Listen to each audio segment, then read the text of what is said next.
have noted our curriculum as set forth in our outline of academic program, you will note that one of the subjects which we have considered important is the philosophy of history.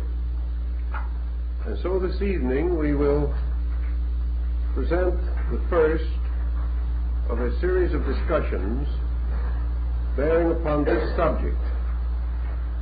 And as it seems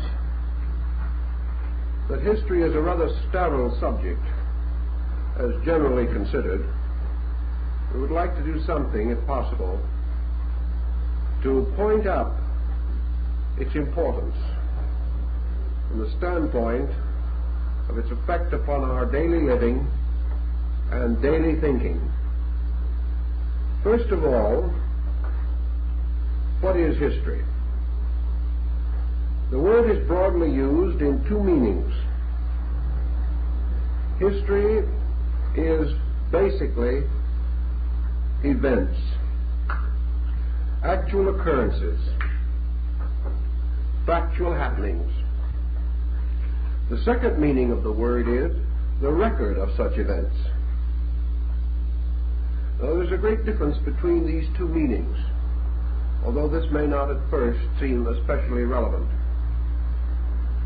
The fact of happenings we cannot deny, but the records of these happenings are not always as authentic or complete as we might desire.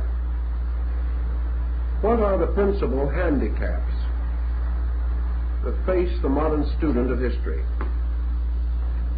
Let us go back to perhaps the most challenging part of the historical perspective, and that is origins. All origins relating to our cultures and our societies are obscured by a mystery which we call the dark curtain of history. We can go back a certain distance, and beyond that point we fall into uncertainties. Perhaps the greatest basic reason for these uncertainties is the inadequacy of ancient recording. Up to a period which we will describe later, man had no systematic way of preserving the records of his experiences. And this immediately gives us another interesting sidelight.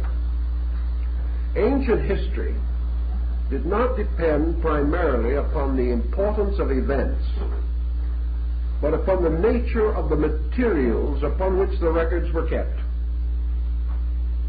Thus, a vital and important incident recorded on a perishable medium may disappear, and did, whereas a less important event upon a more enduring medium, preserved upon stone, or cut into marble, or cast into bronze, may have continued for our admiration. So the first hazard of history was writing materials. The second hazard was that histories must be written, to a measure at least, by contemporaries, in order that later historians may draw upon source material. This material must have existed. And in each generation and each century, man determined, in the light of contemporary emphasis, that which was important and that which required or justified perpetuation. Thus, as we go backward in our historical research, we observe only certain episodes or incidents clearly preserved for us. For such reasons as this, ancient records relate primarily to religion and history. History in the sense of dynasties, rulers, princes, and powerful persons who profoundly influenced the psychological attitudes of their contemporaries. Likewise also, it was the king and the priest who had available the materials, the means for the perpetuation of accounts. It follows from this that the royal records and the ecclesiastical records are the oldest and the best preserved. Even in these, however, there are differences and difficulties. The fall of dynasties, particularly in Egypt, resulted in the obliteration of previous records. And the decline of faiths often caused old records to be destroyed by new cults wishing to remove all record of their predecessor. Thus we have vandalism as well as the natural circumstances of time gravitating against the preservation of history. We also realize that when histories are written by a limited group of persons, particularly privileged or prejudiced persons, we cannot depend entirely upon their validity. In the Greek period, one scholar stood very firmly and said, "The non-factual historian is a traitor to the ages." And this is true, essentially.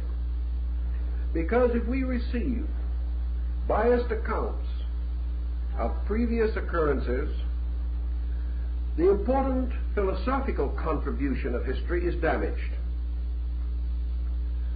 History today is approached more or less psychologically. We are not so much interested in the events which at one time dominated public attention. We are interested in the relationships between events. We are interested in penetrating the sequences of causes and effects. We want to understand why it came about that certain insignificant minority groups rose to power and world position.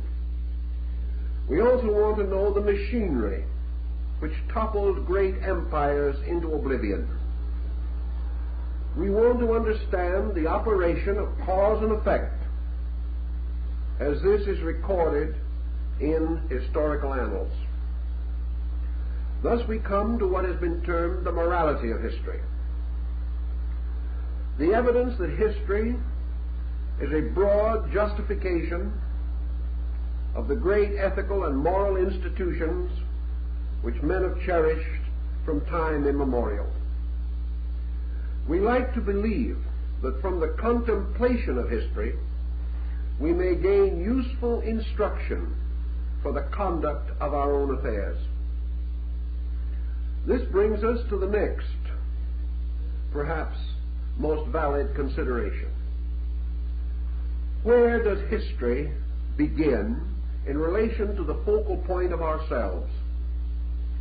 Man is surrounded constantly with occurrences, those immediately occurring, those things which happen from day to day, we record or like to think of as news. News is what is happening. History is what has happened. The moment an incident ceases to become or ceases to be news, it becomes history. History must therefore not be limited to national, racial, cultural motions. History can be applied to any subject in which a dynamic of sequences can be recognized. As one historian has said, everything that lives is historical. And there are many things which do not have a life in themselves about which history can also be gathered. We can write the history of a Ford car and the development of the automotive industry. We can write the history of motion pictures. If present conditions continue, we may also write its obituary, apparently. We can write the history of a cell in the human body. Therefore, history reaches into biology, into physics, into chemistry, into mathematics, into atomics. For everything which has a continuance has a history. These records, we know today, must be accurate in order for them to be useful in the advancement of man's knowledge. During the 16th and 17th centuries, histories of strange things are included.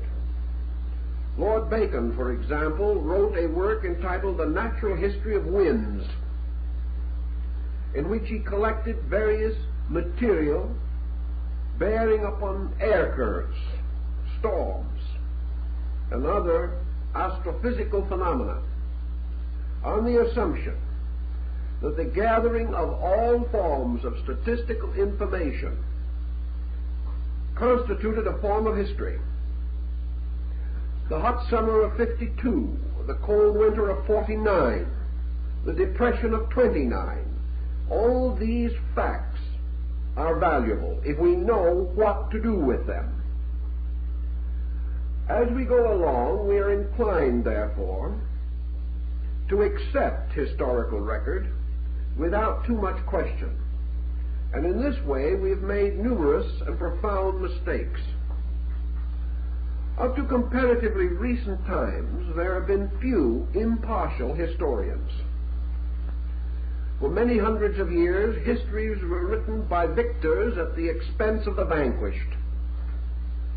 The loser was always badly treated in history, regardless of the causes or values involved.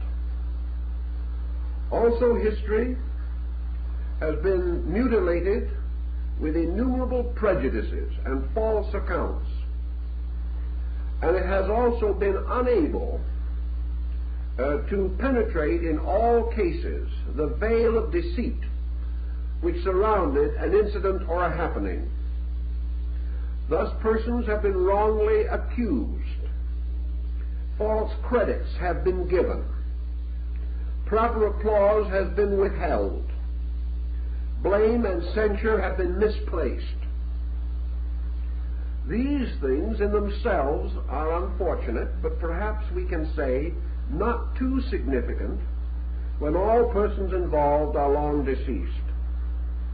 The real significance lies in this philosophical descent of history, in which every error becomes a weak point in a chain of logic or in a chain of research, and may cause us to come to faulty conclusions about processes or attitudes which we should hold today.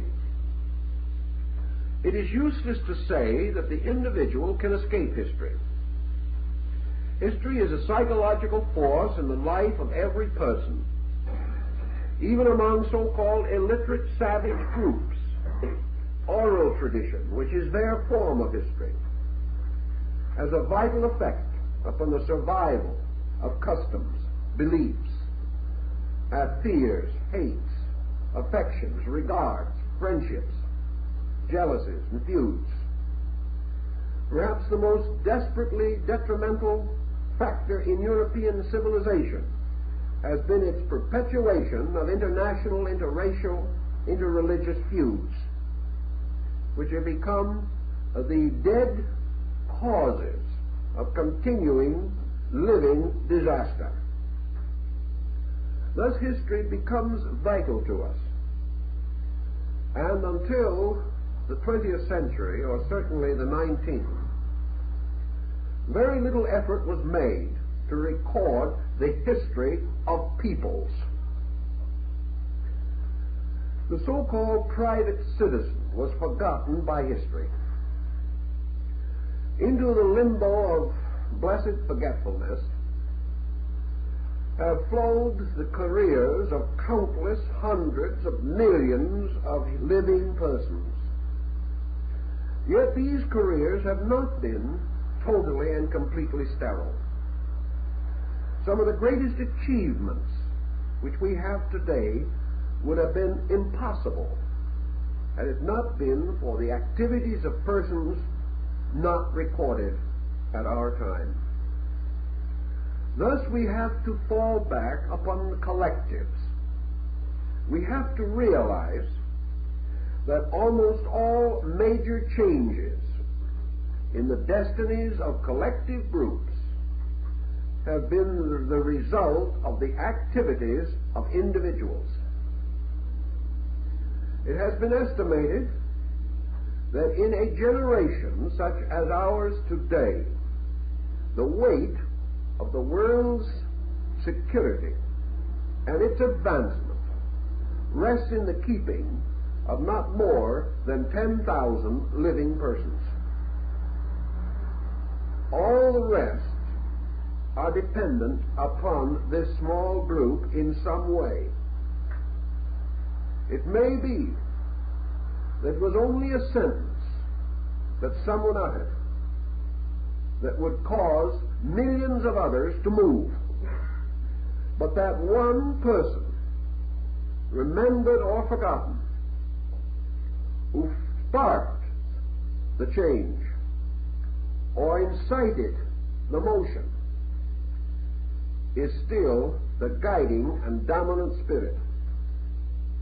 Thus history is actually also the record of man's acceptances and rejections of various policies, attitudes, pronouncements, convictions, stated long ago by individuals, in turn perpetuated first by small groups.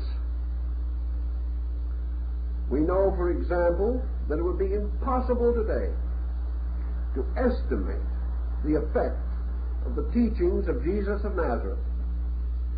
One man preaching on the Sea of Galilee has changed the course of billions of human lives. We may say the same in Asia, that it is almost impossible to estimate the effects of the teachings of Gautama Buddha. These effects continue. It is not likely that during his lifetime Plato ever had more than 200 or 250 followers. Probably less. It is doubtful if the dialogues of Plato existed in more than 20 copies at the time of his death. And yet there is no political structure or social institution known to the civilized world today that has not been affected. These things have unfolded and continued, increasing in a strange and mysterious manner. What does this tell us from an historical perspective? It tells us that ideas are all subject to the censorship of history. By this we mean that they must pass through time. And in their descent through time, they are applied by a variety of individuals to a variety of purposes. If these applications fail, or the ends are inconsistent with the needs, the material or idea is rapidly lost. It disintegrates, it disappears. Now you might say that none of these older records actually disappear.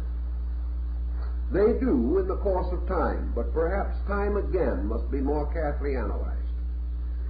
The British Museum at the present time contains probably 14 million volumes. It is the greatest accumulation of books in the world. Of these almost innumerable, inconceivable volumes, there are thousands, probably hundreds of thousands, which will not be touched, opened, or read in the next 1,000 years. The persons who wrote them exercised prodigious influences at certain times. But these influences have not survived the changes of history. and have lost all vitality for us today. I can think of one early group of sermons by a prominent divine who was greatly honored in his own day and was an outstanding exponent of hellfire and damnation. In this generation, he is not only seldom read, but his name is not even generally known, and there seems to be no reason to stir up a situation by mentioning it at this time. It is far happier that he be allowed to rest in the desuetude of limbo. Thus, persons great, prominent, or important in their own day disappear from our remembrance, and others, almost forgotten, are suddenly revived or brought back to our attention because we have suddenly learned to appreciate or recognize some value, or have come into some situation which they anticipated, or have sensed in them a prophetic mood about the shape of things which now concern us. Thus, history is a sieve, constantly sifting out and separating the living and the dead. Living not in the sense of bodily existence, but living in the sense of idea. Dying not of body, but dying of idea, which is no longer valid or no longer important to us. Thus, history tells us an important lesson. It tells us, for example, that there is nothing changeless but change. It tells us that life as we know it is a continuous, dynamic unfolding of potential.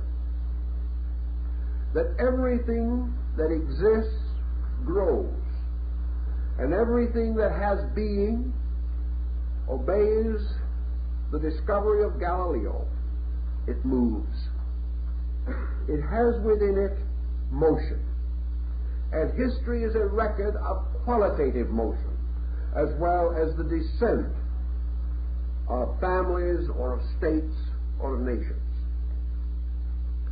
As we go back over history, therefore, we are reminded not only of the episodes which it preserves, but of the silences which it also keeps. We are aware of the tyrannies of the past. We observe man's inhumanity to man.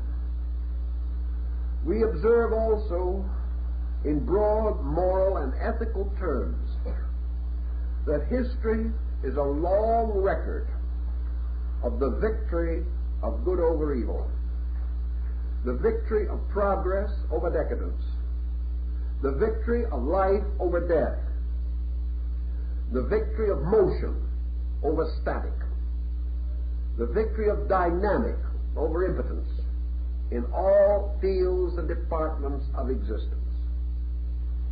History is also the optimistic reminder that in the midst of days when everything seems to be going wrong, that history is the record of a slow but inevitable growth. And history is also a reminder that growth cannot be without interludes of decline, but also that life and death, growth and decay, progress and deterioration, these forces operate simultaneously. And the descent of every culture has had contemporary ascent of other cultures. The falling of a nation corresponds in time to the birth of a nation. And while each individual in history has departed, the great vital motions of human experience and activity go on unbroken. So history is the story of the victorious survival, the eternal resurrection of life from death, of the new from the old, of light from darkness, a reminder that every night must end in dawn, just as surely as every day must end in night.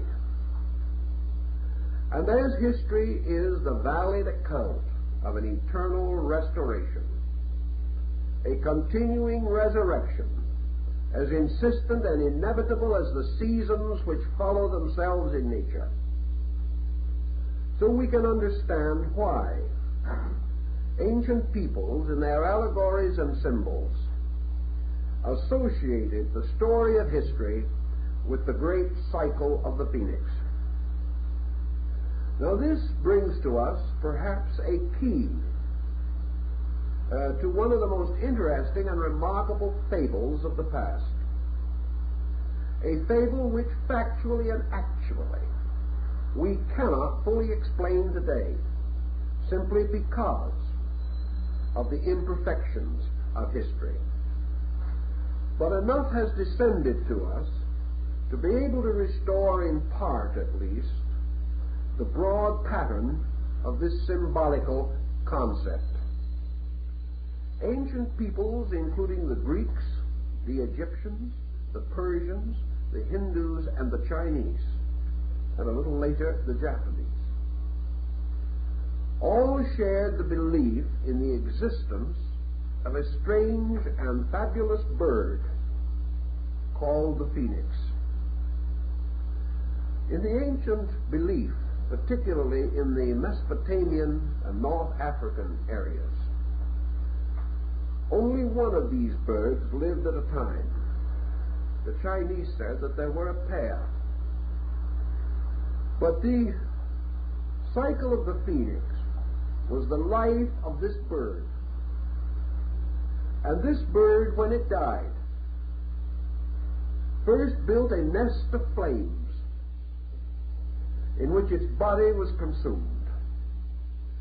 And as it died, its body burst open, and the newborn phoenix came forth.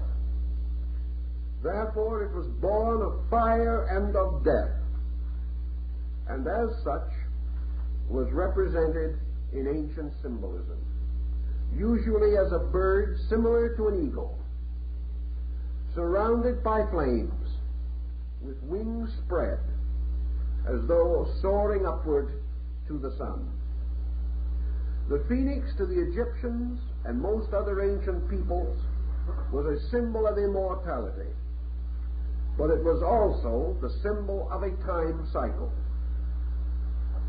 Rhodius and many others have left us records of the phoenix. Cicero mentions it, so does Seneca. And in the story of China, we have it preserved for us in a strange bird resembling a crested pheasant. It comes to us also as the quetzal bird of Central America, of the Aztec and Mayan cultures.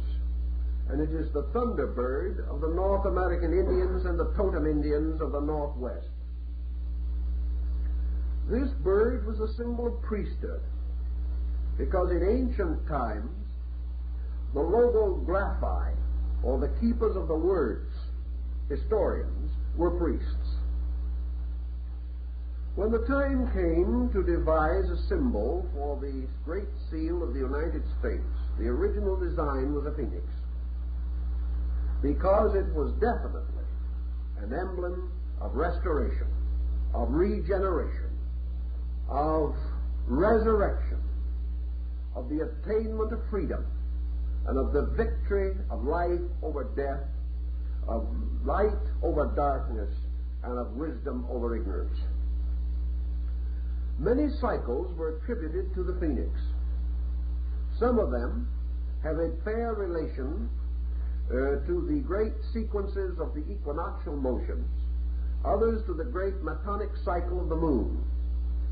But perhaps the most interesting and mysterious cycle of the phoenix is not directly associated with any of our known astronomical cycles. For in Egypt, it was frequently said that the life of the phoenix was 600 years, and at the end of every 600 years it flew into the desert, built its flaming altar, and there died, and that it was then reborn, and that therefore every 600 years there was a vital rebirth of history, a vital resurrection within the life of man, a restoration of the great social institutions which constitute the foundations of human experience.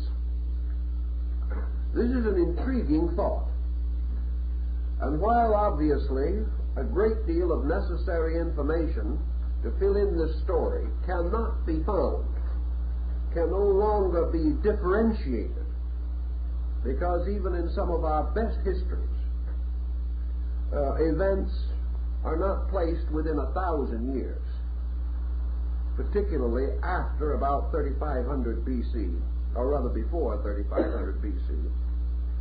Still, we can do considerably in attempting to clarify the possibility of the phoenix cycle.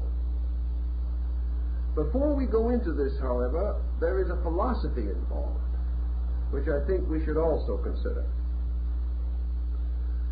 History tells us that every motion, every institutionalized procedure of human experience contains within itself two factors, two intimately associated elements. One is the vitality by means of which it shall live, and the other is the defect by which it must inevitably die. Therefore, everything that lives has the cause of its own death within itself. Every institution endures because of its strength and perishes because of its weakness. Thus, strength and weakness must exist together. And wherever institution exists, the corruption of that institution is almost inevitable. In fact, we have never been able to produce a system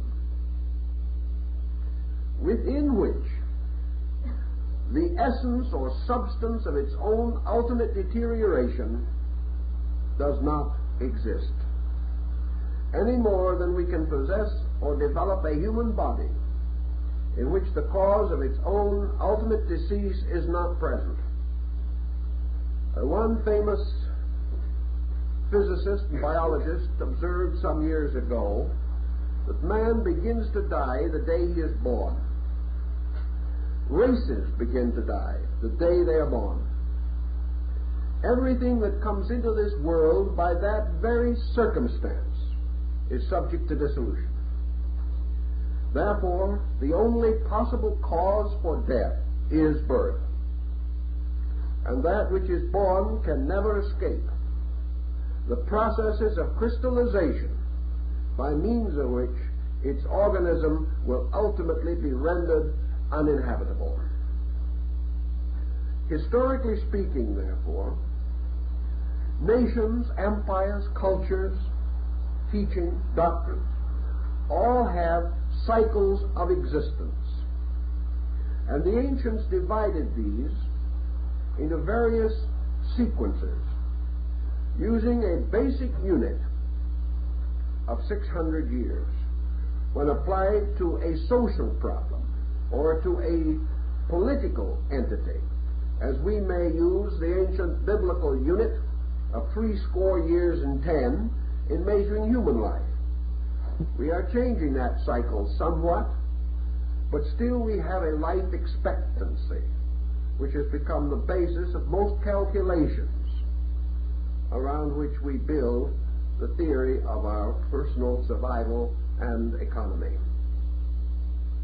Therefore, in multiples of 600 years, certain elements or factors have been distinguished. And even though nations may survive, peoples may continue, races may be strong enough to outlive a 600-year boundary. Within these groups, there are periodic changes by means of which the original directions or circumstances are altered. Therefore, it is rare indeed to find a philosophy that is not amended, a religion which has not been reformed, a nation, the government of which has not changed, or a cultural perspective which has not been modified in some way after a period of approximately 600 years.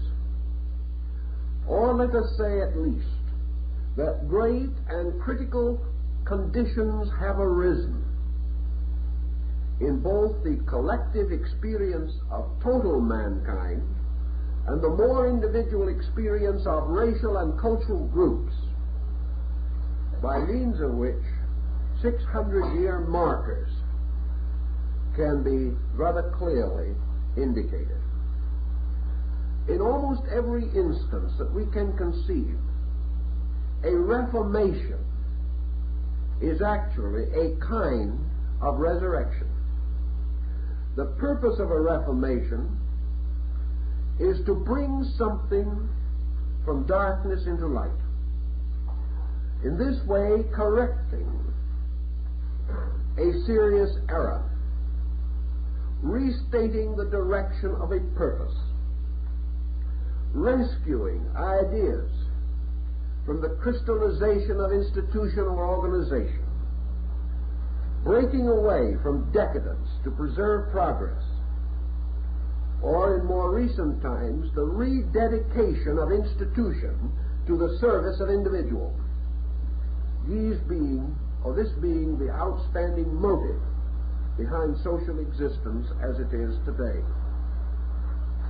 Now, we've mentioned that it's pretty difficult to go back into the early periods of human life and find historic records which give us clear perspective. Such records as we will find, as already noted, will most likely be of a political or a religious nature in the early periods. The only other type of record that we may find will be an important mass motion of peoples, like a migration. Such records will also often be punctuated by a distinct change in religious perspective,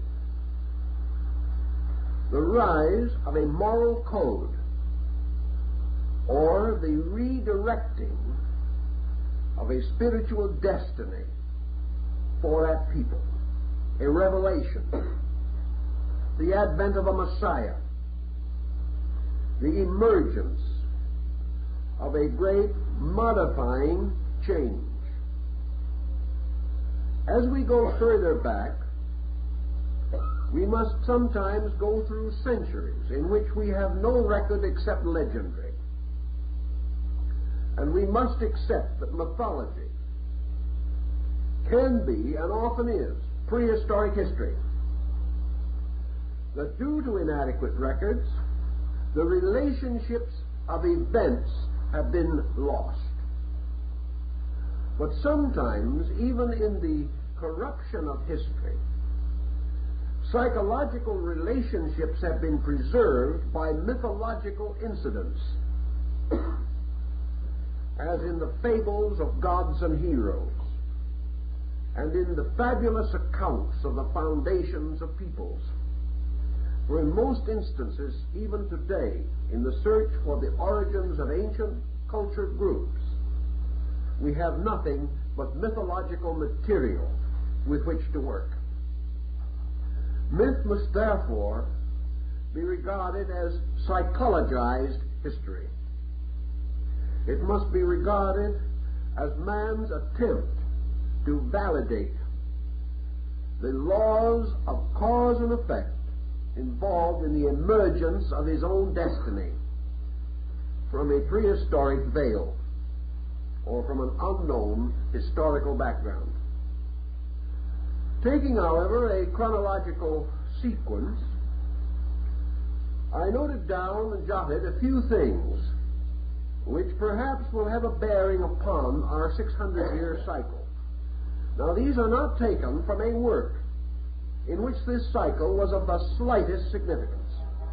It's just one of those plain, old-fashioned, prosaic histories in which, however, the author attempted a valid and careful arraignment of his dates and facts. Part of this material is taken from Major General Furlong's Rivers of Life, and it will show you certain points which I wish to make.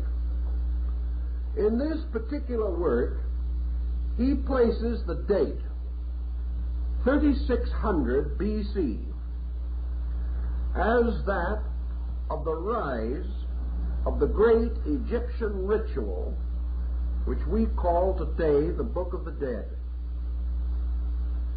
He says that at that time, forces and persons unknown, because we know no name at that period of any individual, with the possible exception of a few pharaohs who were not the motivating factors, that at this time there arose among the Egyptians the great conviction of the immortality of man and the belief in a relationship, a moral relationship between conduct and spiritual destiny. In other words, at that time, the Egyptian took upon himself the full impact of the great funeral text or mortuary inscription beliefs that a good life, well lived, ensured the future state of the soul. This, therefore, would be a very great mark, because we know that such a belief did not exist at that time in the Grecian states, and we have no evidence even of its existence in Asia. No historical evidence. We have mythological report, which may be true. But General Furlong points out this date as a fairly certain one upon which to base one of the most important spiritual convictions, which were later, one of the convictions which were later to profoundly influence the entire record of human life. Dropping, in this case, down toward the Christian era, from 3600, 600 years, to about 3000 BC. And let us see what was happening at about that time that might have some bearing on us. According to the Hindus, this date corresponds approximately with the beginning of the Kali Yuga. Now, the Kali Yuga, or the Black Age, was to the Hindu the beginning of the great karmic age of retribution, which was to continue for 432,000 years. And we are now enjoying ourselves in about the 5,000th year of the Kali Yuga. And the Hindu, describing in his ancient sacred books the conditions of the Kali Yuga, says that during this great period, men shall remember and observe certain things. First, that every man who has an elephant shall be called a Raja. Substitute Cadillac for elephant, and I think you get the idea. In other words, every man who is rich is a prince. The second thing that will mark the era is that man shall depart from the law and during the Kali Yuga shall develop great systems of philosophy or science which deny the existence of God. That was written 2000 BC. The third point in connection with the Kali Yuga, which was of great interest to the people of that time in attempting to predict the shape of things to come, was that during this great day of darkness, or this great era, the family and the home would collapse, and individuals would place their own satisfaction above common good on every level. We're doing all right with the Kali Yuga, but we are not too happy over it. Now, it is interesting that this date should correspond in the Egyptian Chronicles with the date of the death of Osiris. Now, obviously, the death of Osiris is a mythological date. Therefore, we are quite possibly in the presence of an overlapping testimony of cycles. The death of Osiris is described in the Egyptian rituals as the end of the Golden Age, or the end of the age of the gods, differentiating between the divine kings and the human kings ruling the world. This date would correspond very closely with the concept, therefore, of the Kali Yuga. Kali meaning black, of course, and Yuga meaning age. This date further corresponds with the Greek mythological record of the Battle of the Titans, in which the gods were driven from the earth by giants, and the kingdom of heaven was overthrown, or at least was forced to retire from the active participation in the estate of man.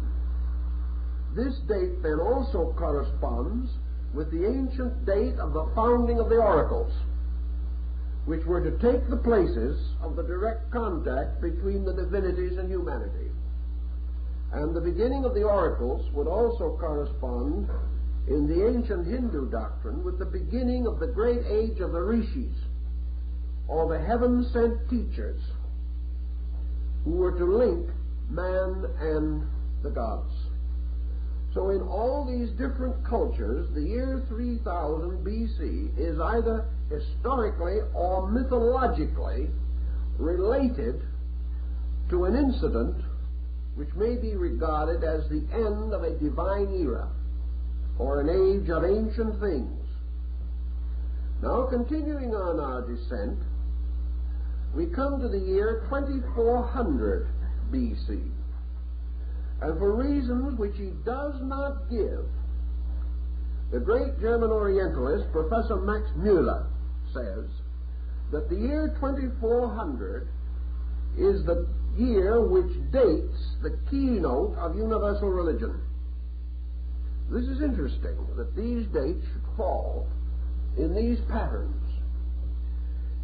Müller believed that at that time he was able to trace the rise of a common spiritual conviction extending throughout ancient cultures and binding them together and establishing the foundation for the later interchange of philosophy, science, religion, art, and culture. But prior to this time, the isolations of beliefs were so complete that the possibility of a common foundation did not exist. Therefore, Müller says that at this time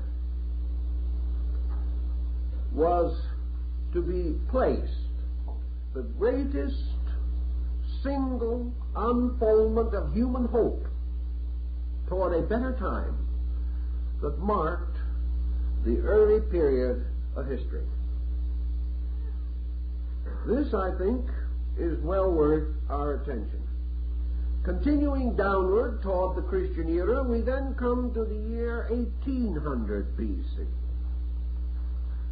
which, according to the Hindu record, marks the end of the period of the Vedas, or what is called the Great Vedic Era, and the rise of what was known in Asia as the Mantric period. Now, the Mantric period was that which marked the transition between law and intercession in religion. In other words, it was the beginning of the rise of the ethical religious concept in Asia as we know it. This does not mean that the earlier peoples had no ethics, but it does mean that at this time the ethical emphasis became to dominate religion, and religion began to separate itself from a legistic code, the eye for an eye and the tooth for a tooth concept, and began to move toward the forgiveness of sin and the doing good to those who injure us. It was a great period of truth and love rising victorious over strength and law. It was the victory of love over law, not the dissolution of law, but the reinterpretation of law, so that the strength of God and the power of God began to be deeply considered as the love of God. And deity became not only the great celestial king, but began to take on the aspects of the divine father, or the paternal principle in relationship to the affairs of mankind. This period also corresponds fairly closely with the Jewish Exodus and the rise of another group of important culture factors, the rise of a powerful monotheistic teaching in both Egypt and the Near East, a redefinition of deity, and greater emphasis upon the worship of deity as this related to the continuance of the life and happiness of the individual. In other words, personal worship taking the place of state ceremonialism as a form of religious observance. The year 1200 in Asia, 1200 BC, dates the birth of Rama, the great avatar of Vishnu, and is the great cycle or period of the Ramayana, or the great classical work, which was also a powerful landmark not only in Asia but in other parts of the world. The Ramayana introduces us to a new concept of human relationships. It is the beginning of the glorification and deification of the natural relationships of human beings. In the Ramayana, the faithful husband and the faithful wife emerge as performing the ritual of faithfulness, that affection for one's brother, common regard for other human beings, emerges as part of the basic ritual of religion. So we see great and peculiar steps moving downward. This period also coincides with the period of the compilation of the oldest 14 books of the Old Testament, the beginning of the rise of religious literature as we know it today. For prior to that time, a work such as the Bible or any collection of essentially religious works was comparatively unknown. Prior to that, most of the so-called sacred writings were in the form of epics, relating to the origin and histories of peoples, but not emphasizing a class of spiritual writings set apart as scriptural or constituting holy text. The next period then, after that, comes to 600 BC. And it is there that we wish to pause for the rest of the evening, because that's where we have to do our work tonight. And this has been well called and pointed out to us as the era of the ancient teachers. Sometimes we wonder at the extraordinary circumstance that so many of the most important leaders and important motions in the development of our religious, historical, philosophical, and scientific life were contemporary at that time. Not only were they so contemporary, but there were tremendous changes in the political map of the world. There were great changes within the structure of peoples. There was the rise, for example, of the democracy of the Greek states. There were great and important reformations in Egypt. There were profound changes in the philosophies and sciences of India and China. It was a period of great motions, motions that were to endure, most of them unchanged, for 600 years. They then continued to endure, but there was not one of these motions that did not pass through a marked reformation 600 years later. So we can begin to consider this era of the ancient teachers. And we know that alive at one time, or very nearly at one time, some facts a little difficult to historically date, but we can say this: within 100 years there flourished Confucius and Lao Tzu in China, Buddha in India, the last of the Zoroasters in Persia, Pythagoras in Greece, and several lesser luminaries, including the so-called great sophistic school of the Greeks, and the rise of several minor sects in India and China. Thus we have living together a number of the greatest thinkers that we know, who were also living at the time when the great integration of the Old Testament was at its height.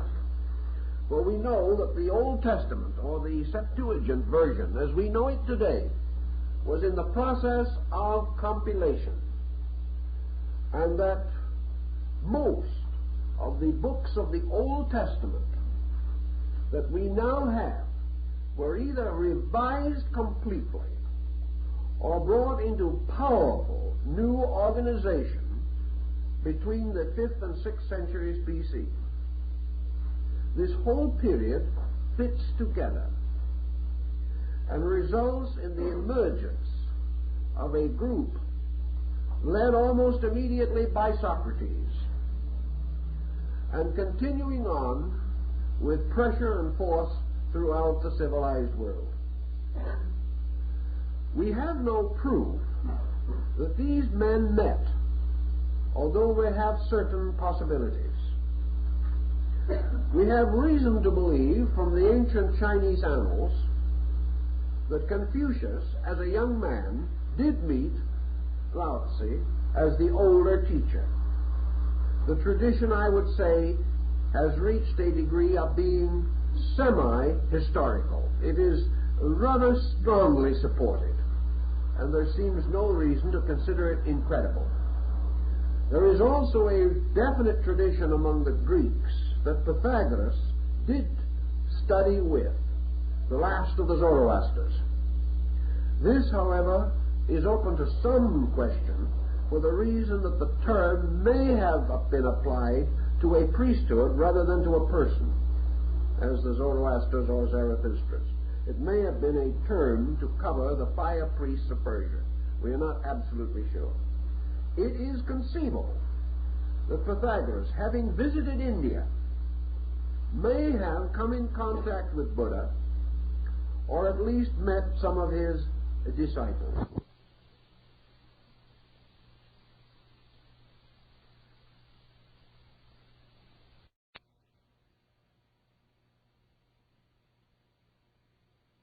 Produce simultaneously a type of instructor who usually is called forth by emergency.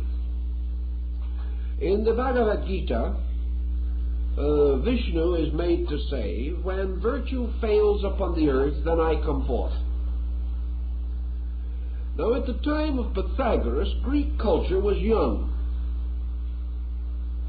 At the time of Zoroaster, the last Zoroaster, if he flourished 600 BC, Persian culture was old.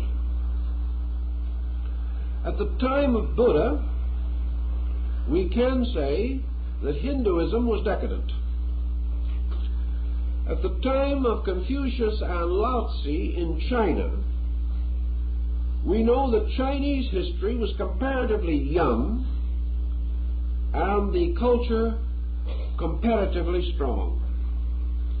Therefore, we cannot say that these men appeared to read obituary rituals over the deaths of peoples, nor can we say that, like the seers of old, they came to stand at the cradle of new cultures. This cannot be said. What then do we find as the common denominator? The common denominator appears to be that all of these groups, young or old, were afflicted with certain limitations and internal corruptions. These men all moved against what might be termed man's inhumanity to man. They moved against the tyranny of privileged groups and the suppression of the rights of individuals. Buddha fought to overcome a caste system in India that was as strong as the slavery of the later world. Lao Tzu was completely disillusioned with the mental and spiritual life of China. Confucius was seeking a restoration of just government for his people and the establishment of a higher level of cultural education, not only for the masses but for their leaders. Pythagoras came at a time which was a transition in the entire life of Greek thinking, because he emerged with the rise of the sophists, or the professional educators of Greece, and was in strong rebellion against the commercialization of education. Each one had his own particular problem with which he was working. But that all these different problems should link together to produce this peculiar historical cycle is, to say the least, interesting and significant. It is a series of coincidences which have not since been repeated. And yet we do have repetitions of other kinds that are stimulating to us. For example, the tremendous emphasis upon music in the 18th and 19th centuries, the great rise of arts in the Renaissance, and the extension of various cultural motions which come to climactic periods and then decline. There seems, therefore, to be a time and place for everything under the sun. But these times and places appear to be more than accidental. They represent some kind of a definite pattern. a pattern which seems to tell us that human beings get into major trouble as groups about every 6 centuries.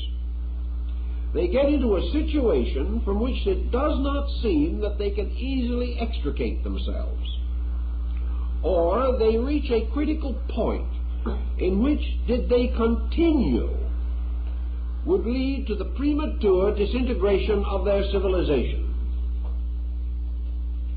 It is quite possible that had not Pythagoras become the great spokesman of Greek learning, that the golden age of Pericles could not have followed. For we do realize that it was the tremendous shift to a philosophical basis which he instituted that became the impetus, or bestowed the impetus, upon the great rise of philosophy in the Greek states, resulting in about 600 years of philosophy in Greece. Philosophy which definitely continued until the final disintegration of the original academy and the falling apart of Greek national existence under the inroads of the Roman Empire.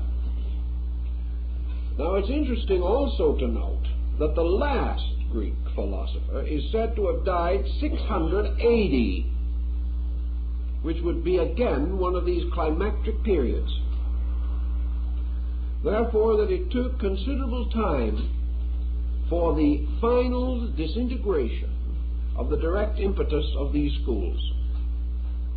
The contribution made by Buddha, beginning in the 6th century and extending through the long years of his own life, continued down with comparatively slight change till about the beginning of the Christian era.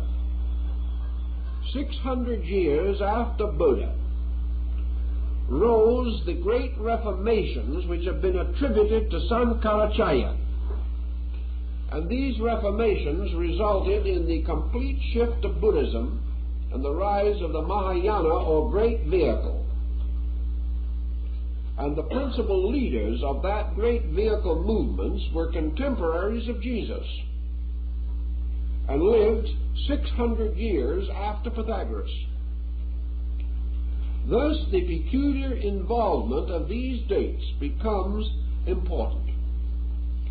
Another important point that I think we should realize, and which perhaps has lost a little of its validity in our modern thinking, is that in antiquity, the great changes that were to be noted in the descent of man are always upon the levels of religion and philosophy.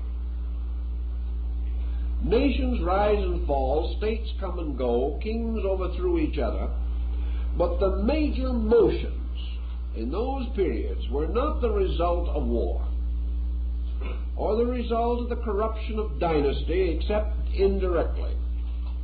The great changes were due to the rise of individuals who made positive claim to revelational insight, or who claimed a ministry,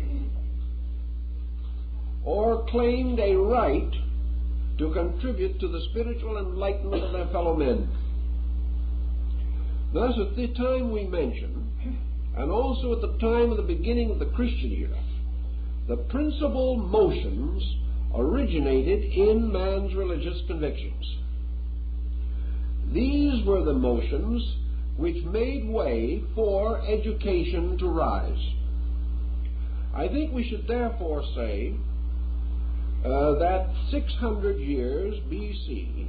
approximately dates the beginning of man's formal concept of education.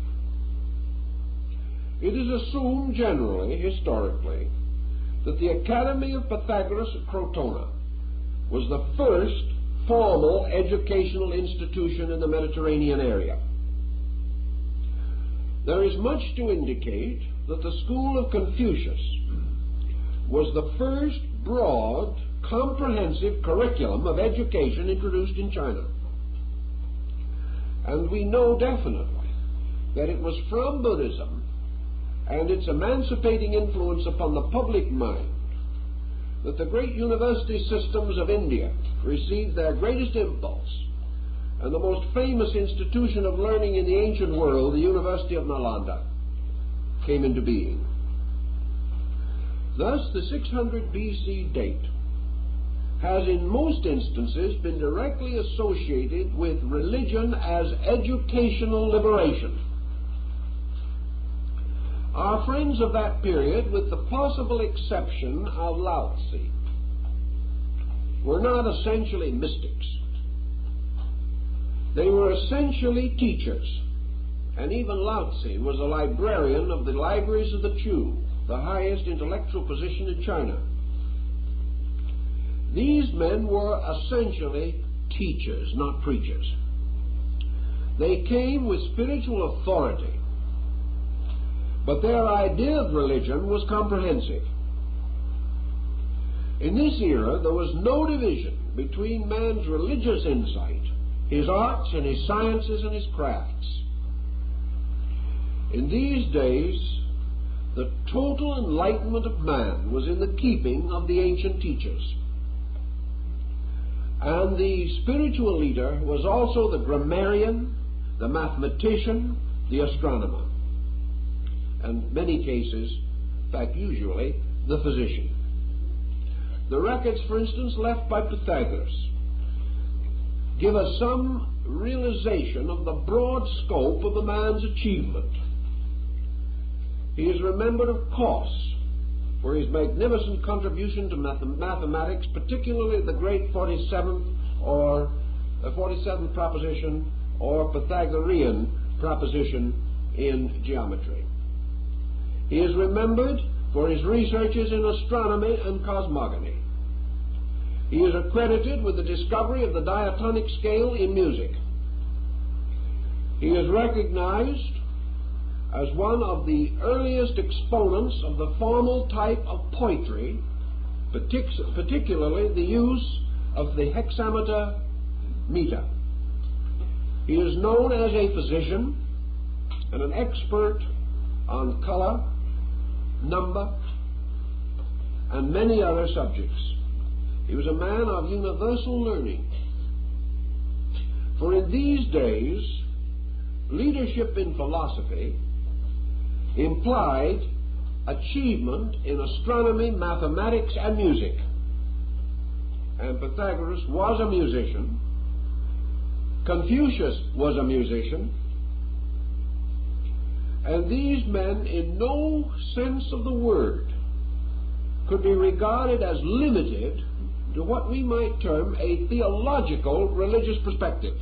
They had no such restriction upon themselves. All learning was their scope. In a large measure, the same thing is true of Buddha. And we find frequent references in the ancient Buddhistic writings to his attainments in other subjects than that which we regard as associated with him, philosophy and religion. We know that the last of the Zoroasters was regarded as a man of exceptional attainments in medicine and in many other fields of learning. Thus we have a synthetic approach rather than an analytical one. And we find the outpouring of streams of intellectual energy aimed at preserving and sustaining the security of peoples. We have these men, and at the same period the rise of the great lawgivers of Greece, Solon, Pittacus, Periander, Cleobulus, the men who gave to Greece its great codes of law. We also have rising in China great systems of legislative code, and in this period also the rise of Chinese and Indian astronomy. They were rich periods of outpouring, and these outpourings became the strength of the various cultural groups. India remained essentially sound in its Buddhistic teaching for approximately 600 years. China enjoyed the great mystical revelation of Lao Tzu until about the beginning of the Christian era, when mysticism in this field began to move into other manifestations. Taoism is divided into 3 distinct periods, these periods corresponding again in timing with the Phoenix cycle. From these various considerations we come to a major one, therefore, namely that for some reason nearly every work of man must be subjected to powerful revitalization periodically. Today we will say, in all probability, that necessity produced the sage, that in some way it was the emergency in man's own nature that called upon his own brother man to rise and meet that need. I doubt if the ancients would have argued with this point of view, but they would also have pointed out that history, being the sequential unfolding record of events, that history in some mysterious way frames this pattern of needs, distinguishes this pattern as though rungs upon a ladder, and that history therefore is an integrated organism, that history is not a record of incidents or accidents, but a continuous report of the unfolding of basic and immutable laws, that these laws are under the control of cyclic energy. And we can gain certain sympathy in this thinking from Spengler's work on the decline of the West. In this work, Oswald Spengler points out that all great civilizations are cyclic, that civilizations are therefore composite human beings. And as man passes through birth, growth, infancy, maturity, and decline, so cultures have great cyclic patterns, moving inevitably from their humble beginnings with tremendous energy and little experience, to their ends, which is greatness of experience and exhaustion of energy. That things die of fatigue, and that when institutions die, a psychochemistry takes place. Institutions are merely hypothetical boundaries on the continuance of the unbroken stream of human life itself. It may be that a pattern is exhausted, but the persons living in that pattern must in many instances survive it and must pass through what we call transition periods, periods of moving from one pattern into another. Thus, every 600 years, the human being confronts a personal emergency. The personal emergency is not the collapse of a cycle. The emergency is the danger that he himself will collapse with it. His inability to face transition. We find this even in the shorter cycle of human life, where it is estimated that very few persons are able to maintain individuality of thought, emotion, and action after the 50th year. By that time, the pressure of circumstances, disillusionments, and the gradual depletion of energies results in the individual taking cover in some form, hiding under something, seeking protection, and gradually passing the reins of progress on to someone else. He finds that it is increasingly difficult for him to maintain the momentum of progress. He sees it move by him and becomes a stranger in his own world. Now, every 600 years, according to this ancient calculation, great masses of human beings are confronted with this matter of transition period. These masses of human beings are of all ages, individually. The transition may strike one person in childhood and another in maturity and another in advanced years, because the transition represents an arbitrary pattern of climaxes. Now, we like to think of the fact, and often refer to the fact, that we are living perpetually in transition. We are. But we look back over, for instance, the 19th century. The last half of it certainly was, for most persons, a comparatively tranquil period. Not tranquil perhaps in terms of their personal existences, but tranquil in terms of comparatively low taxes, comparative freedom of action, and the ability to live their lives, if in a somewhat humble manner, much according to the dictates of their own consciences or according to the circumstances which they themselves had created.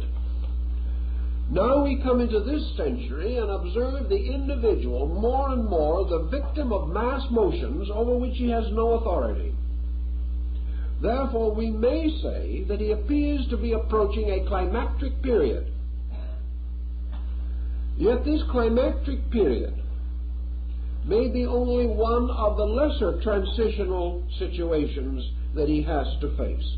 Certainly, there is continual transition. But there come times when these transitions heap together, forming such tremendous patterns that they require an almost complete reorientation of a way of life. Later we will observe that the beginning of the Christian era, also one of these 600-year points, was perhaps in the earlier periods of things the greatest and most dynamic of these transition periods. A transition between two ways of life that were never to meet again, that were never to have even valid relationships after they once separated at that time. So here we have what might be termed, in the 6th century BC, the emergence of integrated human record. By some very strange circumstance, also perhaps difficult to classify, but obvious, the year 600 BC is often chosen by historians arbitrarily to represent what they consider the beginning of trustworthy, detailed, chronological descent of events. From 600 BC to the present time, we have an almost unbroken historical record. There are flaws in it, and there are weak points. But never do we get into the same dilemma again that existed in the year 700 BC, when we have almost no records of any kind. There was a broad dividing line. Why? Obviously because the training of men's minds under the impact of the philosophic system began to produce the type of thinking which related events, and also prepared for the more conscientious effort to explore history in terms of the mental and moral life of individuals. It was not until about 600 BC that we begin to find historical records of common people, if we want to call them that. Those uncommon individuals whose lives consisted only of ordinary circumstances, untouched by the great motions and glamours of high office. We begin at 600 BC to meet the farmer, the merchant. We begin to see emerging for us the little businessman. We have some contact with the musician, the artist, even the clown. We find the petty politician who never got anywhere coming out as a person. And we also find the interesting emergence of theater and the beginning of a psychological analysis of the foibles of human nature. We find men like Aristippus, and we find playwrights ridiculing the fallacies and foolishness of mortals. We see them picking on characteristics, and doing so in those happy days without fear of lawsuit. At that time, human character was in public domain, and you could say anything that you could get away with. Thus, whereas in the 10th or 12th centuries we are told that a certain king or a certain prince overthrew his enemies and built a monument to his own victory, or we hear that the priests of Delphi, one of the more common type of records, in that year reported a certain number of healings or a certain number of oracles, or that navigators brought back their spices from the Far East. We hear a few things of this nature. But on this side of the year 600, we hear of nagging families, delinquent children, fussy ancestors. We begin to hear of private lawsuits, of the individual who dared to differ with authority, the person who appears in the petty courts to solve a grievance. He is only a shadow, it is true, but he is there. So we begin to have the history of peoples. We begin to have the history of the little individual and his place in the large picture. We also begin to gain considerable information, as Wilkinson points out. For the first time, we begin to know what people wore, what kind of shoes they had on. We learn a little of the trinkets that they wore, and we learn the secrets of Greek and Egyptian cosmetics, and also vital statistics on the brewing of beer. We get all kinds of things that we did not know anything about before. So on this side of that critical point, humanity as we know it today comes into view. Now, it could not have come into view and would have been meaningless had not this division period resulted in the rise of what we term today acute observationalism. Our philosophers began to accept the challenge of the Egyptian, who said that the proper study for mankind is man. So attention began to be turned upon man. And from the sheer contemplation of divine matters and a recording of the activities of Olympian deities, history begins to take on the coloring of the human being, his relationship to history, and his relationship to the changing patterns of the day in which he lived. From this date, therefore, we must, theoretically, found our observational psychology. For we know that at that time the records were established, the analyses were made, the clinical observations were recorded, which made possible the work of men like Freud, Adler, and Jung. For from that time on, we begin to see a human being moved by compulsions, harassed by neuroses, burdened with frustrations, and valiantly struggling to adjust himself to the insecurity of his own internal life.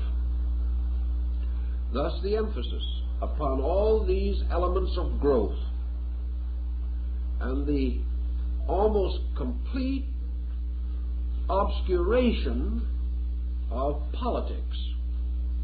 What do we know today, for example, actually, of the politics of Greece during the age of Grecian philosophy?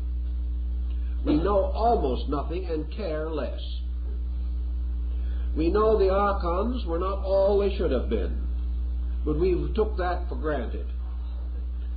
We realize that in this period, the great heroes were the thinkers, the creators, and that we are indebted to them for the mysterious rise of many systems of exact thought, which we have built upon, but which we did not invent.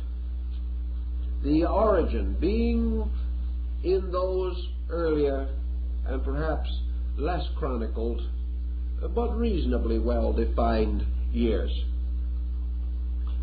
Thus, a great change did take place.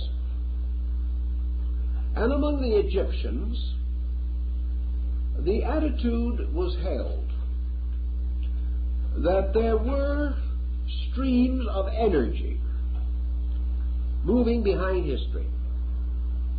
That history is the account of the physiological functions of one collective living entity. That history is the record of the life of an entity. That entity being composed of all living things functioning during that period or existing under that pattern. When the Egyptians formed their statue of Serapis at Alexandria, they composed its body by mingling together every known element and substance, so that plants, animals, minerals, everything that man knew to exist, all these parts were fitted together into a strange and cunning contrivance and constituted the body of this deity.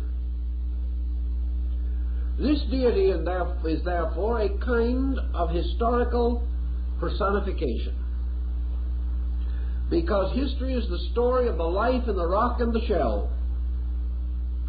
What we call geology is only a kind of history. Anthropology is a kind of history. And this entire pattern is actually, finally, only the report of the motion of energy. History is therefore the account of what energy does, how it does it, and when it does it. History is consequently actually concerned not primarily with persons or even events, but with motion. And motion itself is a primary attribute of life. Life moving. Now, life in its motion, in everything that lives and moves, is subject to the law of alternation. Everything that lives comes and goes, wakes and sleeps, lives and dies, grows and decays. Just as the annual story of the tree, which in winter drops its leaves and appears dead, so, as Plato has pointed out, the great motions of energy are tidal. And these tidal motions mean that the flow of energy through the sequence which we call history is not continuously the same.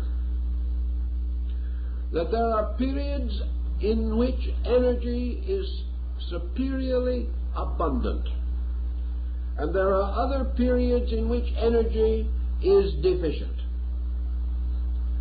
And wherever energy is abundant, motion and the qualitative consequences of motion, these are themselves abundant, or as the Greek said, luxuriant. In a luxuriant period, there is an unfolding and releasing of life. Just as the individual feeling well on Monday turns out a great day's work, and being a little weary of a Thursday does not do so well. So, if energy is abundant, according to the qualitative concept of the ancient, if the great tidal motion of energy is flowing, then there is a simultaneous release of vitality. Now, in many parts and levels of the world, obviously such release is again conditioned.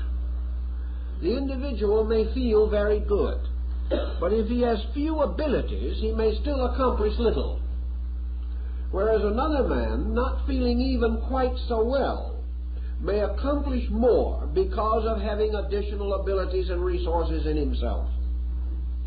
Therefore, a release of energy into organism or organization does not mean that all of these energized areas will react simultaneously or identically.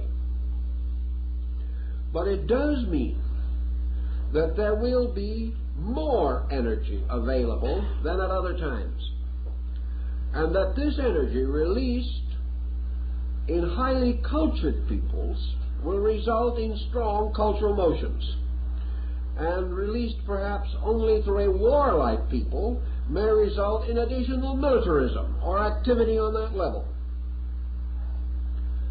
Also, in those epochs or eras in which energy is deficient, when the great tidal motions are ebbing, there will be a corresponding diminution of available resources. And this diminution, according to the Greeks, is notable first in the most sensitive areas of man's cultural existence. Therefore, wherever energy is involved, its depletion means that the best dies first. That which represents the use of the most subtle energies will first feel any change in the motions of those energies. That which requires the most balanced vitality to maintain its own equilibrium will be the first affected, just as we may say that the most sensitive and highly cultivated plant may be the first to feel the frost. The weed will live for a long time, but that which depends upon a highly sensitized environment may be quickly blighted. So the decline of civilization, as the Egyptians pointed out, is always measured by the failure of creative idealism on the level of leadership. The greater incentives fail. And as the greater leader fails in the collective, so the greater faculty of leadership is the first to fail in the individual. Under a blight, therefore, ideals, inspirations, creativity, these are the first to suffer. So that we find wherever energy has this diminishing factor notable within it, that the grosser parts survive the longest, and therefore that a soul may perish in 1 century, but the body may not die for 1, 2, or 3 centuries more. Just also as the decline in organization may result in senility, in which the body may endure, but the faculties are no longer capable of active function. So a people, passing from acuteness of maturity to the senility of age, first grow irrational, even though for a time the body may appear to be healthy. Philosophy has therefore observed that it is the failure of the rational factor which must herald the ultimate disintegration of the physical structure. And this they point out through the long descent of historical record. If, as Plato has told us, the great year consists then of these periods of fertility and sterility, we have the factor that is also paralleled in the Hindu concept of the Kali Yuga. We have in this period a loss of energies, a diminution of vitalities. The Hindu tells us, of course, that the great cycle of messianic dispensations or avatars, that this cycle is always associated with the Kali Yuga, because it is in this period that man becomes incapable of the solution of his own problem. And it is therefore during this period that intercession is emphasized in religion. The laws of certain energies make it necessary, or at least highly important, that man be continually brought back as far as possible to the reintegration of his psychic life. In a period which is not the Kali Yuga, man will not fall into these patterns of ignorance, and therefore does not need to be lifted out of them by any particular requirement, assuming, for example, the Greek legend of the Golden Age, when everyone lived together happily, peacefully, and in continual bliss. It would hardly be necessary at such time for intercession to prevent the individual from collapsing. Thus, we would not need reformers unless men themselves fall away from law. We do not need revelation unless man has lost the power to know himself and to understand the roots of his own spiritual integrity. Thus, the year 3000 BC in the Hindu calendar would mark the beginning of the age of the avatars, because it would mark the need or the beginning of the pattern in which man must be instructed from some level of consciousness beyond his own immediate availability. So history would move from that pattern. Now, as these things go from their various sequences, if we are dealing with the Phoenix cycle, we know that this cycle does not end in death. That the Phoenix cycle ends always with the concept of resurrection. We must therefore also realize that energy moving through the body of history may, like the Phoenix, have only one body at a time, because it is a collective thing. It is using all body.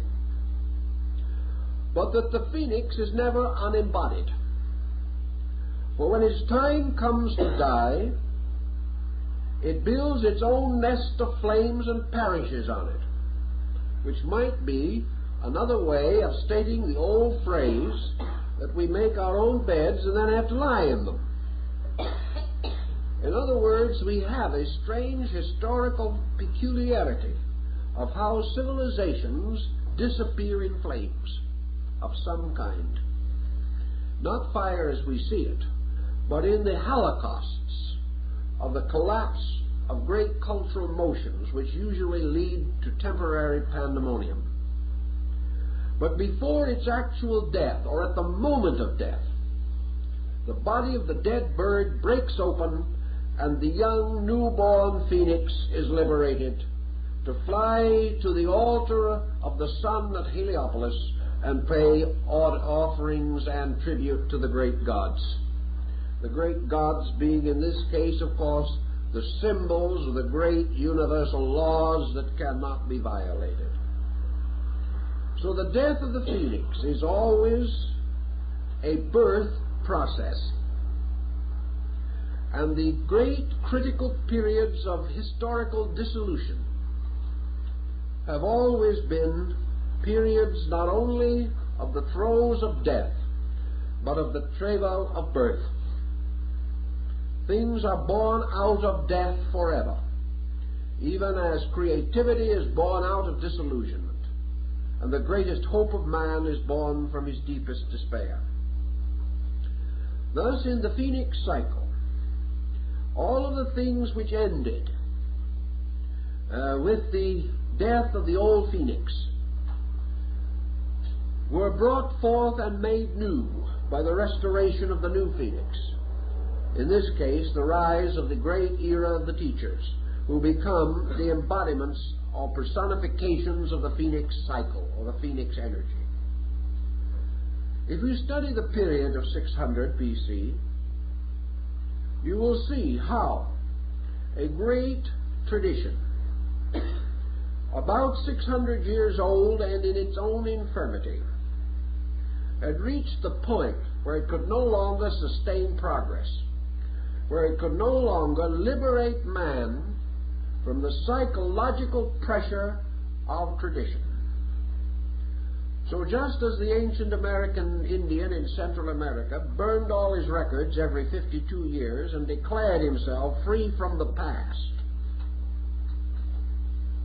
so every so often in this holocaust of the death of the phoenix, man must burn the bridges of tradition by which he limits and restricts his own action. We see this also in the problem of personal living. By the time the individual reaches 60 or 70 years of age, he has worked himself into a pattern from which he can no longer escape, except in a very small minority of cases, and from which death is his only release. It's his only opportunity for a fresh start at anything. Nations, cultures, peoples, religions work themselves into these patterns where crystallization under the name of tradition locks motion and causes this great sea of energy, this great current of energy, this irresistible force to come head-on into an immovable object. The immovable object being the crystallization that sets in around any idea in the course of 6 centuries. A man has an idea, and 600 years later, the world is locked by that idea. Man hasn't realized that ideas must be perpetually new. We cannot live by the ideas of the past. We can use them.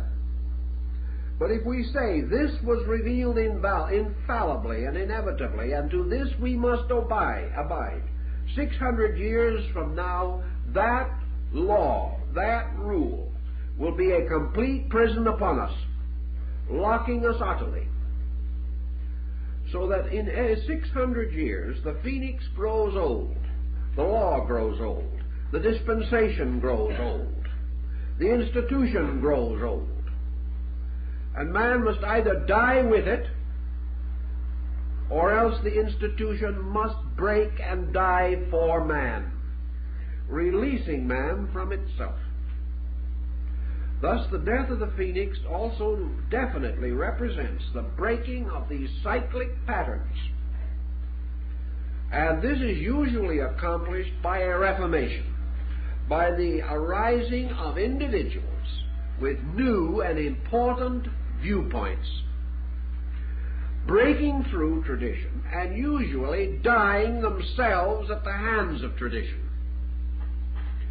They may not actually die physically, but they are certainly opposed by tradition.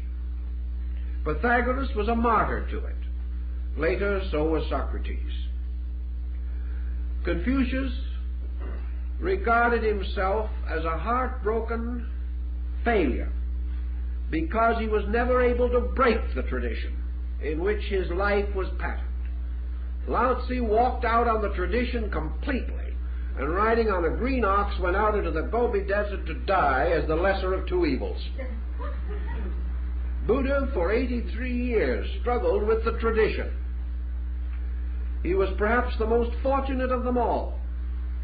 Zarathustra Spitama died in Persia with an assassin's spear in his back. Thus the phoenix dies, the bird dies in flames, but is born again. Constantly death giving birth to life. But against the tremendous weight of tradition rises the mysterious symbol of martyrdom, which is the greatest tradition-breaking force of all time. The great religions are nearly always associated with martyrdom. They represent a pattern by means of which man is released, breaks through, develops a new conscience mechanism, and starts out on another cycle, which will in turn grow old and hold him in bondage at the end of another 600 years. It seems to take in the world of events that length of time for a common social motion to pass through the 7 ages of its existence, coming in the end, after the 6 days of labor or the 6 centuries, to a Sabbath of rest. It can no longer go on.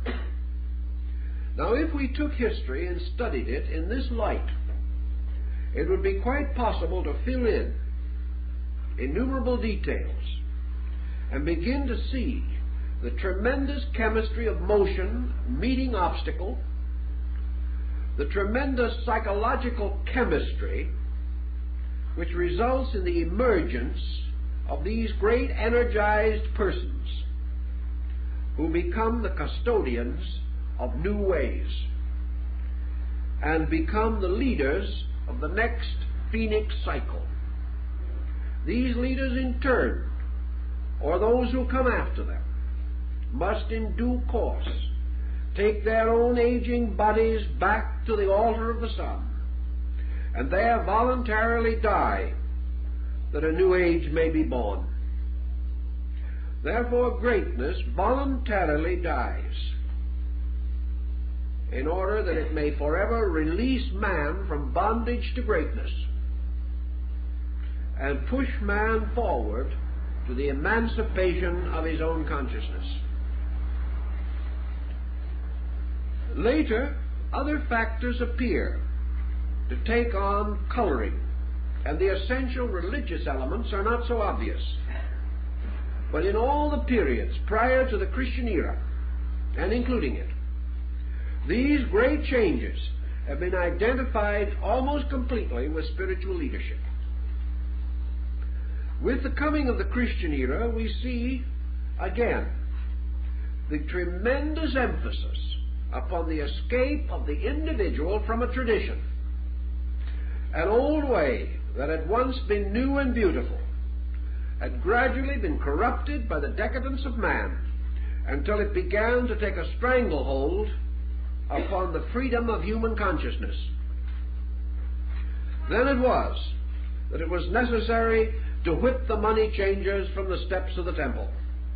Then it was that the veil had to be rent and the earth torn, at least in the great symbolical account. For again, the individual had to be freed from the negative phase of history, which is tradition. Now, tradition can be good or bad. Tradition which inspires us is the source of great good. Tradition which captures us and holds us, limits us, is a great danger. And all tradition begins by inspiring and ends by enslaving. So man must continually renew the principles of his life. Each of these great cycles, therefore, is involved in making all things new again, in order that the individual may once more experience the dynamic of free action, free choice, voluntary decision. As soon as he has decided for himself, he begins to decide for others. And the moment he decides for others, his culture begins to die. The moment he denies to another the right he demands for himself, he begins to lock and enslave. This is the story of history. This is the part of history which we cannot forget. This is the part of history which we must explore down through the various cycles with which we are concerned. So next week we are going to psychoanalyze historically probably the greatest era that we know, the beginning of the Christian era. and the effects of it upon the world which was to come after.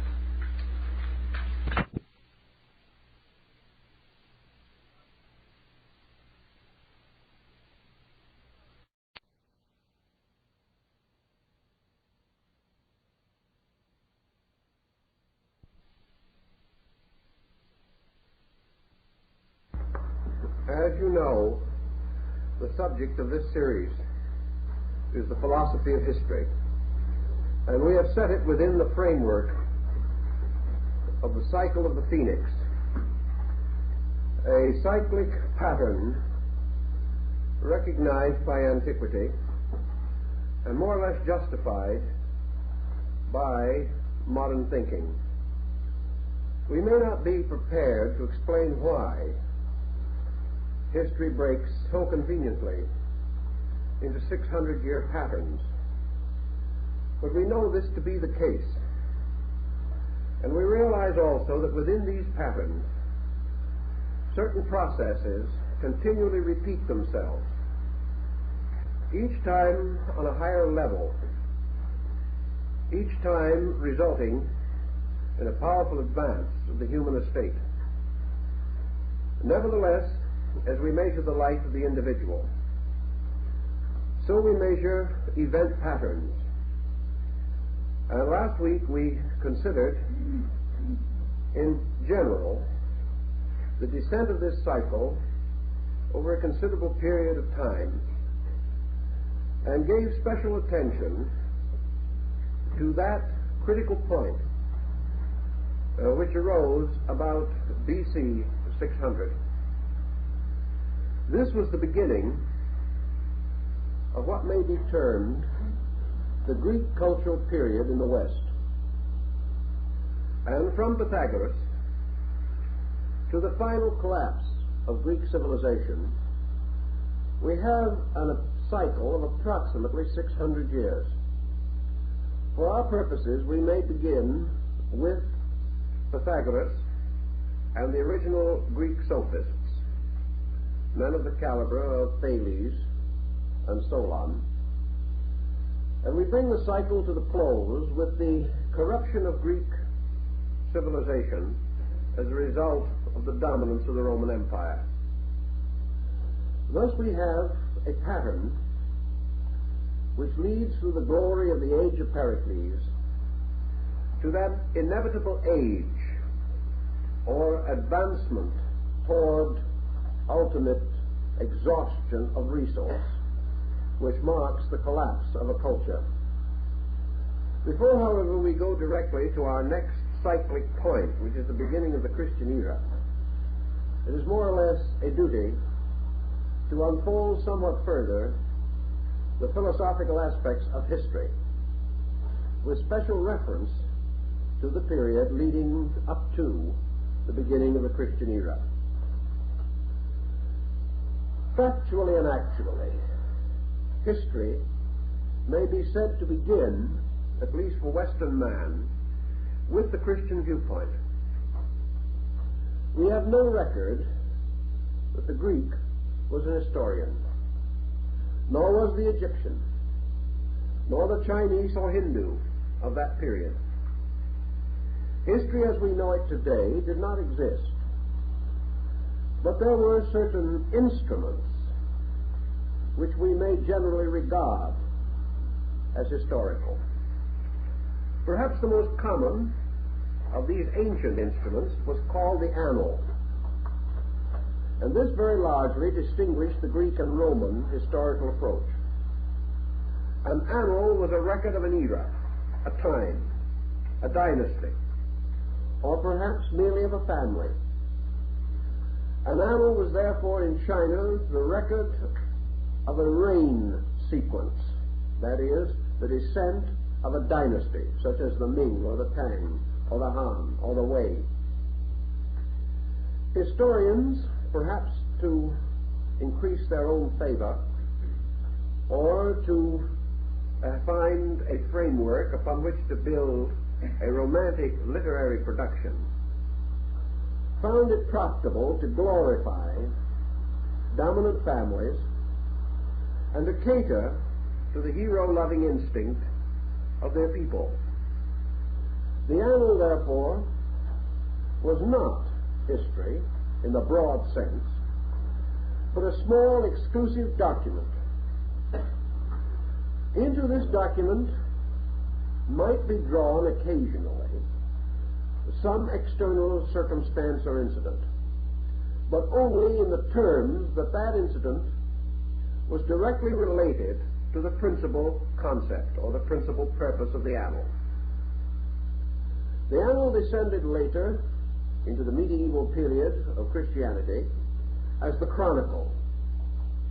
The chronicle being a kind of fabulous account of things, lacking, however, the essential ingredient of history, namely connective tissue. History only began formally when man began to ask the effect of the past upon his own time, and the probable extension of both past and present into the future in which his children must live. This is what we call historical perspective. It did not exist. Each episode stood alone in ancient times. The moral implications, the ethical overtones, the spiritual imponderables were almost completely ignored. Now, to a degree, this is due to the peculiar development of the historical instinct in man himself. And now in the 20th century, we realize that actually we are reliving most of the ancient cycles of world advancement. Let us analyze our present situation. What we call history today is for the average layman merely an annal or a chronicle. We mean by that if someone says history, we do not immediately have a picture of the interdependencies of times and nations and races and religions and doctrines. We merely think of history, for the most part at least, as the descent of European culture. If you ask the average person who has a so-called adequate education today to name you the first emperor of China or the first emperor of Japan, or to date for you any of the important East Indian historical incidents, he cannot do it. He cannot do it because he has not approached history except in the terms of its direct relationship upon the way of life in which he now lives. Today, for us, history is primarily American history. And our emphasis outside of this is upon the circumstances which led up to American history, the relationships between the growth of the American historical pattern and that of surrounding states, the effect of other nations upon America, or perhaps to a measure, the effect of America upon other nations. But our point of view is essentially provincial, our own. And outside of this point of view, we have an instinctive inclination to depreciate the cultural existence of other peoples. Perhaps we frankly acknowledge that we do not know much about these subjects. Consider, for example, our knowledge of literature. We are well read, for the most part, in European and American literature, comparatively illiterate in the literature of any other people. Our only real source of ancient literature is the Greco-Roman complex.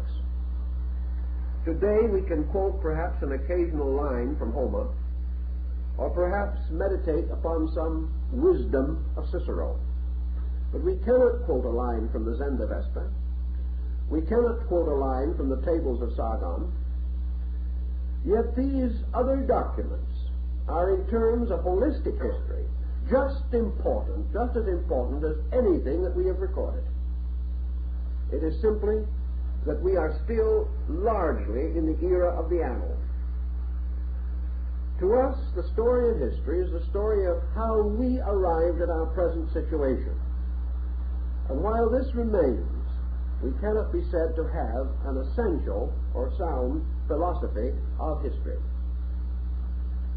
Somewhere in this pattern, we realize that the prejudiced historian must always fail, and any group of historical projects which receive the supreme prejudice of national emphasis must, to a measure, prove unsound. Here we have the greatest temptation to distort, to protect and preserve the appearance of our own virtues, and to sacrifice, if necessary, other factors which are outside of the auric field of our historical intent.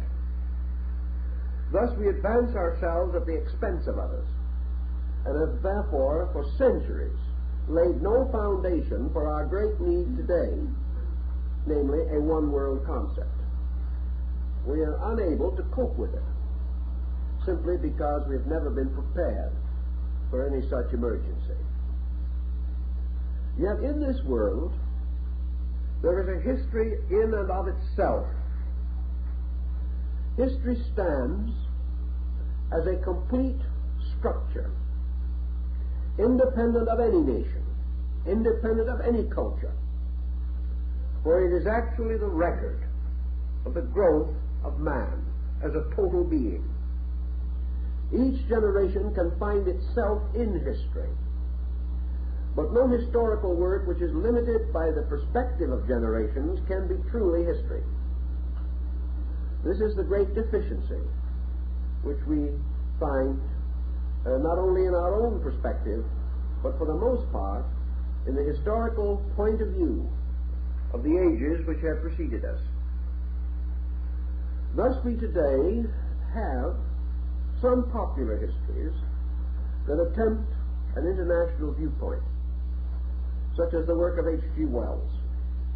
But unfortunately, we have not given the reading of these works a proper consideration due to the lack of preparedness in our own consciousness.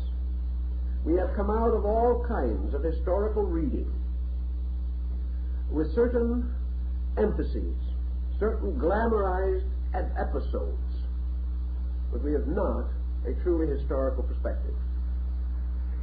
Again, in the 19th century through literature, and in the 20th century through the medium of motion pictures and television, we have gradually come under another false historical point of view. We have developed what might be termed the heroic complex.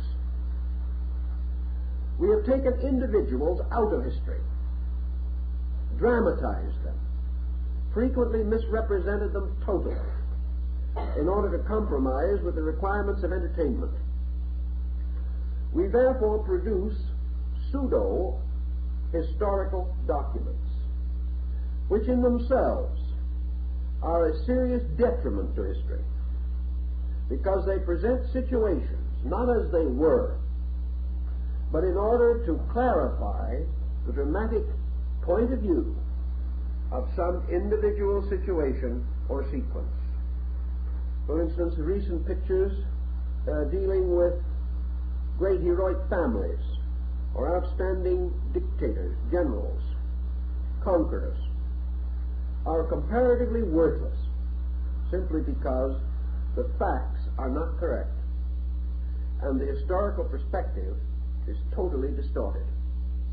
A good example of this type of thing can be the average person's concept of the French Revolution. The only thing we think of is the Reign of Terror. The real perspective of this great struggle, from an historical, sociological point of view, we are unable to appreciate. Our knowledge of the French Revolution is built somewhat upon Dickens' great story of the Tale of Two Cities. Or perhaps our understanding of a certain level of French life is coined from the base metal of Victor Hugo's Les Miserables. These things do not tell us historical values. But from them we have created a patch quilt of opinions which we continue to hold, and which therefore close our minds to the direct and complete approach to our subject. All the way along, therefore, we have found it necessary to create new historical instruments, and this is gradually being done. But the accomplishments are for the most part limited to learned journals with a circulation of 500 copies. By the time they are watered down to our common consumption and have been made highly palatable to the reader who studies while he runs, not much is left that has any essential value. The new instruments of history are mostly what we might term below the ground evidence. Below the ground means such monuments, such inscriptions, such excavated material, such reclaiming from ancient ruins and archaeological sites as give us a new way of appraising the value of the classical historian. We have created discovery as a censorship upon tradition. We are no longer satisfied to accept the history given to us by Herodotus. It is no longer necessary for us to study Egypt through Greek and Roman reports. The development of a means of interpretation based upon the discovery of the Rosetta Stone has opened to us 5,000 years of Egyptian records.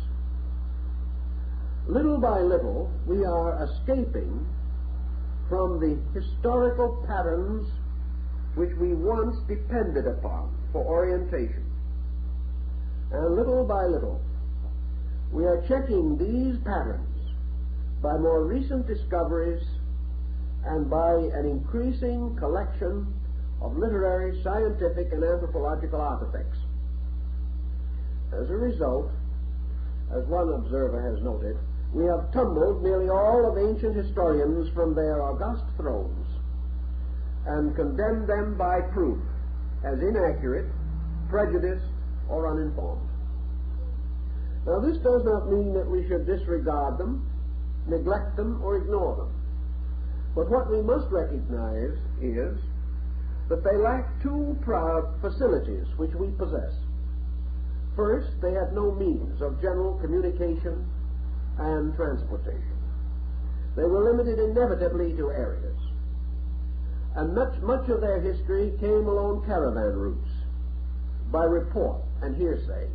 They had no other source, no other means of verifying anything except contemporary events in their own areas. The second deficiency that rested very heavily upon the ancient historian was the lack of method or lack of pattern by means of which he was impelled to examine immediate evidence and weigh it. He was impelled only to accept or reject according to his own judgment. Today we do not follow this course. We are in a position to observe the censorship of the past upon the present. We know that certain antecedent causes must have preceded events. This the ancient historian did not know, therefore he did not search for them. We also must realize that every effect having a cause, even the most obvious circumstances in our way of life, may have subtle causes which he was not in ancient times able to examine or had any incentive to do so. Thus our reports from the past give us a framework against which we must turn modern attention. And with this thought in mind, we will go to one of the most obvious examples of this situation, and that is religious history.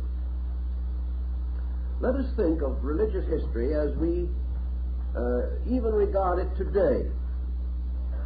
Within the last 200 years, the entire approach to history on a religious level has departed from the speculative thoughts and procedures of the Scottish metaphysicians to the more sober and accurate findings of the field biblical archaeologist. Today, in the name of religious history, men are digging with their hands into the earth. They are not following the ancient fathers. They are not regarding the translation of a neglected patriarch as a tremendous contribution to history. They are out in the field trying to find visible, factual evidence of the important, controversial points, or trying to fill in the desperate breaks in history relating to religious subjects. Thus, such a discovery as the Dead Sea Scrolls is in the spirit of modern religious history, in the spirit of religious archaeology. A few centuries ago, these scrolls would probably have been relegated to limbo. They would have been forgotten and neglected because they might have interfered with something. They might have changed our opinion. They might have stepped upon the toes of some prevailing orthodoxy. But today, scholars, both from theological seminaries and great colleges and universities of laymen, and belonging to many religious groups, are searching desperately for new and better meaning, and stand perfectly prepared to admit that while religion may be a revelation, religious history is not. It is an accumulation and depends upon increasing discovery for its ultimate accuracy. This difference in perspective also points the way to many things that we all should know about. Factually, we are completely ignorant of many of the most interesting episodes in American history. We have accepted certain texts. We have never questioned them. We have thought of the American history as the story of independence. It is not. It is the story of a people striving for independence. And until we discover this, we have not discovered American history. American history is not a problem of trying to whitewash patriots or tear them down. One group is afraid of heroes, and the other group is afraid to lose any of them. The facts remain that history is the story of average persons fighting their way toward goals, to a degree average, but above those previously attained. So with these patterns to consider, let us now approach the historical perspective with which we are concerned this evening. The circumstances, historically, philosophically considered, involving this critical period in the great Phoenix cycle, which we call the beginning of the Christian era. The beginning of an era is always the end of an era. These two must inevitably come together. Something must cease, decline, or fall away from dominance, if another factor is to ascend and attain dominance. Just as in the motion of the generations of men, the rulership of the world rests with a generation for perhaps 20 years. Then that generation gradually fades away, and rulership passes to another generation. The motion is so imperceptible that we are hardly aware of it. But continuance, as we know it, is a continual ending and beginning, a continual falling away and a building up, a continual process of the creation of a vacuum and then the filling of that vacuum by natural laws flowing in and taking the place of that which has departed. That which departed in the cycle with which we are most concerned was the golden age of Greek culture, an age that was distinguished for attainments in science, philosophy, art, music, literature, and letters. An age of extraordinary philosophical illumination. An age which produced perhaps more outstanding creative thinkers than any other recorded era in history. Yet, as we pointed out before, this was not a situation that was purely local. For this Phoenix cycle seems to have something to do with a great clock in the universe. For that which was occurring in the Grecian culture was paralleled by extraordinary and important changes in other parts of the world. The rise of Taoism and Confucianism in China, the great Buddhistic reforms in India, the restoration of the Avestic tradition in Persia. These events were paralleling those which were occurring in the Mediterranean area. Now, as we go forward 600 years, we see in the Grecian states philosophy deteriorating away under the pressure of great problems of utility. The rise of the Roman Empire disturbed many aspects of man's culture. In one way, for example, it disturbed leisure. In another, it presented man with one of the first great expositions of the problem of the victory of brute force over morality and culture.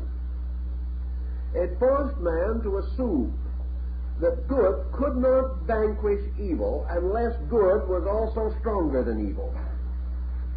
Stronger in the sense that good was supported by better human beings and more of them than evil. The philosopher could be taken out into the arena and fed to the lions by a despot. The greatest poet could starve to death. The great scholar could live and die neglected. And a comparatively worthless patrician could enjoy all the advantages of living. It was a period of disillusionment in which man was losing faith in the great theoretical concepts which he had concerning the operations of natural law. Theories, given opportunity of application, were not able to demonstrate their immediate utilities. Socrates was a good and wise man, and he was poisoned by the Athenians as a reward. Aristotle was a great and learned man. He was banished. One by one, those who were devoted to truth found themselves confronted with an adamantine wall of error. They discovered that power was moving gradually into the hands of aristocratic minorities or into militaristic sects. It is the same concept that is described with the philosopher when the king Minos showed him his treasure houses. The philosopher said to the king, "You have more gold than anyone in the world, but you will lose it to the first man who has better iron." This was what the classical world was discovering. It was learning by the terrible example of the Roman Empire that what we term materialism was a fact to be reckoned with, that it was not merely the minority conception of a few selfish persons, but that it had a tremendous hypnotic power over all people, and that against it only the strongest and the firmest could stand, and they stood alone. This decision, this conclusion, might never have come upon Mediterranean culture had it not been that a highly cultured people, the Greeks, were conquered by a comparatively uncultured group, the Romans. The Greeks also had the spectacle of observing that the iron of Rome not only toppled over the altars to the philosophic gods of Greece, but also toppled over the altars of 100 religions. The gods of various cities did not defend them. The Roman phalanx was stronger than heaven. Now, observations of this kind forced upon a people which had long existed, at least with a comparatively provincial attitude. I will not say a people that had not passed through disasters and mistakes and a certain degree of conquest, was important because it uprooted something else that was very strong in the classical mind. Athens could be conquered 1,000 times by Macedonia or other nations. But to the Athenians, in their particular pattern, this was punishment. They did not doubt the gods. Punishment made them believe but more firmly in the gods. Because the Athenians, in the privacy of their own convictions, were fully aware of their own delinquencies. And the evil man with a bad conscience regards defeat usually as punishment. But as the picture grew in proportion, when good and bad, old and new, wise and foolish, all together were trampled under the feet of the Roman legionnaires, it was no longer possible to fall back upon this moralism. It became obvious that the world was moving from a philosophical foundation and a religious foundation to what we might term a scientific economic foundation. The Greeks themselves probably began to understand why this had happened, but they could not check the momentum. For 300 years following the zenith of the Periclean period, there had been a gradual division in knowledge. By degrees, knowledge as science was divided from knowledge as religion. Philosophy was held in a kind of abstract aloofness. It was a kind of ancient and wise ancestor. But younger philosophers began to build bridges and roads.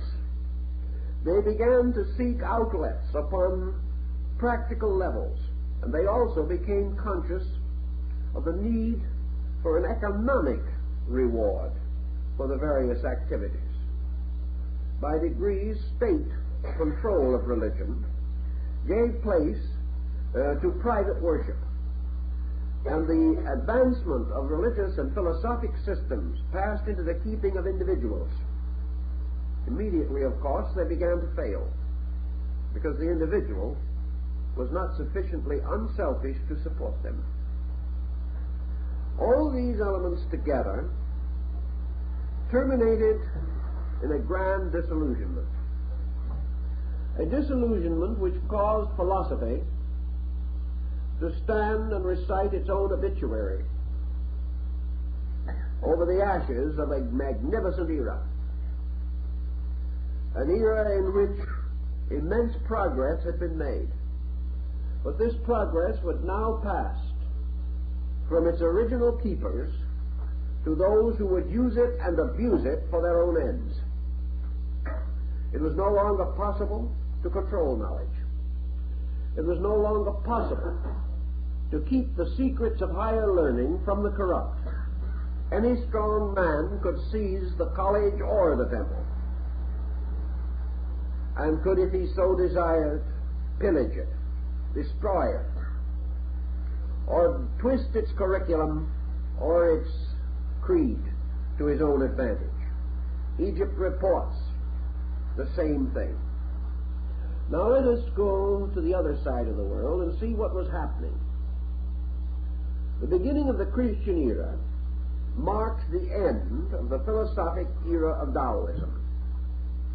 Approximately the year 40 or 50 A.D., Taoism ceased to be a philosophy in China and verged toward a state theology. Your Taoist philosopher, your scholar, the man to whom Taoism meant the personal experience of God through tremendous discipline upon self, this philosopher disappeared almost completely from the descent of the subject. In its place emerged Taoistic theology, very largely derived from certain aspects of indigenous Chinese religion and Buddhist ritualism. We now have the Taoist believer who, through prayers and relics, believed that he could preserve his own soul. It was now a problem of Taoism carrying the people. It was no longer a problem of a man gradually coming to merit enlightenment, to earn his own salvation. Salvation must come to him easily, in ritual, formula, mantra, or through some strange magical means. For magic, as an escape from labor, was always an interesting possibility. At the same time, in China, in the 1st century, within a few years of the beginning of the Christian era, Confucianism was declared to be a state religion, dividing with Taoism and Buddhism the spiritual leadership of the Chinese people. What was the result? The great ethical code of Confucius, a very severe code, depending for its validity upon the conscientious conduct of the individual, began to drift into oblivion. Men paid great homage to Confucius. His name became venerated above all other names. But they forgot to keep his rules. To merely affirm them, to accept them, to say, I am a Confucianist, was to be in good taste and good style. The rest was ignored. So we see exactly the same situation coming. We find that 600 years of Taoistic and Confucianistic philosophy in China led not to the rise of a great disciplined China, but to the building of countless temples filled with innumerable images, worshipped in part by writing a prayer upon a piece of thin paper, chewing it up and spitting it onto an image. Either Confucius or Lao Tzu would have turned in their graves under such a procedure. Yet it represented a change that was to show why China was never able, in the classical or ancient period, to establish itself upon a solid level of ethical integrity. It was always a country in which the strong pillaged the weak. First in the name of heaven, second in the name of Confucius, and finally in the name of the Mandarin himself. About this time we'll move to India. What was happening to Buddhism? In precisely 600 years, Buddhism came to its first great crossroads. Philosophic Buddhism, as represented by the original teachings of the great Eastern philosopher, might be said to have comparatively died. Original Buddhism was nearly extinct in its own homeland. In its place arose the great, marvelous era of Buddhistic metaphysics. At this time came the multiplication of images. At this time came the tremendous ritualism of Buddhism, and the simple agnosticism of the original teacher was reflected in a system which developed over 10,000 divinities. Now, we must not say that all of this represented loss. Let us rather say that in Confucianism, Taoism, Buddhism, in the Avestic philosophies of Persia, and in the condition in the Near East at the beginning of the Christian era, the tip was a very distinct motion, tipping from discipline to devotion. In every system, faith came to take precedence over discipline. Most critics have said that discipline was just too difficult. Hegel has attempted to give us a summary of what he regards as the motions of these elements, and I jotted down a few words from Hegel. Hegel attempted to point out the fact that history, in its deepest aspect, is essentially the story of man's spiritual conviction. He also came to the conclusion that different races, different nations, and different culture groups, although passing through similar periods and cycles, were distinct because of the emphasis which they placed upon the conduct of man. This emphasis becoming the basis of the entire sociological pattern that followed. History was therefore the record of the results of moral emphasis, as this affected vast aggregates of human beings and became the basis of the laws under which these human beings lived. In this point, Hegel gives us 5 keynotes of religions, which he regarded as basic historical factors. He says, for example, that Judaism is the emphasis of duty, that the entire development of this faith and the effect of it upon other peoples and within its own group was the growing, intensifying recognition of the essential fact of duty. Duty was the great virtue. He then says that the emphasis by Confucius was order. That the purpose of the Confucian code was primarily to preserve absolute order in all relationships and in all processes. That the moment order is endangered, continuity is endangered. Because the moment things get out of pattern or out of arrangement, chaos sets in upon them. Disorder leads to death unless it can be corrected. Perhaps that is why we refer frequently to forms of illness as disorders. If they are allowed to continue in society, disorder becomes the sickness which is mortal, which is finally the disintegrating and destroying factor. He gives as the great ethical keynote of Moslemism, justice, and emphasizes that upon this concept we can have exactitudes which may go to the excess of injustice.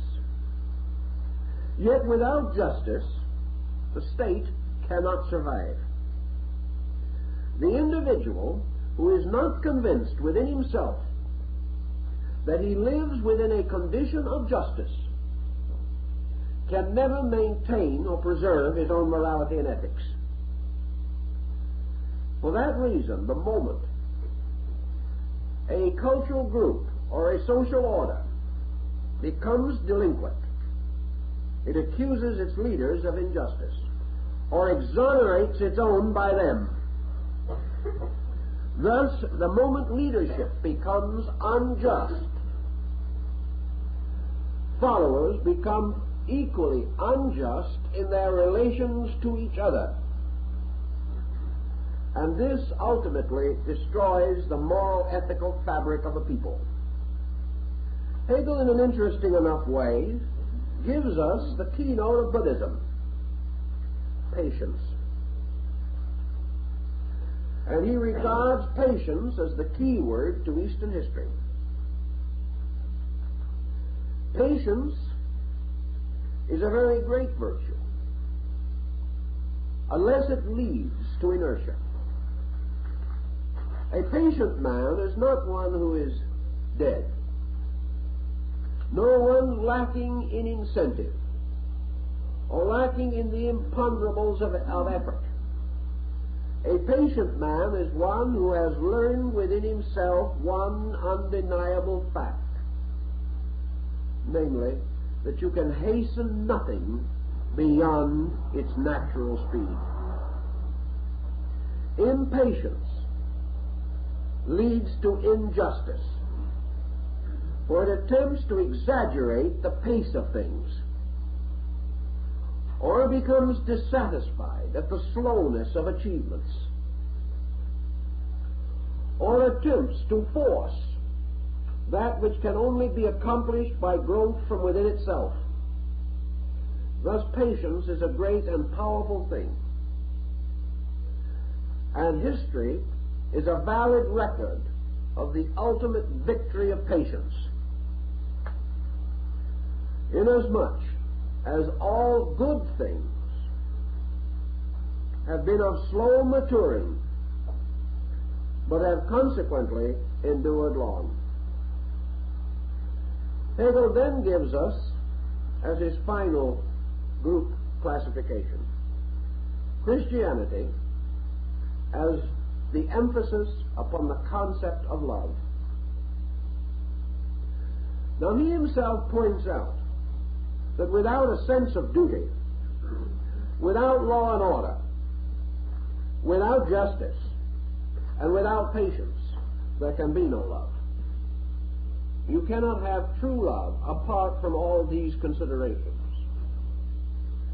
Therefore, he is perfectly willing to accept that history is the record of the meeting, dividing, reunion, blending, synthesizing of these great streams, and that what we call modern man has inherited these 5 great social concepts, and that these concepts, in some relationship, in some pattern, either separately or together, constitute the impulse which results in history.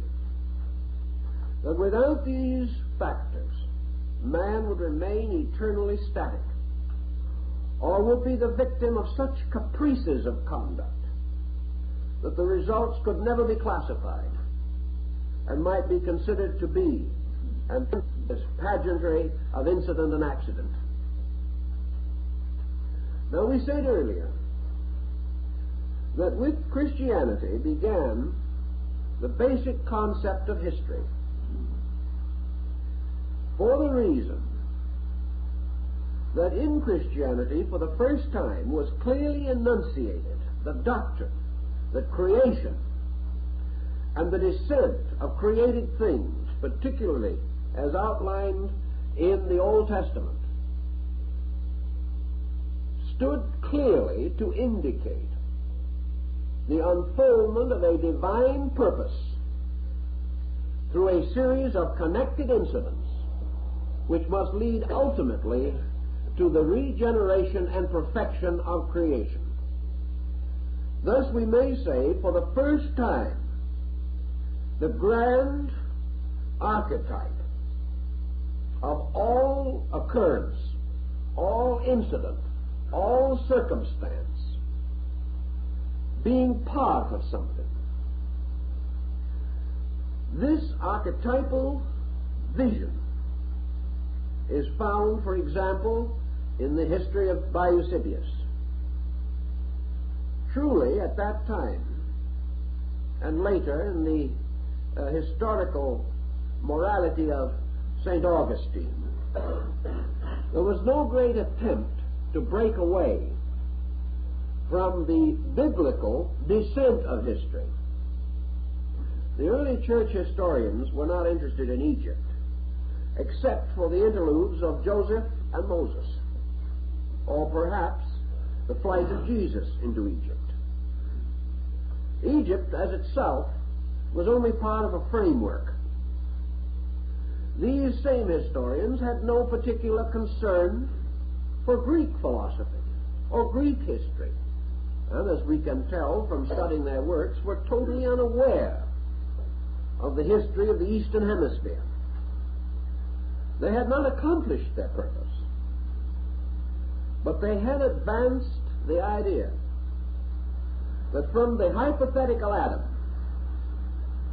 to the latest newborn babe, all generation was tied together in something, that it was an unfolding of a divine plan. Today, the modern man will probably resent, in some instances, this reference to divine plan. But he maintains the same concept when he thinks of history as the sequential unfoldment or evolution of life. For he causes evolution to stand for the progressive development of a plan or a pattern, or the gradual unfoldment of life from something, through something, to something. In this way, the Medes and the Persians are rescued into the life of modern man. The past becomes a valid experience, just as we accept in human life that the past is a conditioning factor in our psychological perspective, our philosophical and moral understanding of things. We note, therefore, throughout the then existing and civilized world, and to a measure, there is indication and evidence even in our Western Hemisphere, among the ancient records of the peoples of the Central American area particularly, that about the beginning of the first century there was a tremendous moral, ethical, spiritual upheaval which seems to have occurred primarily inside of man and to have moved him to a comparatively new stage of his own development. We have a parallel for such upheaval which is non-explainable historically and becomes an unhistorical fact in the transition, for instance, between childhood and adolescence, or between adolescence and maturity. The individual is affected by his environment, but certain biological processes inevitably release psychological tendencies, and these are native to and natural to the unfoldment of man himself as a human being. He must pass through these phases. Some may have a more difficult time than others. Some may find the experience a magnificent adventure, others a dismal and neurotic episode. But still the change must take place. And it seems to be the same in this problem of history. History is punctuated by certain unhistorical events which have to do with the internal life of those creatures growing through history. History defines the boundaries of their achievements, but it cannot completely capture the stages of maturity through which these beings pass. For the transitional and historical growth stimulate something within man, releasing faculties, powers, and perspectives previously latent. These are then dumped into the historical arena and result in a rapid and amazing change in the historical perspective itself. Thus, man, made by history, reaches a certain point in the making in which he turns and makes history. Then, having made history, he falls into the pattern which he himself has created, may become the victim of it, may ultimately become decadent by clinging to pattern, and then after a certain length of time finds himself again being fashioned by history, rebelling and becoming once more a creator of history. The cycle goes on and on and on.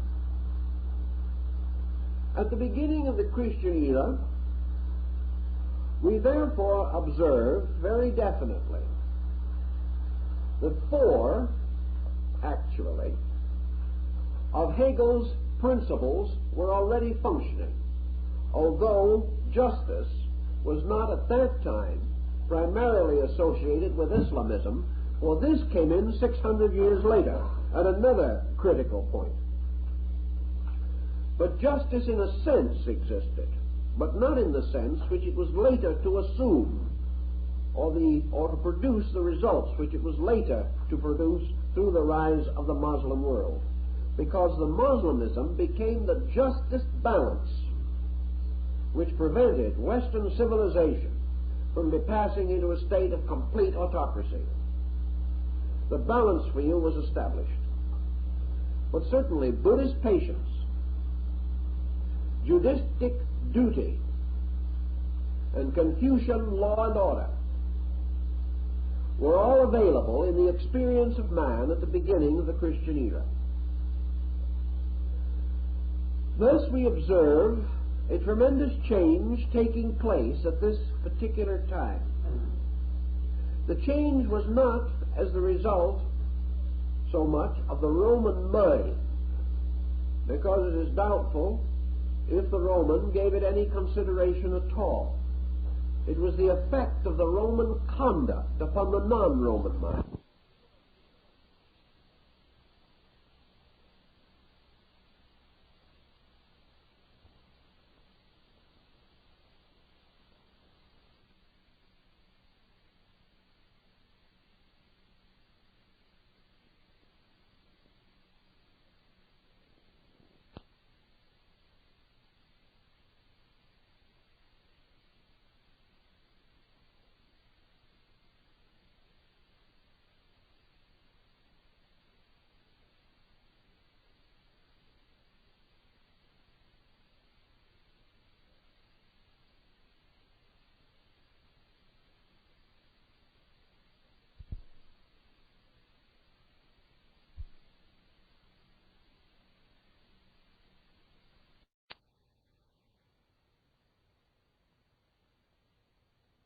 Of discipline to a kind of disillusionment, a sort of internal despair, which found its compensations only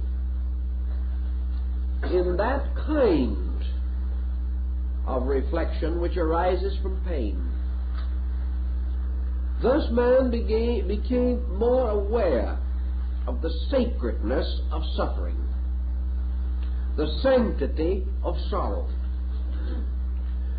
He was re-experiencing the tribulation of Job. He was reaching out for security in which values that were to him apparently hopelessly lost could be rescued. Such certainly was the state of Syria and the condition of the Jewish people at the time of the beginning of the Christian era. Their sorrow, their misfortune, their tribulation can be traced in such movements as the Essenes, the Therapeutae, the Johnanites, and the Nazarenes. Orders of resignation, movements of acceptance of sorrow, movements in which patience had to become important. But it could not be merely the patience of Job. It had to be patience with hope. Patience with something greater than disillusionment or despair. Thus we had, among many of these peoples, in fact nearly all of them, the rise of a messianic concept. For example, the transformation of Taoism in China was due to the rise of what might have been termed new prophets. A Taoist mystic spearheaded this change. A Confucianist mystic spearheaded the translation of Confucianism from a philosophy to a religion. A Hindu Buddhistic mystic and a group of arhats were responsible for the change in Buddhism. Persian mystics were the ones who brought about the transition in the cult of Zoroaster. And through the Near East, and even through Greece, and to a degree in the Roman Empire, small groups of mystics were the ones upon whom descended the burden of preserving human hope. Mysticism, psychologically, always involved in introversion. Mysticism was the natural outlet available to persecuted minorities who had no hope of the material improvement of their state. Peoples disillusioned completely, or nearly so, because it seemed that in every way their gods had failed them. The only answer lay in a further re-estimation of self, a further emphasis upon the possibility that the individual had failed God. And the moment this becomes strong, we have asceticism. We also have monasticism. And finally, tremendous programs of repentance. Against this first tendency, a balance of factors was also introduced, consisting of the Syrian gnosis and the Alexandrian gnosis. Both of these were originally philosophical movements that were almost immediately transformed into mystical movements. The restoration of Platonism in Alexandria was Neoplatonism, a mystical interpretation of Plato. Everywhere mysticism, a contemplative solution to the emergency. Mysticism was also a defense mechanism, because it was the only way in which the individual could detach himself psychologically from the pressure of his time and retire into values which he regarded as essential to his survival.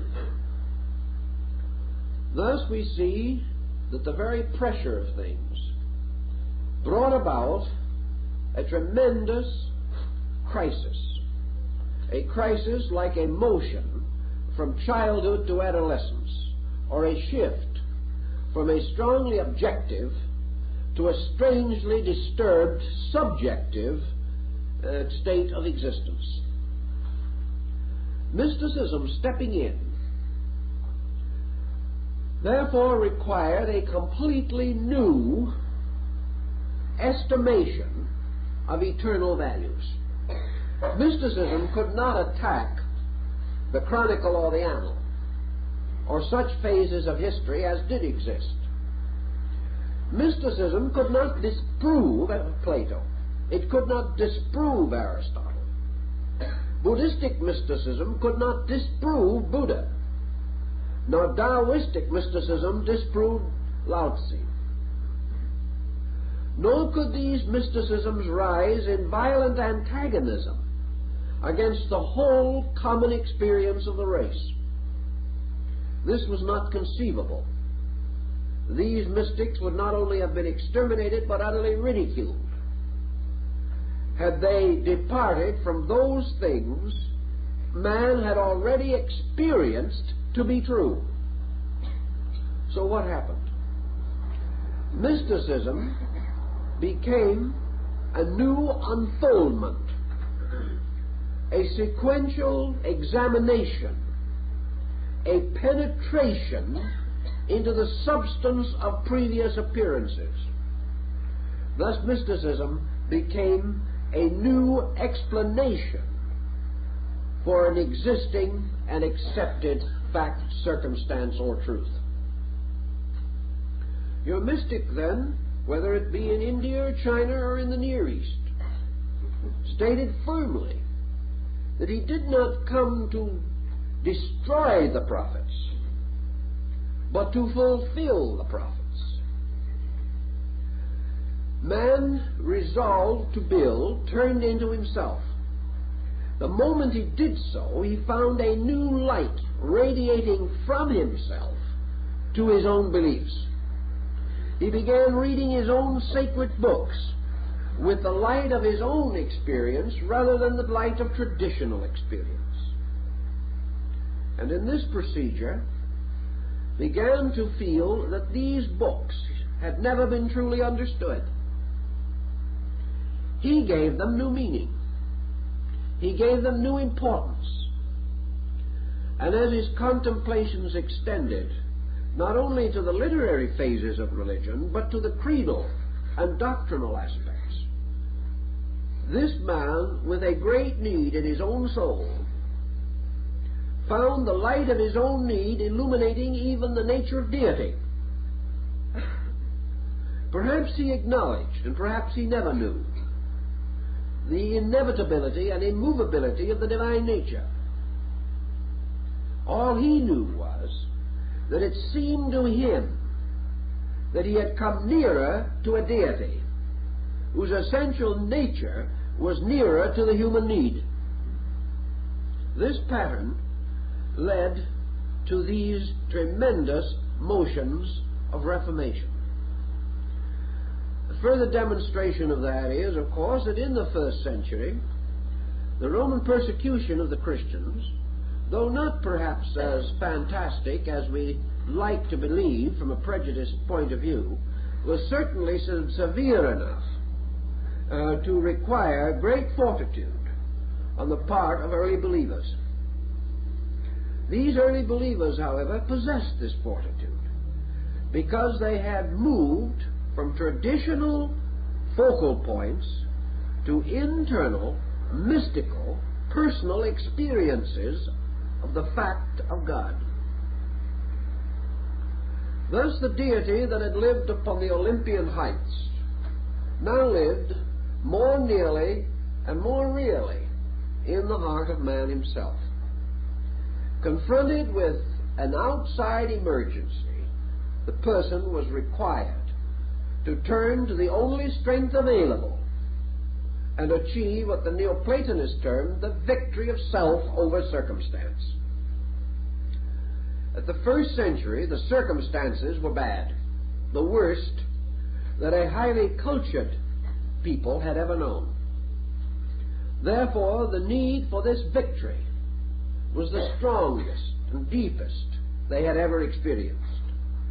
And out of the impact of the great need and the growing enlightenment of the people, for they had already enjoyed the great cultural advantages of classical civilization, came a new chemistry, the chemistry of the philosophical type of mind, meeting an emergency which philosophy could not solve, and using its philosophic insight to move on to a spiritual perspective.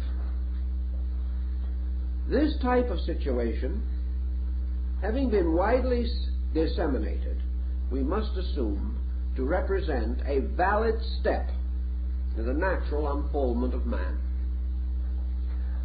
When Hegel, therefore, makes the Christian dispensation the order of human love, or man's love for man and his respect and affection for deity, he presented the early Christian with a challenge that was perhaps greater than he could bear. Human adolescence has as its essential nature exactly the same thing. For human adolescence is a motion of the individual from the extraversional processes of growth towards a depthening of his internal nature by which he becomes capable of love, whether it be human love or divine love. Therefore, emotional integration is almost certainly an essential part of man's growth in love experience. So we have an era in which this experience became first a problem, then a burden, and finally an opportunity for an aggressive and excessive possessiveness in the name of love, which was the exact perversion of the original principle, but man himself, in his own growth, passes through precisely these difficulties.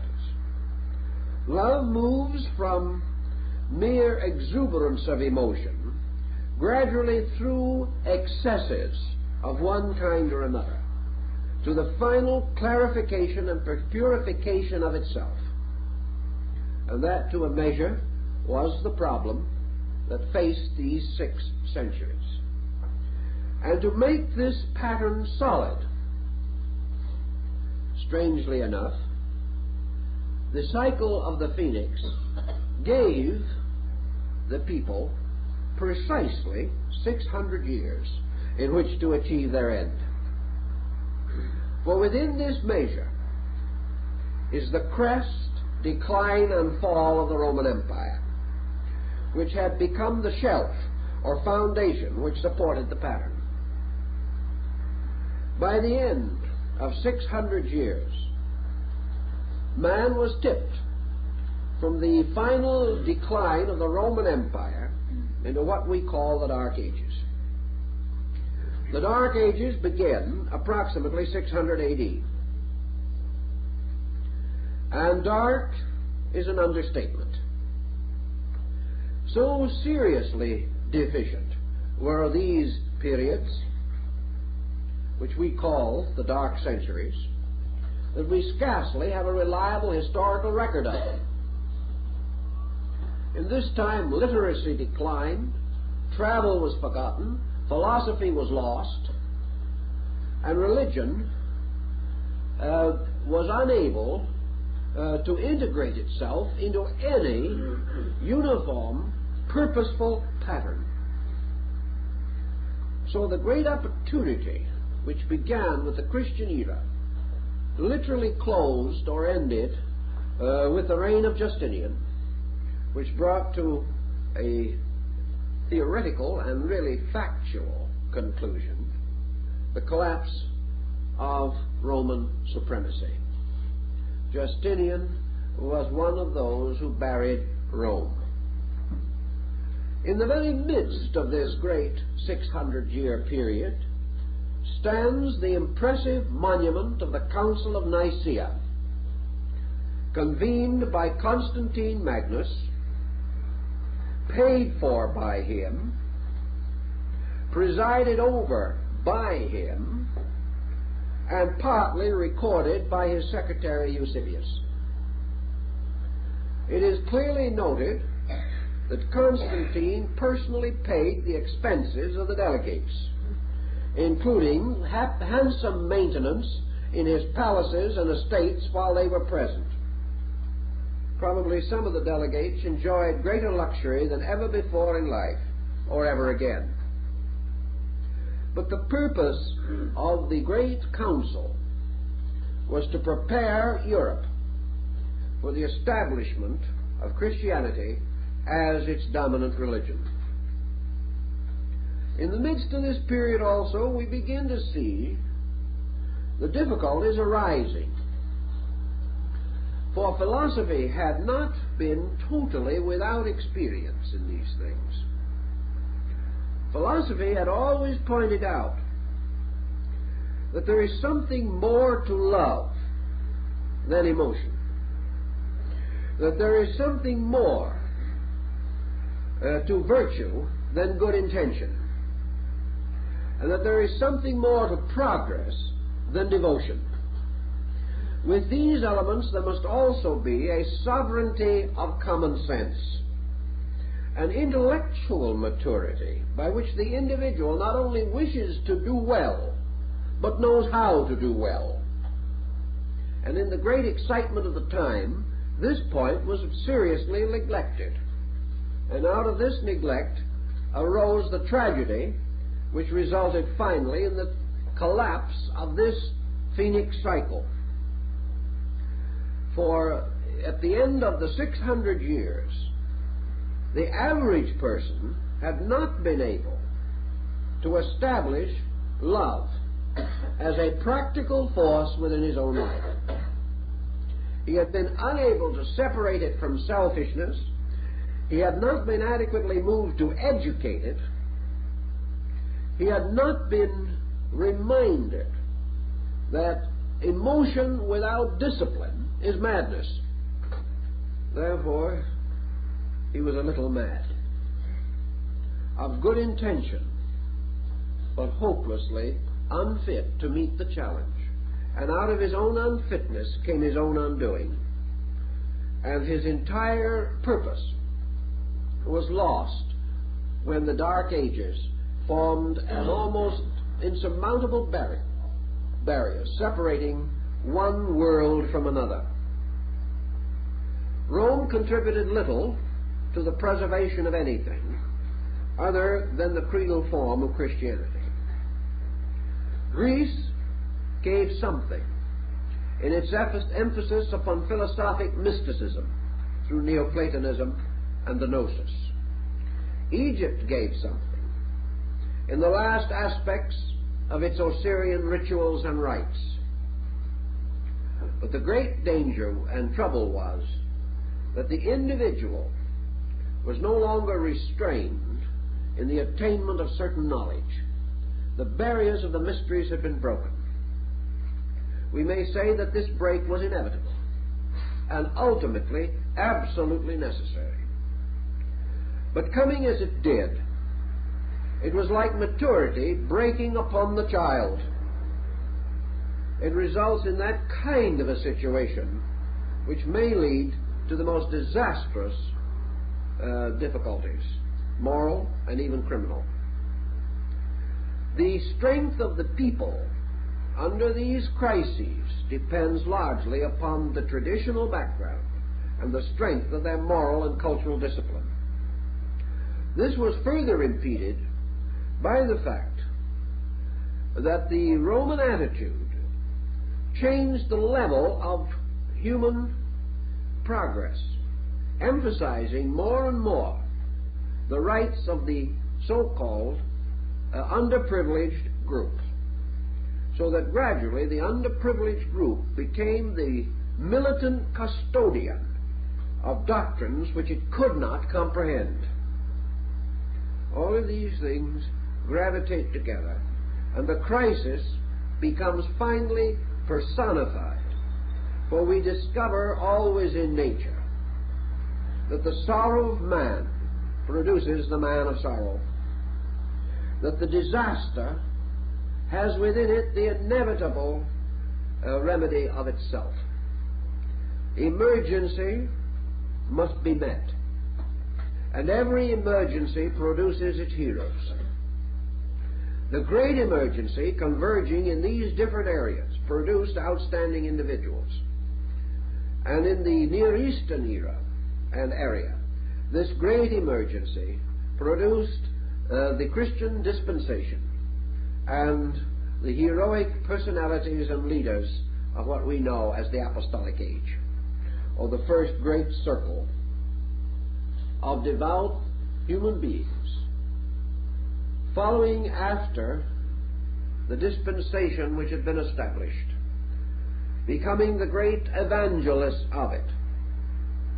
Many of them persons whose sincerity and force of character cannot be denied, but whose abilities were in various ways limited.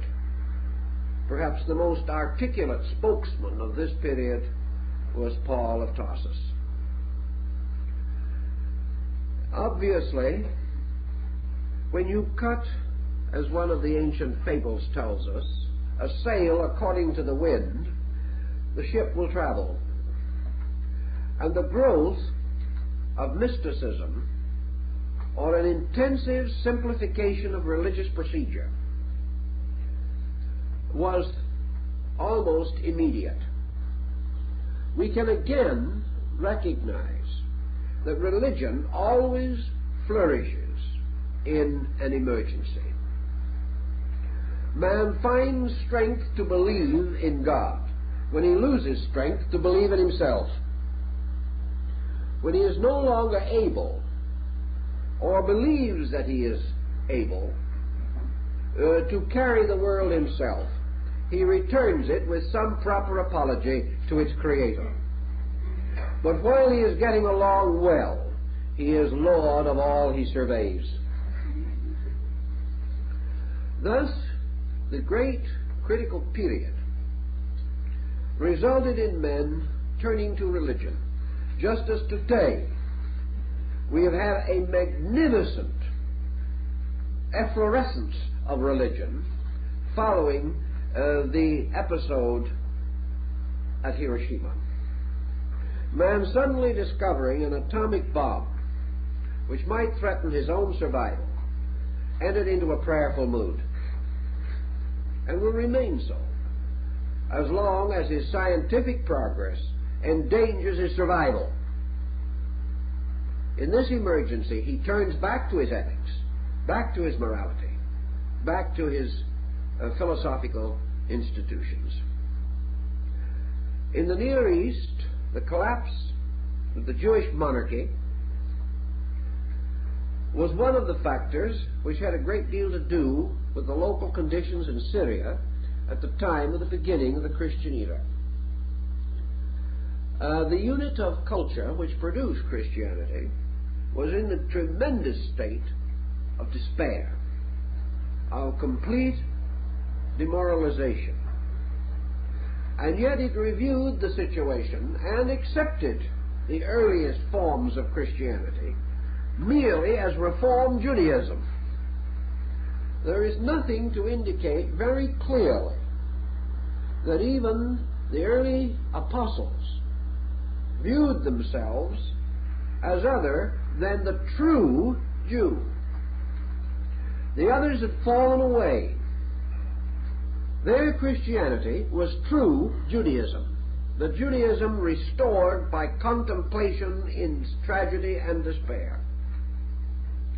They regarded the founder of Christianity as a learned rabbi, a young but remarkable member of the great Sanhedrin, one who supported his own beliefs and ideas in the most approved manner by frequent reference to and quotation from the great authorities of the Old Testament. This situation resulted in early Christianity taking in relationship to Judaism much the same position that Lutheranism took to Roman Christianity. In other words, it was a reform. The way of the reformer is always difficult, and he is not infrequently a martyr, because his reform will not be accepted by all, even of his own people. Gradually, however, it appears that Christianity divided as early as the 1st century. In fact, the division is already traceable in the Gospels themselves. To one group, Christianity had to be the fulfillment of the law and the prophets. This might well be termed the Syrian school, and has been so called. To these people, as is also pointed out in the Gospels, the salvation of Israel, the preservation of Israel, the restoration of Israel, was dependent upon the restoration of the throne of David. Hence the effort in the genealogies to indicate that Jesus was descended from the house of David, and was indeed a lion of the house of Judah. Also, the emphasis found among the apostles, perhaps the emphasis that most swayed Judas Iscariot, the belief that Jesus must be proclaimed historically, dynastically, King of the Jews. Even in this time, even though he affirmed that his kingdom was not of this world, the majority of the persons who followed him in that cycle were undoubtedly convinced that he had come to achieve the restoration of the sovereignty of the state of Judah. Now, this situation was, of course, immediately subjected to another frustration. The martyrdom of Jesus, the scattering of his disciples, led to the inevitable realization that one of two things had to be true. Either he was not the promised Messiah, because he was not crowned with the crown of David, but with a crown of thorns. Or else there had to be a great and valid meaning beneath his words when he declared that his kingdom was not of this world. There had to be the tremendous transition between the historical Jesus and the mystical Christos, or Messiah. That phase of the doctrine, which dealt theoretically and even practically with the creation of Christian mysticism and Christian philosophy, derived essentially by a blending of Syrian mysticism and Platonic philosophy. This moved into the Greek sphere of influence, perhaps indirectly at least, as a result of the ministration of Paul. And by the year AD 50, there were two distinct Christianities already clearly marked. So clearly marked that it would require centuries before these streams could be brought together. And this, the first really great effort to bring them together, arose in the late period of the medieval epoch, probably the end of the 16th and the beginning of the 17th, to reach its final flowering in such movements as the New England Transcendentalists in the United States. It's a long arc of pattern. But by, as we say, by AD 50 and even a little earlier, we had Hellenistic Christianity, which was essentially mystical consolation. The Christ in you, the hope of glory. And we had the Syrian Christianity, which was still attempting to emphasize the Judaistic interpretation of the Christian dispensation. In other words, the Syrian school was moving the faith back into Judaism as a schismatic group or as a reformed group, hoping sincerely to broaden the foundations of Orthodox Jewish belief. The other group finally broke away entirely from Orthodox Jewish thinking, with the result that today St. Paul is regarded as having been responsible for Christianity breaking with the Jewish faith and emerging as a totally independent religion. This in turn means that our ancestors or forebears back in that time had a choice of their religious direction. One was to unfold the Jewish hierarchical system, and the other was to depart from it totally into a kind of wilderness of internal seeking. Both courses were followed. The earliest effort to reconcile them was probably the Gnosis, but by that time the bitterness between the groups had intensified to the degree that they both turned upon the Gnosis and destroyed that. For when a family feud gets well underway, woe indeed to the arbitrator. He will be the victim of both sides. Moving westward, the Syrian Christianity resulted very largely in the early formation of the Western Church.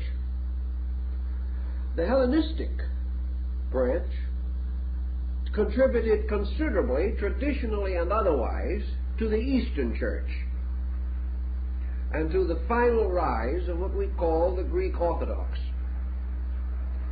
which also produced a number of other groups, some of them splinters, and others more or less major branches, including the Russian Orthodox, the Armenian, the Bulgarian, the Romanian churches, distinguished almost entirely by national boundaries rather than by essential differences of doctrine. From the time of the Council of Nicaea, in which an effort was made to bring the two groups back again, to the present time, they have never officially reconverged. And out of the combination, to a degree, of these two groups arose finally the Anglican congregation, which became the Church of England. There is quite an involved story here also, but it is not within our present province. Our purpose is to distinguish as far as we can the valid historical factors which resulted in the year of the Christian era becoming the most important time in calculation for probably nearly a half of the living inhabitants of the earth. Not because they are all Christian, but because they have come under the influence of it to the degree that it affects their calendars, their dates, their chronologies, and all related matters. This situation, being essentially psychological, it also began to move. The gradual persecution of the early church and the difficulties through which it passed in the ante-Nicene period, or that is, prior to Nicaea. Ante meaning in this case prior to, not against. This situation also emphasized an intense segregationalism. The members of the community, not only for defense, but for a certain neurotic need within themselves, separated themselves essentially from other groups and became the basis of a religious motion present throughout the descent of Christianity, which has been called separatism, or the sense that worship means apartness or away from. Probably to a degree this was due to the dangers and the competitive security offered by remote areas. This in turn had its psychological influence. It became more or less a faith of secret worship. And man shall worship his God in secret, and the God he worships in secret shall reward him openly. This thought from the Gospels themselves certainly influenced the early forms of the church. In these days, of course, there was no formal priesthood. There was no essential connection between groups. And the church consisted of completely isolated ecclesias or assemblies, presided over by deacons or by persons appointed from the congregation. There was a period in which revelationism played a part, and there were what were called the apocalyptic movements in the early years of the church.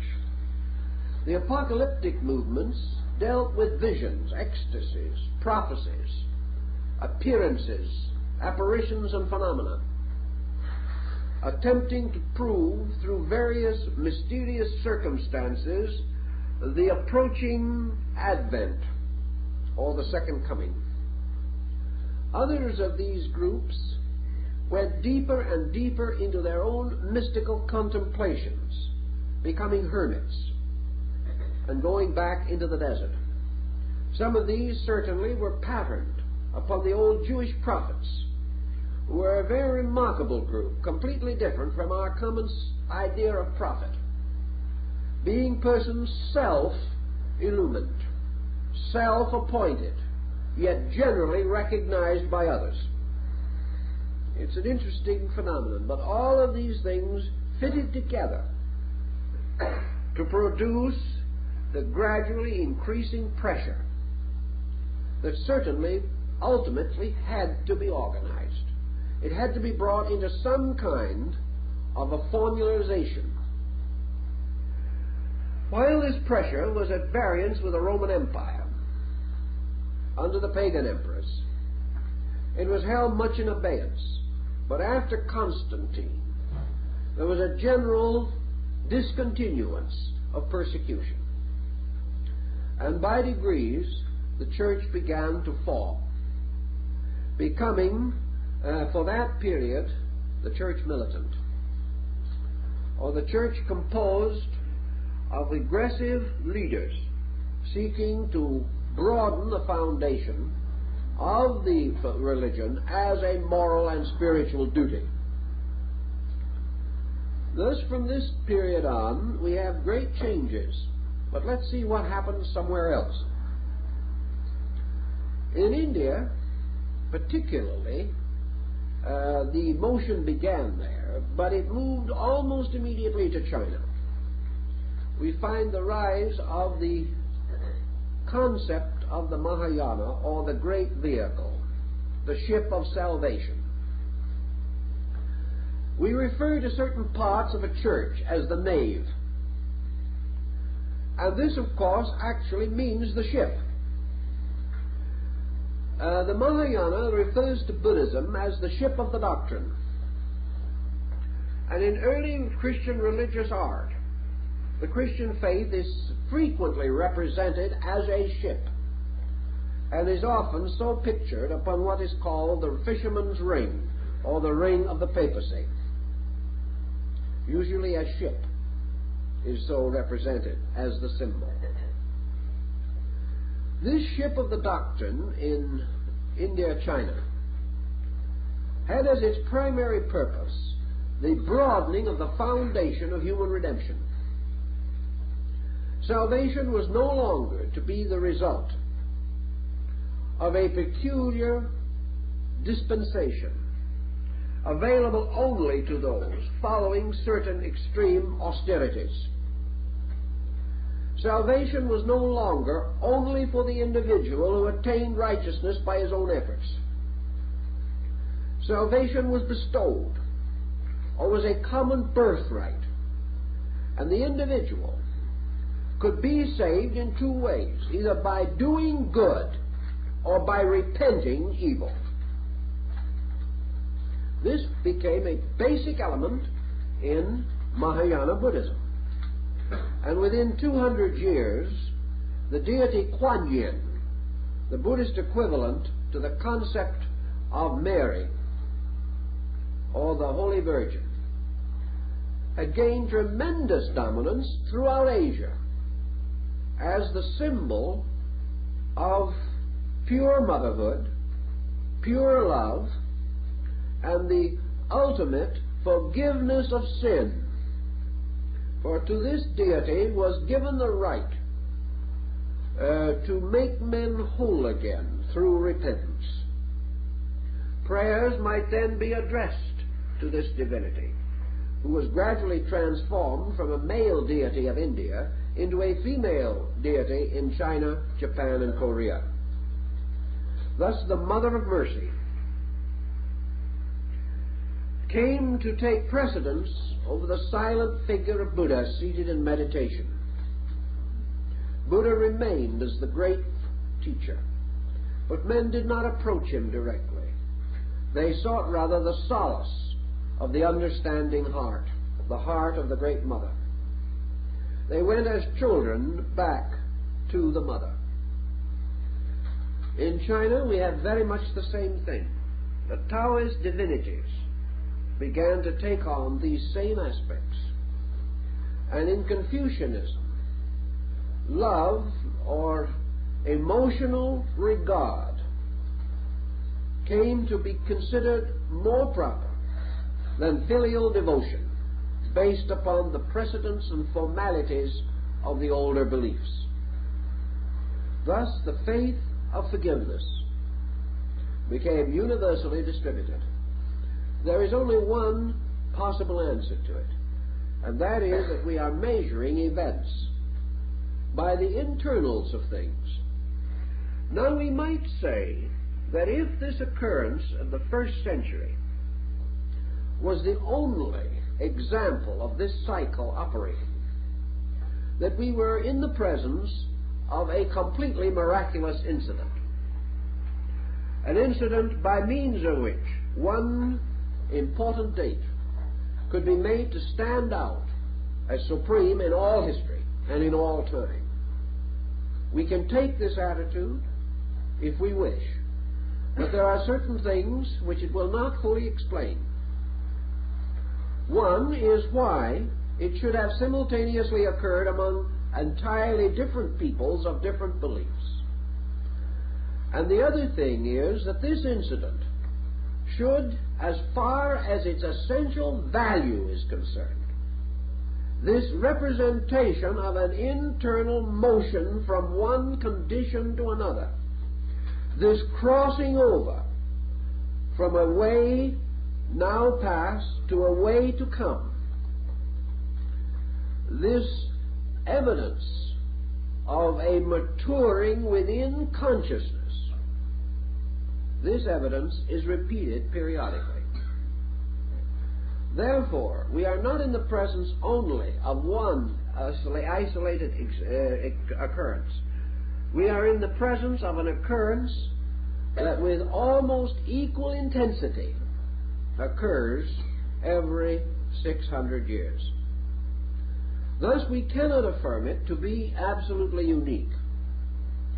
But we can affirm with the mystic that it represents a positive growth of consciousness, a step in the great maturing of a creature, a compound being made up of generations, of histories, of cycles, and perhaps even enclosed within the broad pattern of the Eastern concept of rebirth. History comes to these critical focal points, and from them moves forward. The great value of Christianity was stated at the beginning of the era. In other words, the cycle begins with the advent of the teacher. And from that advent on, the purity and clarity of the original revelation gradually but relentlessly declined. The same was true 600 years earlier,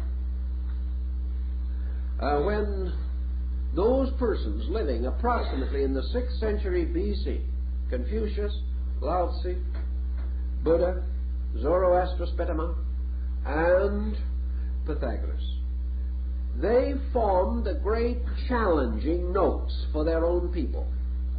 And gradually these doctrines also declined, until at the end of 600 years they had all reached a critical state of declination.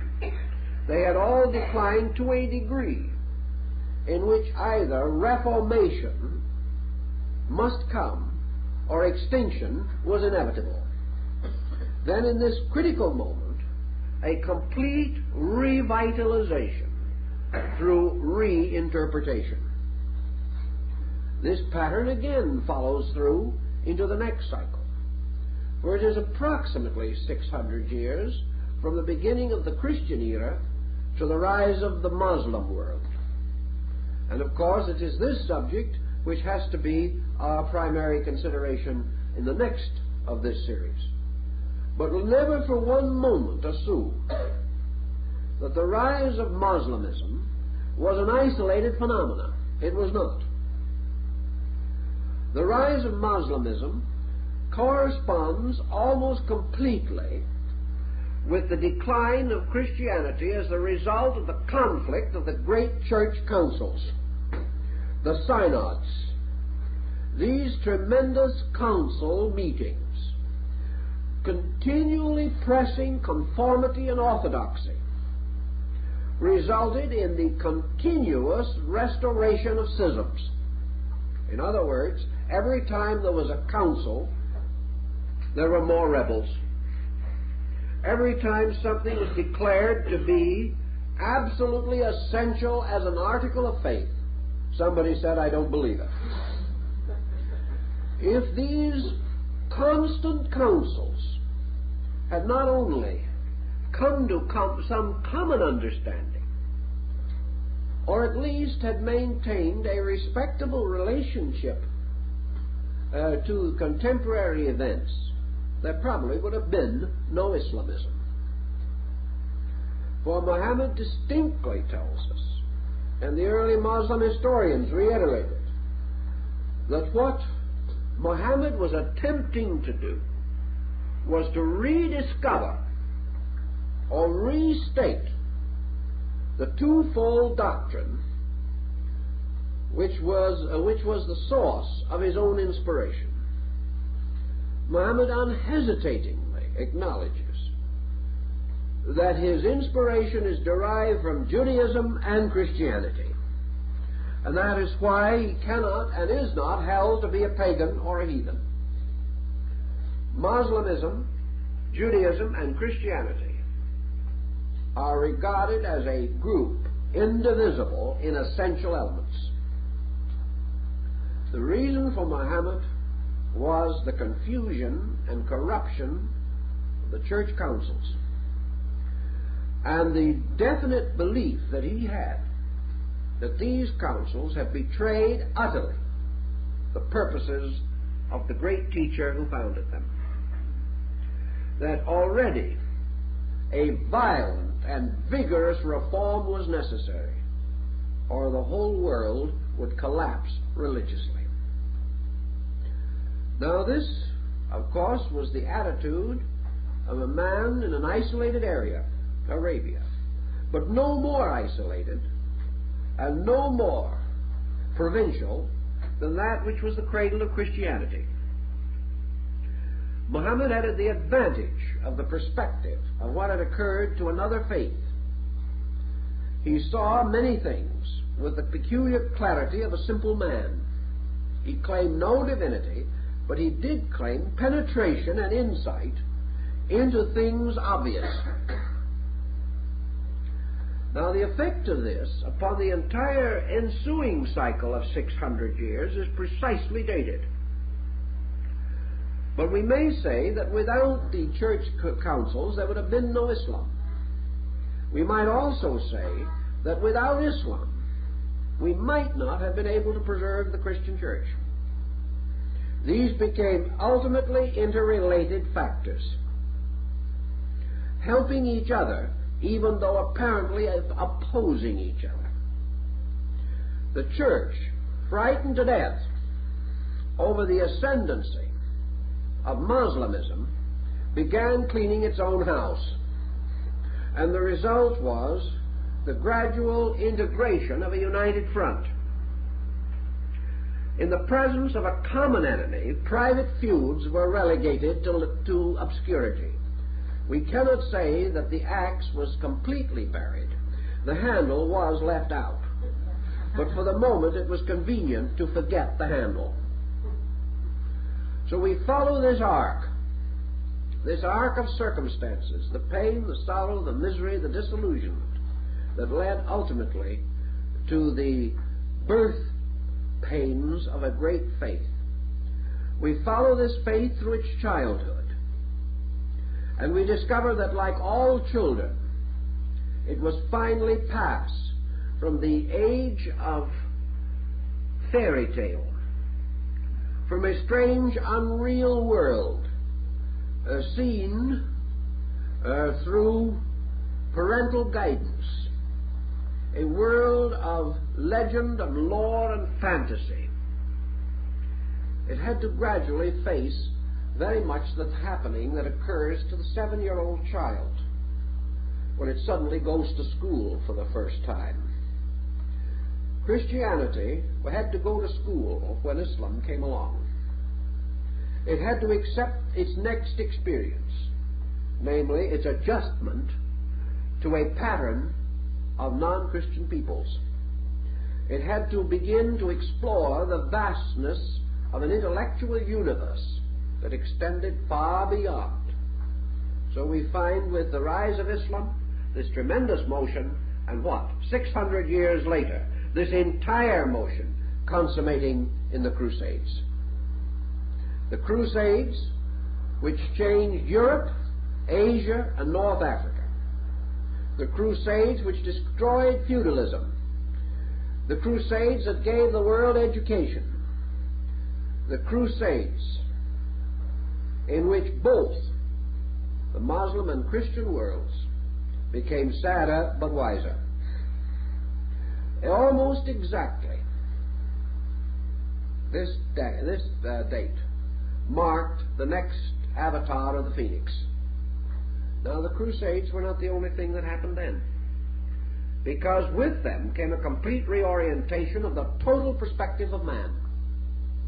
Thus, this Phoenix cycle presents these periodic emphases and reminds us that there has to be a growth pushing things from within, a growth that moves upon an approximate cycle of 600 years between each of the major steps which it must take, and that therefore this measures the collective integration of mankind on an ascending series of levels. So next time we have to begin to study the world of Islam, what it meant, what it did to Christendom and for Christendom, and how it began the integration of the great systems of Christian philosophy that were to mark the next era, and so on. Christianity went through every cycle of the Phoenix, following its own inception, and must, we assume, continue to do so. So we are not speaking merely of Islam next week. We are speaking of a world, focusing our attention upon the crisis that occurred with the advent of Muhammad, and how this crisis affected every one of us, and still affects us, whether we realize it or not. And so I think our time is up, and that's the best we can do for tonight if you're going to get your bus.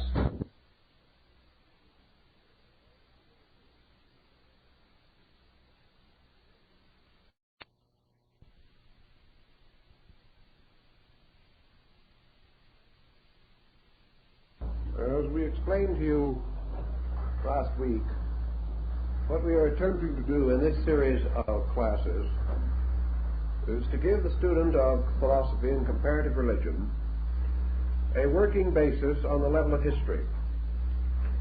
Actually, we realize that history is not only the account of the circumstances set up by human ideas, it is also the continuous record of cause and effect and the inevitable outworkings of policies, some of them long established. This evening we are to deal with that phase of the cycle of the Phoenix which centers around the 6th century of the Christian era. And because this is a very important and critical period, and because it is enveloped in the general darkness which we call the Dark Ages, there are several points that we want to go into at some length. We have a common term, the Dark Ages, and semantically speaking, we sometimes misunderstand the meaning of that term. The Dark Ages were not centuries in which nothing happened. During these long and difficult generations, a great deal of history was made, and many foundations were established for things that were to come later. The Dark Ages has two meanings as a term in daily usage. First, to the historian, it means a period in which historical records are inadequate, in which various circumstances either conspired against the preservation of records or the confusion of the human mind seems to have left few concise or consecutive reports. The second meaning of the term comes from our comparison between classical learning and the condition of a people during the 6th century A.D. The classical world had collapsed. Arts and sciences were certainly not flourishing. Literature was not progressing. Science was comparatively at a standstill. Therefore, the term Dark Ages also can mean non-productive years. Not years in which nothing happened, but years in which the individual and the collective were both so concerned with the immediate that nothing resembling a long-range perspective, a general, broad, enduring policy, may be said to have been revealed. The Dark Ages, according to one English historian, should be regarded as punctuated by a few outstanding individuals who are remembered as persons. We will mention these as we proceed, or some of them. But in general, we may say that literacy declined, that the human mind perhaps became too absorbed in the simple problem of survival, the physical survival of the individual in the midst of an exceedingly involved period, we might almost say, of materialism.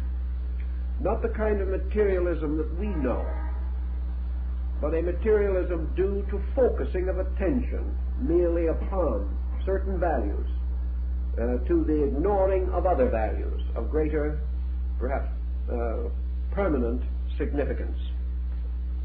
So let us try to orient this particular period a little more clearly in our minds. The Western Roman Empire had fallen. This was a very important consideration. For somewhat earlier, Christianity had allied itself with the Roman Empire through the conversion of Constantine the Great, and later through the powerful activities of Justinian I. As a result of these men, Christianity became more or less so identified with Rome that the fate of Rome heavily influenced the fate of the young religion. With the collapse of the Western Empire, Rome took its stronghold in the East, creating a splendid court at Byzantium. And we have the rise of the Byzantine emperors. The most important to us at the moment, perhaps, of these emperors was Justinian I. The casting away of the European Roman Empire left a very sad and dismal vacuum. The coming in of the Teutonic tribes, the Goths, the Huns, the Ostrogoths, these tribes conquered Rome, pillaged Rome, and did everything possible to reduce the economic status of Rome. Strangely enough, however, these foreign peoples made very little effort to rule Rome. About all that we can say that the Teutonic invasions accomplished in the cultural life of Rome was to make a thin level or layer of Teutonic concept and philosophy, which was imposed upon the Latin Roman mind. Rome itself, the average citizen, probably hardly realized that the Teutonic peoples had come into possession of the empire, the Western Empire. They lived as before, their internal government was as before. But of course they had received something from which very few proud peoples ever recover, a crushing defeat. A defeat which also could never be avenged, because circumstances never permitted the restoration of the Western Empire. Thus we have an important psychological factor. Rome was the foundation of Western civilization. Roman procedure, Roman thought, Roman government extended itself throughout most of Europe. And under the pressure and strength of the Roman position, a credo, a code, came into existence, which may be termed the Roman code. It was the Roman way of doing things. And of course, when anyone is successful, the way he does things becomes important. So nearly all other peoples followed Rome, just as today, or at least up to recently, most nations of the world were influenced by our American way of life, and particularly by our motion pictures, and attempted to copy our styles and our fashions. We were a success. People copy success. Rome was a success. And most of the colonized areas became more or less competitive in their effort to be like Rome. Then Rome fell. And the great pattern, the way of life, was lost and destroyed. Now some of the circumstances also had a part in this. Justinian, just prior to the time when the phoenix was again to spread its wings over Europe, Justinian closed the Greek schools. In other words, he took away from the prestige of the Eastern Empire, and to a degree this prestige extended over the remnants of what we term the Western Empire. He took away prestige from learning. He closed the academies.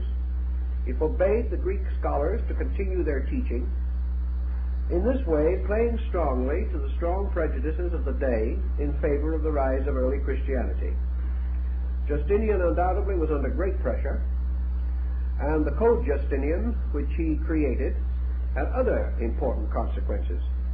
In the first place, he removed certain military influence over civil law, which became quite important. But more than this, he gave additional influence to the church in the administration of civil law. Thus he began something which established a precedent and placed a wedge, which was later to be widened and to be forced into a very large situation by Pope Gregory the Great. Justinian made it possible for the hero pope to appear.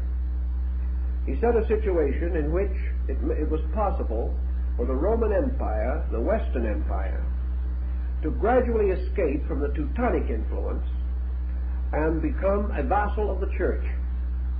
Thus, at this critical point, we see the beginning of what we may term the Holy Roman Empire. The Roman Empire under the control of a series of powerful and brilliant popes who stepped in to take the place of Caesar, who became like Caesar, the Pontifex Maximus, or the great bridge keeper, and gradually the Western Empire became the Holy Roman Empire. This, accompanied by broad evangelical programs, missionaries sent to nearly all of the more distant European areas, gradually also resulted in the conversion of the Teutonic peoples. And these, in turn, later were to play a part in the rise of the Holy Roman Empire. But with the conversion of the Teutons and the Franks and several other groups, the Britons, we find the way prepared for the rise of Charlemagne, king of the Franks and emperor of the Holy Roman Empire. This combination of circumstances also constituted a major change in the political life of Europe, the social life of Europe. Now, while all these things were happening in this area, we might mention something else, namely that the Holy Roman Empire inherited one of the bitterest feuds of all time, and this was the feud between the Roman and the Persian. For centuries, Rome had exhausted its treasuries and exhausted its manpower trying to protect its eastern provinces from the Persians. Now, the Persians gained gradual victories and did ultimately bring the Roman Empire to a most embarrassing and humiliating position. But this peculiar circumstance was to have much more importance with the rise of Islam. For Islam became seated, so to say, in the area of the old Persian Empire. And what the Persians and the Romans had fought out for centuries later became the burden of the Holy Roman Empire fighting Islam. The general territorial areas were not especially different. Now, at this same time, the rest of the world was not simply dead. In our thinking, we very seldom get outside of Europe and the Near East in these areas, or these eras, which we call the beginning of the Dark Ages. Actually, many things were happening in other places. And we may say that, broadly speaking, civilization moved out of Europe. That was one of the major facts we have to face. We say that civilization moved out of Europe for several reasons. When Justinian closed the academies and made it impossible for non-Christian scholars to function in the Roman Empire, they immediately moved into Arabia, attached themselves to the court of the caliphs of Baghdad, and there found a new flowering of literature and art and learning and liberalism. They found to their delight that they had come upon a group of people who really wanted to learn. Thus, a great deal of classical learning moved out of Christendom, moved out of Europe, to these outlying areas beyond the power of the Christian church to prevent their function. About this time, the church was in itself in more or less of a confusion. A series of councils, beginning with Nicaea and ending with Constantinople, broke the church into a great many schismatic groups. The Eastern Church departed utterly and never again was united with the Western Church. At the same time, the heresies of various kinds, and these heretics were for the most part brilliant people, these heresies were anathematized, the heretics were excommunicated, and had they not rapidly departed, they probably would ultimately have met the supreme penalty for heresy. and that was death. One of the groups that departed in these early days was, of course, the Nestorians, taking some of the very finest parts of Christian philosophy into the Near East and finally into the Far East as far as India and China. This departure of liberals, this gradual breaking within the church between liberalism and the conservative group also had its effect upon this critical period. A great change was in the offing, and the circumstances were building toward it with tremendous intensity. About this same time, perhaps a little earlier, but leading into the same pattern, was the tremendous expansion of Buddhism in Asia. Buddhism, strangely enough, did not expand as much within the boundaries of its original area, India, as it did in surrounding regions. But from the 4th to the 6th centuries A.D., we find a great migration of Buddhistic thought, reaching out and gradually coming into a powerful position of authority in dominating Asiatic thinking. It was not a despotic authority, but it was a very powerful modifying influence. One thing, it moved a center of learning into the East. For the Buddhist was to Asia what the Greek had been to the classical civilizations of Europe and the Near East. The Buddhist was an educationalist primarily. He was not only a missionary, but he was a scholar. He desired not only to bring his doctrine, but useful arts and sciences. And wherever he went, he carried not only the scriptures, the Tripitaka, the great books of the law, but he also brought information about weaving, about medicine, about agriculture. He was concerned with almost every practical problem of people. This meant a sudden and rapid improvement in the way of life of many Asiatic nations. It's interesting to realize that around between 400 and 500 A.D., which is getting perilously close to our period, Buddhism made one of its most profound scientific pronouncements. For at that time, Buddhist scholars declared the earth to be round, declared it to be a solid body in space, and declared that the space around us contained numerous and countless other bodies of a similar kind, also suitable to be inhabited by living persons. Now, this was something almost unbelievable at that time, and gives us a little idea of the level of the thinking of these people. At this time also we find Buddhism moving into education, and the rise of the great University of Nalanda, one of the most important schools in Asia, a university with a student body of over 25,000 students, the largest university in the world at its time, much greater than anything that had up to that time been created in Greece or Rome. This university, among other things, taught Christianity and comparative religion, something that's also very difficult for us to imagine. Scholars graduating from Nalanda created a tremendous stir in Asia, and for the first time accomplished something that was not to come to Europe for many centuries, namely what might be termed a literate clergy. This was something that Christianity still had to wrestle with, because it was been some time yet before Charlemagne and other leaders began to create cloister schools in Europe. But the educating priest in India, the Buddhist priest, with his textbooks, with his scientific instruments, with his generally tolerant perspective toward learning, became quite a force. And of course, one of the University of Nalanda graduates, the great Brahmanic scholar, Padmasambhava, later opened Tibet. This era was quite an important one in Asiatic thinking. It was leading toward the rise of a power in Asia.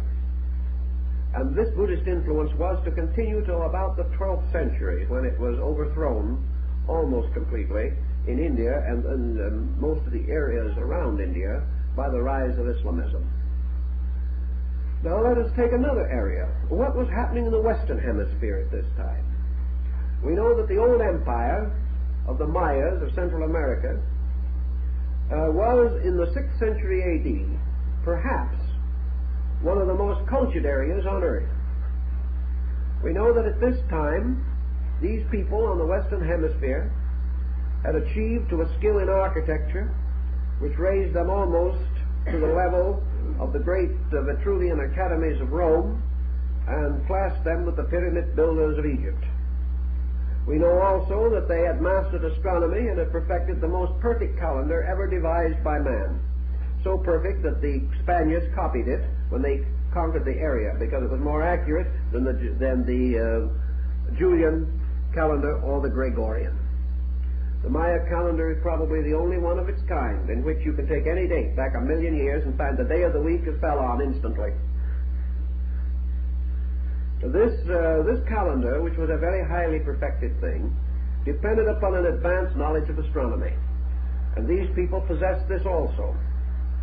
They possessed an unusual scientific skill in many fields and departments of learning. They had mastered many materials and substances which we later were to use and adopt from them. They also had a very well-developed socialized state in which poverty was practically impossible. And as Stuart Chase points out, while Europe was engaged in this terrible confusion, which we call the period from the 5th to the 10th centuries, these peoples maintained the world's record for peace. For in the Maya Empire there was no war for 500 years, which is the longest peace record held by man.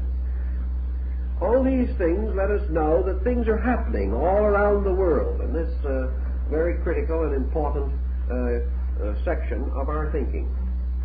So let us survey just for a moment, bring up to date, the general state of things when a very important event occurred. We know that Europe was in the doldrums. That is about the best we can say for it. Communication was practically gone. Transportation comparatively unknown. Europe at that time was ruled over by a group of rulers who could not sign their own names nor read an official document. We know also that in this period, the older school, which had to a great degree dominated thinking and had been the opinion maker, was gone, that the Byzantine Empire was far away from Europe, too far away to be of any vital assistance, and that Byzantium also was fighting desperately against the inevitable and trying to bribe its way out of the confusions with the Persian Empire. During this same period, as far as we are able to learn, there were only a few forces operating that give us any ground for optimism. One of these forces was Gregory the Great. He was gradually binding together the political power of the early church. Perhaps this was an inevitable circumstance. Sometimes we think that Gregory wrested this power violently from some other strong and powerful group. This is not true. He gathered up the remnants of a power which no longer existed. He did not overthrow anyone else. He sought in the dust for what was left. And having recognized a great and definite need, he stepped in and began to unite Christendom. He began to recognize the importance of leadership in Europe. No one else was leading.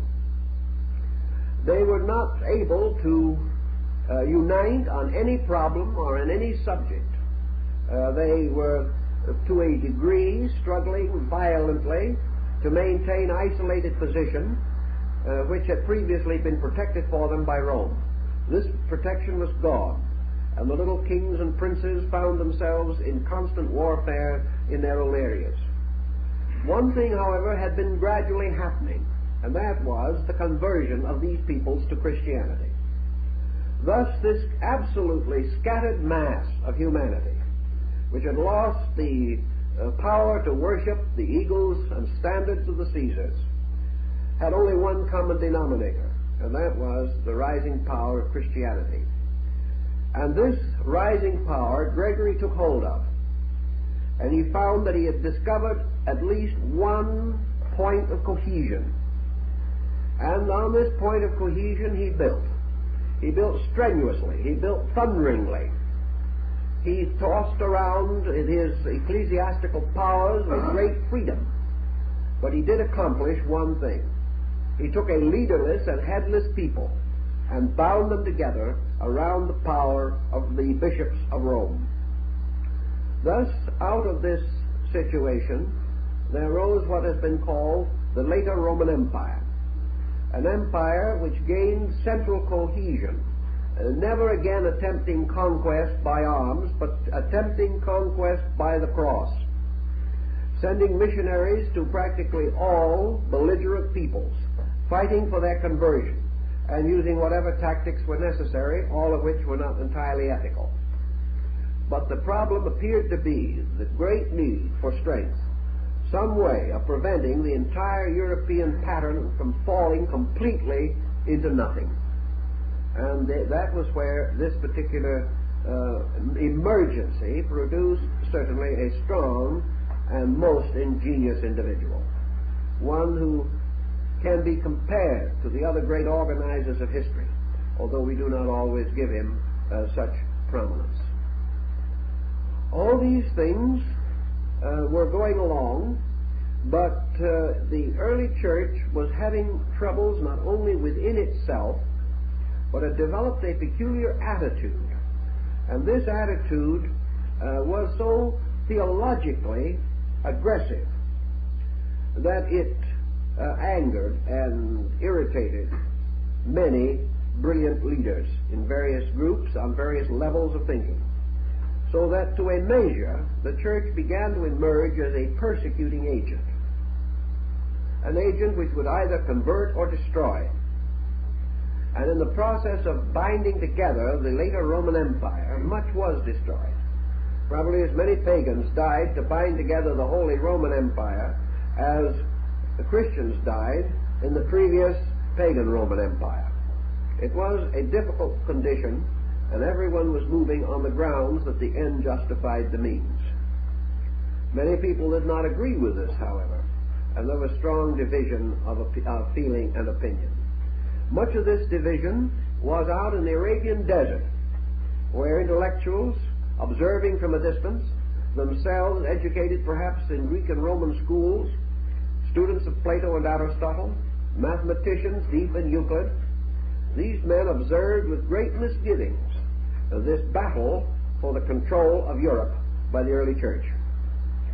And their voices were raised against it. And their voices were also echoed by the heretical Christian groups that had taken refuge in these outlying areas. And in the midst of this, we note the rise of Islam, which corresponds almost exactly with the critical years of our Phoenix cycle. In this period, again, nature abhors a vacuum. The general failure throughout the area of certain values produced out of its own emergency the kind of individual who so often arises under such conditions. In this case, Muhammad. Muhammad's life has been written by probably 300 or 400 different authors. One of the most interesting, detailed accounts is given by Carlyle. Muhammad was a man of unknown background, comparatively limited opportunity, living in a comparatively unimportant area from the standpoint of world thought. Muhammad's rise in Arabia was as phenomenal as the rise of Jesus in Jerusalem. It was not an expected occurrence. It was not anything that seemed to be reasonable. Yet the circumstances behind it and attending it and surrounding it made it almost inevitable. But at the time, no one could realize that this would be true.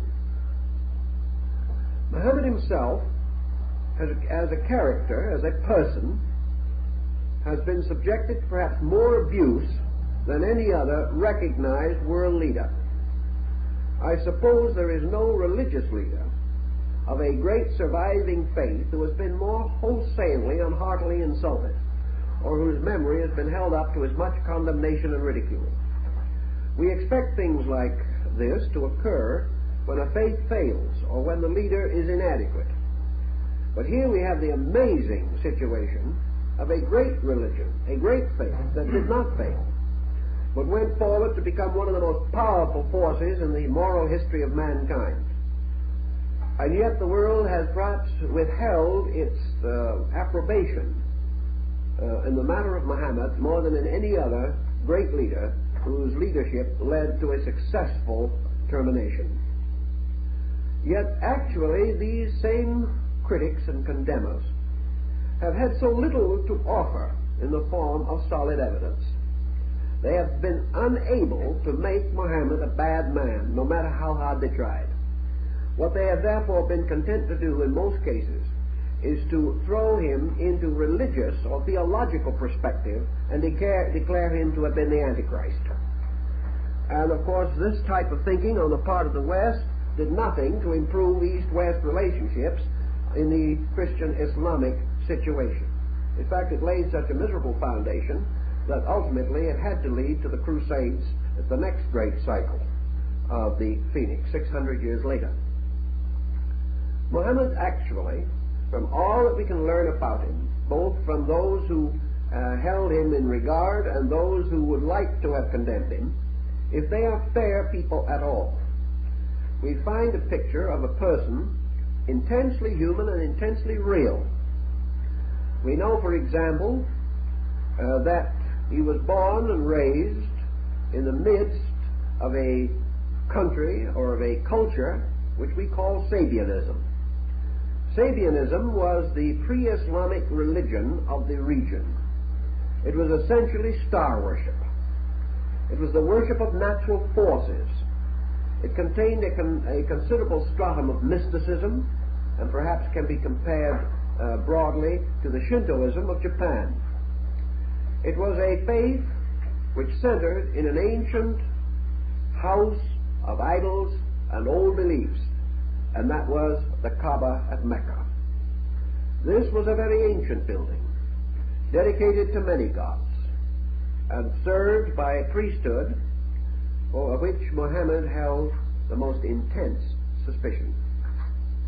Muhammad, having been raised in this area, realized one thing that perhaps influenced his early life more than any other, namely that he was forced every day to watch priests exploit men. This was one of the tremendous factors. Mecca was the center of the pilgrimage of an ancient people to the shrine of their gods. Mecca was also at that time little better than a city of organized banditry. The pilgrims who came there were beaten, robbed, and killed for whatever they had in their pockets. While it is not true that all of the Sabian priests were corrupt, they certainly were not able to control their people. And Mecca became a town living off of the faith of men. The old, the weak, the crippled, and the dying went there for the blessing of their gods. And here they were profoundly exploited. Here they were almost destroyed by people who claimed to have beliefs like their own. And Muhammad, apparently a very conscientious and very thoughtful man, stood by and watched this. He became convinced, as he tells us himself, that a great part of religion exists simply to exploit the ignorant superstition and essential goodness of human nature. Now, he probably would have found other faiths to say the same thing about if he had lived later.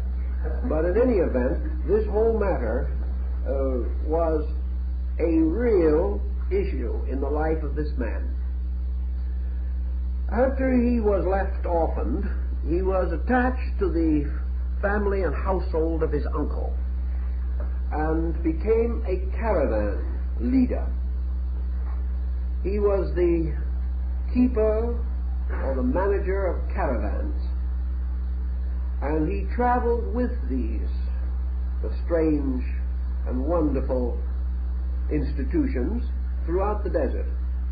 He went to many strange and distant places, and on these long travels which he made, he stopped on numbers of occasions at little wayside oases, tiny villages, where the Nestorian Christians had taken refuge.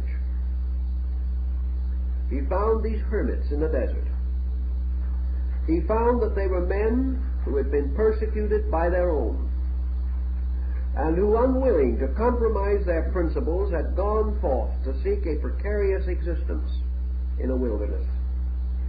He found along the road the bones of those who had not completed the journey.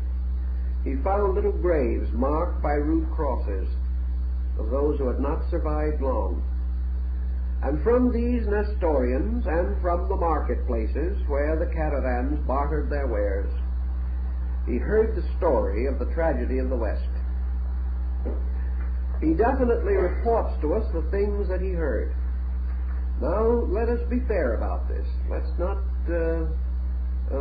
be too hasty in conclusion. We must remember that those he heard from were highly prejudiced, that they were the ones who were the heretics. They were the ones who had been cast out. They were the bitter ones. They were the ones who probably could find no good in anything that they had left behind. So let's be fair about it. Some of the stories were no doubt exaggerated, just as nearly all stories are colored if the individual himself has suffered personally as a result of a circumstance.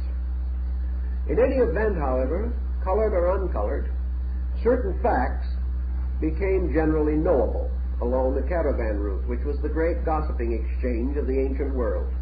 People came from everywhere to sell some goods and talk a great deal. The caravan was a lonely, dangerous business, and the only reward was a pleasant conversation at the end. So Muhammad stopped with these priests and monks. He studied something of what they believed and what they knew. And one of the things he discovered early, of course, was that there were faiths other than the faith of Mecca. He discovered that men in other parts of the world had been searching for religion. He learned something of the old Jewish religion. He learned something of the heroic figure of Moses standing out against the background of that struggle. Later, through the Nestorians, he learned a great deal about the life of Jesus. And from the later writings found in the Koran, it is quite possible that he was able to secure copies of early Christian writings. In any event, he heard the stories. He also heard the stories of the great councils. He learned of the feud which divided the Western and Eastern churches. He learned of the strange, pressure-ful tyranny with which the Western church was beginning to, or forcing its integration. He probably did not learn the struggle, the sorrow, the misery, the misfortune which the church also had to face. He did not realize that in an emergency man can only do what he can or what he believes to be right. These things he probably never knew. But at least he had the historical perspective of a dilemma, of a disaster. And he came to the conclusion in his own mind that the teachings that Jesus had left had been practically wiped out in less than 600 years. Whether he was right or not, we will not say, but that was what he believed. He believed that the Christianity that was then struggling for dominion of the Western Roman Empire had nothing in common with the original teachings of Jesus.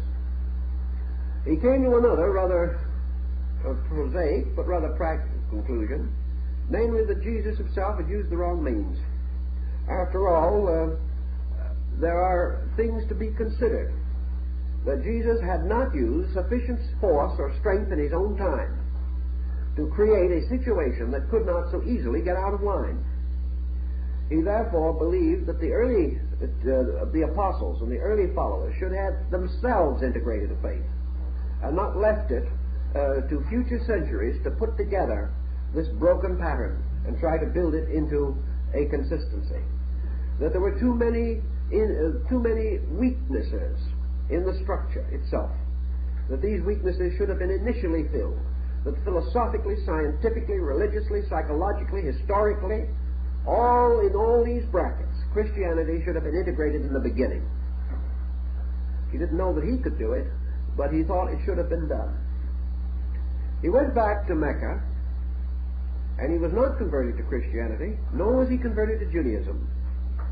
He went back, and in the course of time, still watching, still observing, still meditating upon this, he followed a pattern that is not unusual in this type of leadership. he took upon himself the one-man task of trying to reform Mecca, and he found it a rather arduous procedure. He was all right until he began to interfere with the economic privileges of the merchants and other persons. And when he began to tell them that they should not perform these various evil actions, which were so profitable, they then turned on him. In the meantime, however, Muhammad had strengthened his own position tremendously. He had married a wealthy widow, a woman considerably older than himself. And by this one single stroke of fortune, he became a leading citizen. He became a big man in Mecca, the type of individual that others would bow to.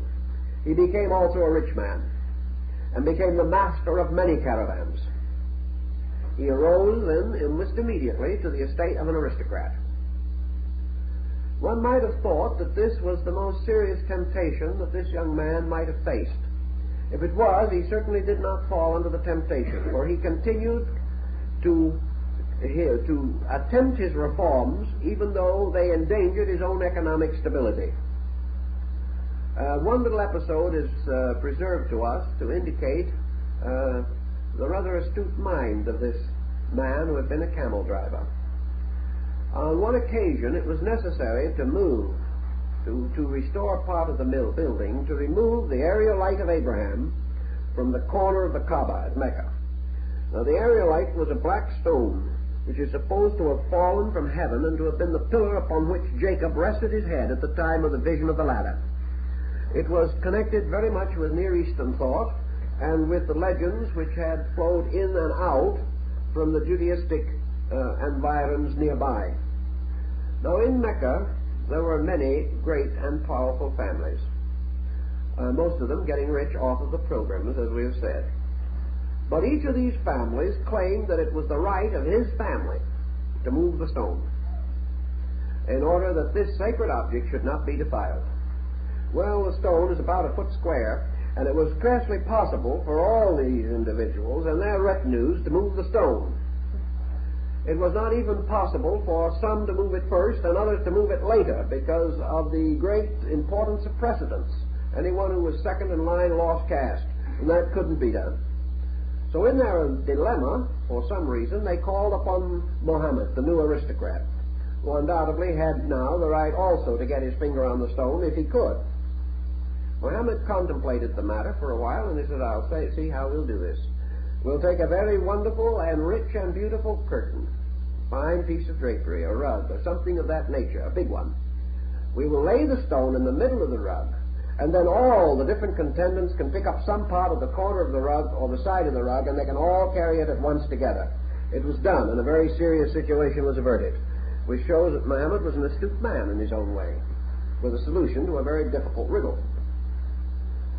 As time went on, it became evident to this man that he could not hope to accomplish a one-man reform by attacking vice at its core. And here we must also pause and make mention of another thing, something that the critics have used against him and others have not known exactly how to orient. Namely, that Muhammad was not a man in good health. Early in life, he developed some kind of an ailment, perhaps a nervous ailment. His enemies have said he was an epileptic. We are not at all certain that this was true, but that he was subject to some kind of an acute nervous disorder, which struck him almost like a stroke, and frequently caused him to fall unconscious. He was a man who apparently was suffering from some serious internal problem, which we have never been able to diagnose, naturally, after all this length of time.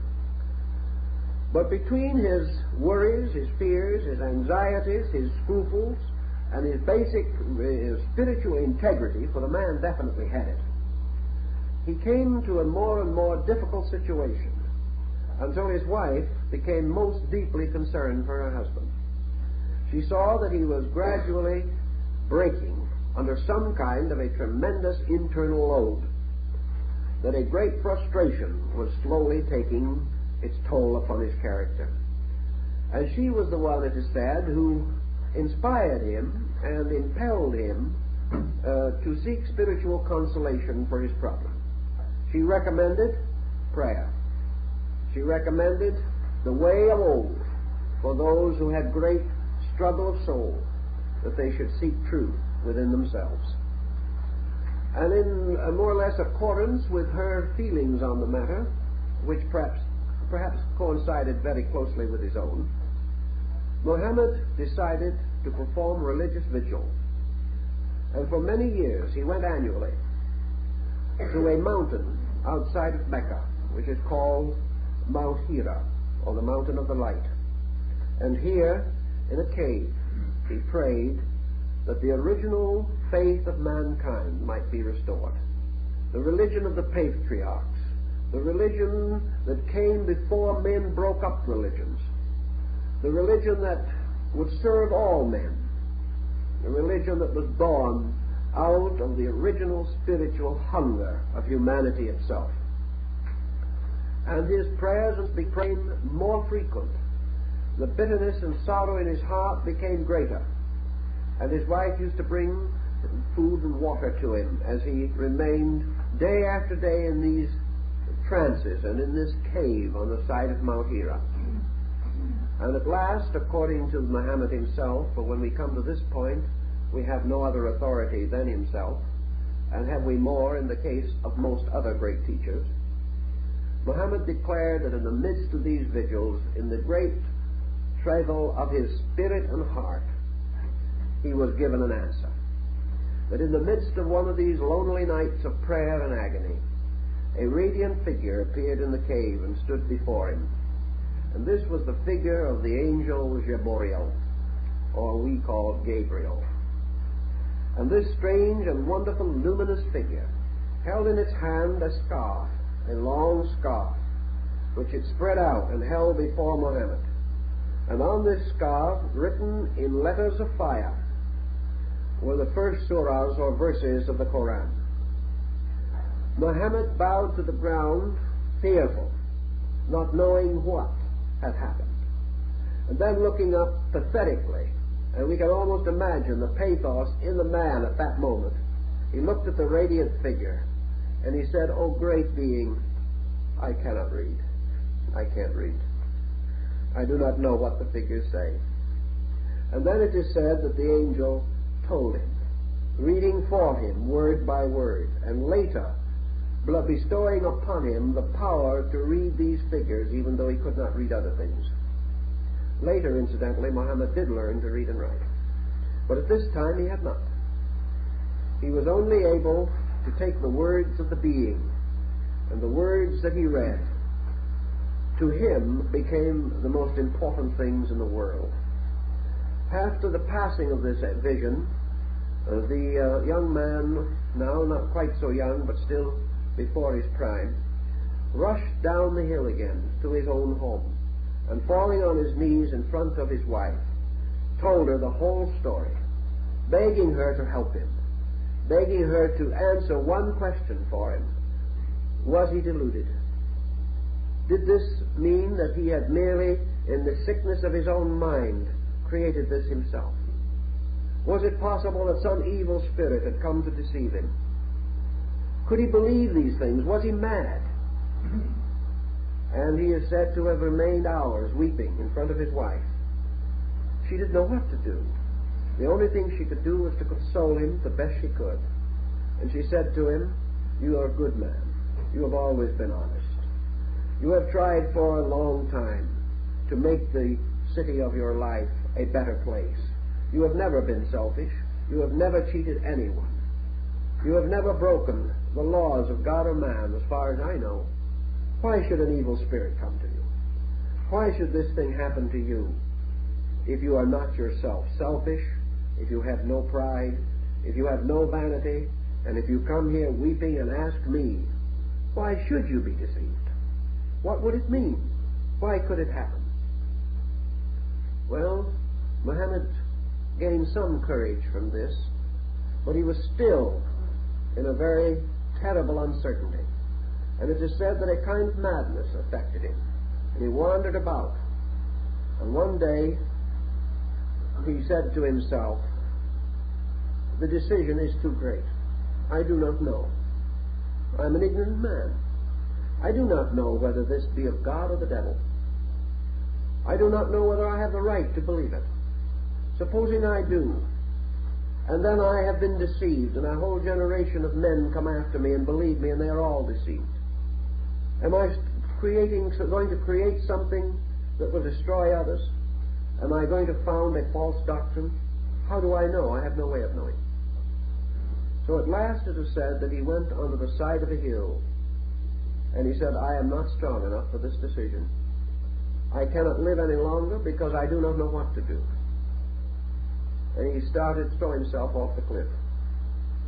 As he did so, this radiant figure appeared to him again, stopped him, and told him not to fear, not to worry, to be patient, and to just satisfy his own soul that what he was doing was right, not to pass it on to others until he found in himself that he was sure, but that he was not being injured by evil spirits, nor was he mad, and that he must have courage and wait.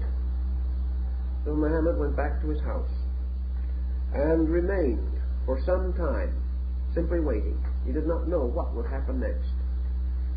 Then by degrees this thing grew upon him, and instead of going out into the mountain, he found that at certain times this spirit came to him, and that when it came to him he was in great physical pain, that he would seat himself or would fall, and his servants had to pick him up and carry him to a couch. He said also that he frothed at the mouth and struggled, and that his body was covered with sweat, and that even sweat blood.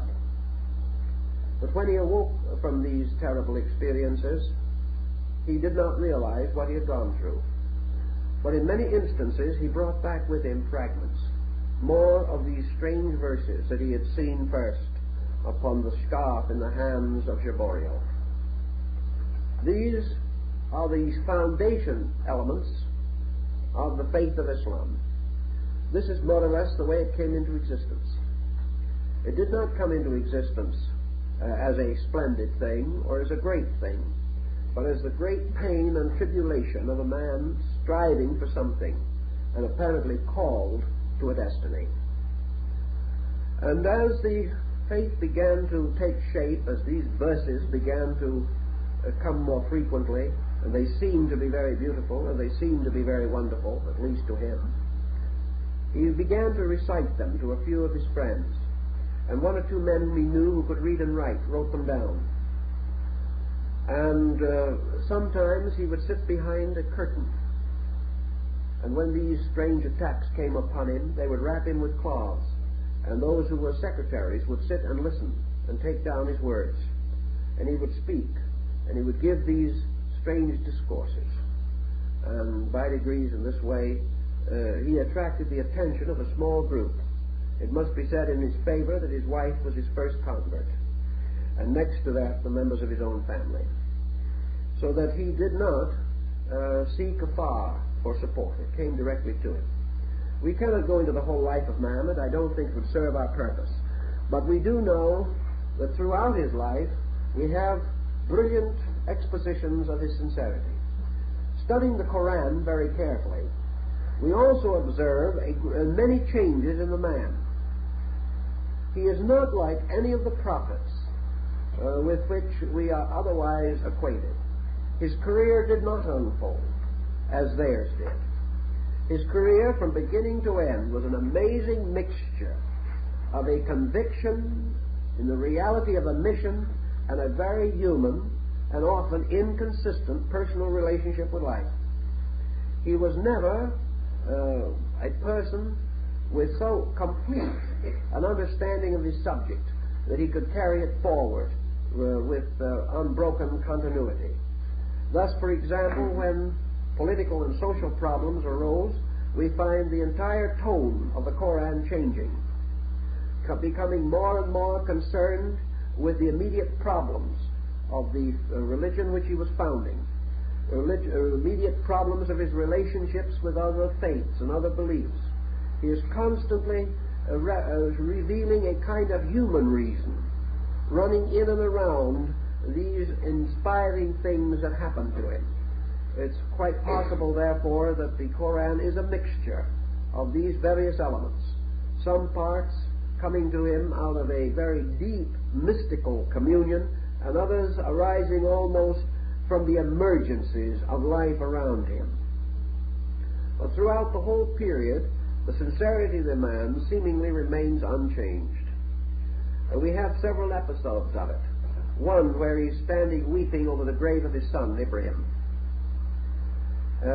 His faith was sorely tested on this occasion because he had to fight out the very simple, deep, and tremendous love of a father for his child with his religion. He had to find the consolation of his faith in his own bereavement. And he was bereaved just as he says, I am a father bereaved, I am no more. I am a father who has lost his son. And in this moment, I must find God myself, as any other man would have to. These types of thoughts are rather different from anything that we associate with the great revealed religions. On another occasion, while he was resting by the road, one of the soldiers of Mecca, who was come to kill him, stood over him with a drawn sword. Muhammad awoke. The soldier said, and what will you do now? In whom will you take your faith? About to run his sword through Muhammad's body. Muhammad looked up at him, awakened suddenly from sleep, and said very quietly, I will take my refuge in the eternal God. The man dropped the sword and became a convert. On another occasion, when his little son was still alive and quite a small boy, a number of persons brought tribute to the altars.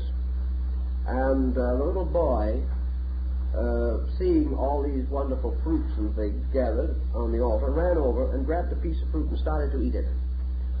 The father went to him immediately, took the half-eaten fruit out of his mouth, and returned it to the altar, and said, that which is given to God no man shall touch.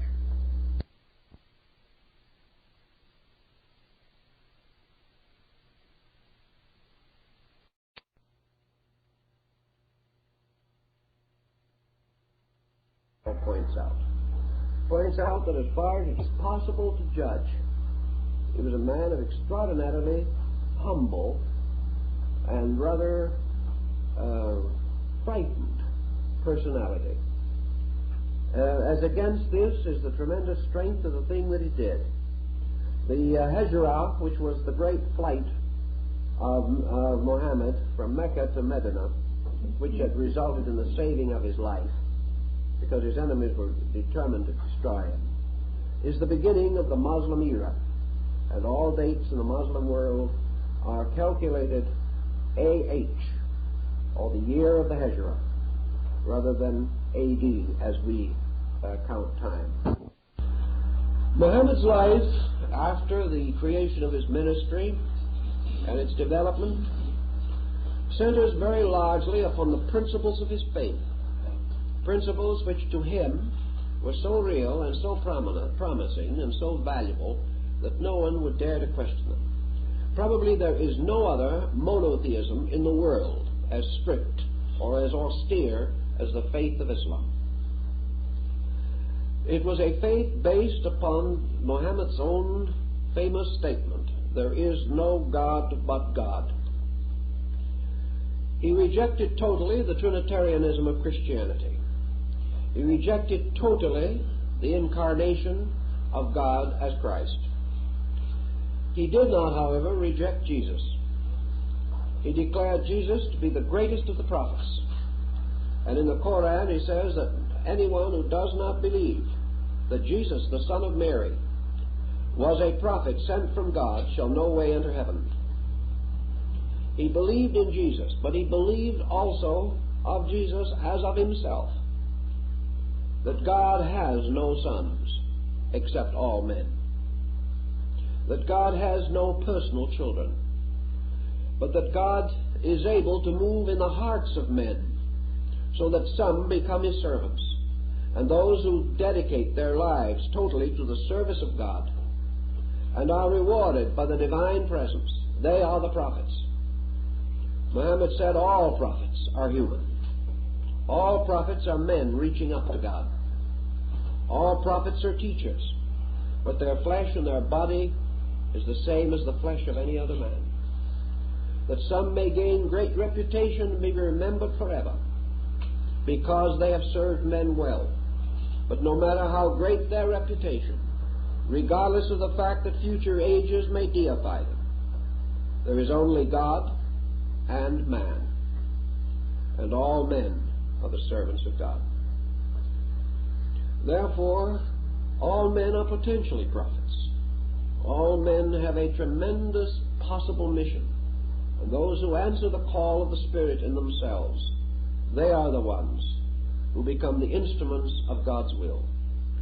But regardless of this, these same human beings are not infallible, because through them also is their own humanity. And the man who may speak with the voice of God in one sentence may speak with his own voice in the next and not know which is which. Therefore, all men are mortal. If there is anything good in them, follow it. If there is anything bad in them, forgive it and pass on. This peculiar faith was so dramatic in its way that it certainly had a tremendous effect upon the Near East. Politically and psychologically, there is nothing to indicate that Muhammad ever expected his religion to be more than a positive reform. He had come again in a strange way not to destroy prophets but to fulfill them. He accepted the prophets of the Old Testament. He accepted the teachings of Jesus. He recognized the ministry of the apostles. He believed that these were all great and good human beings serving God, and as such entitled to the enduring respect of all men.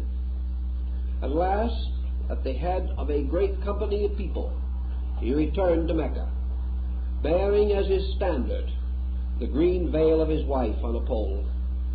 He placed this in the court of the Kaaba, destroyed the ancient idols, and rededicated it to Allah, the one God.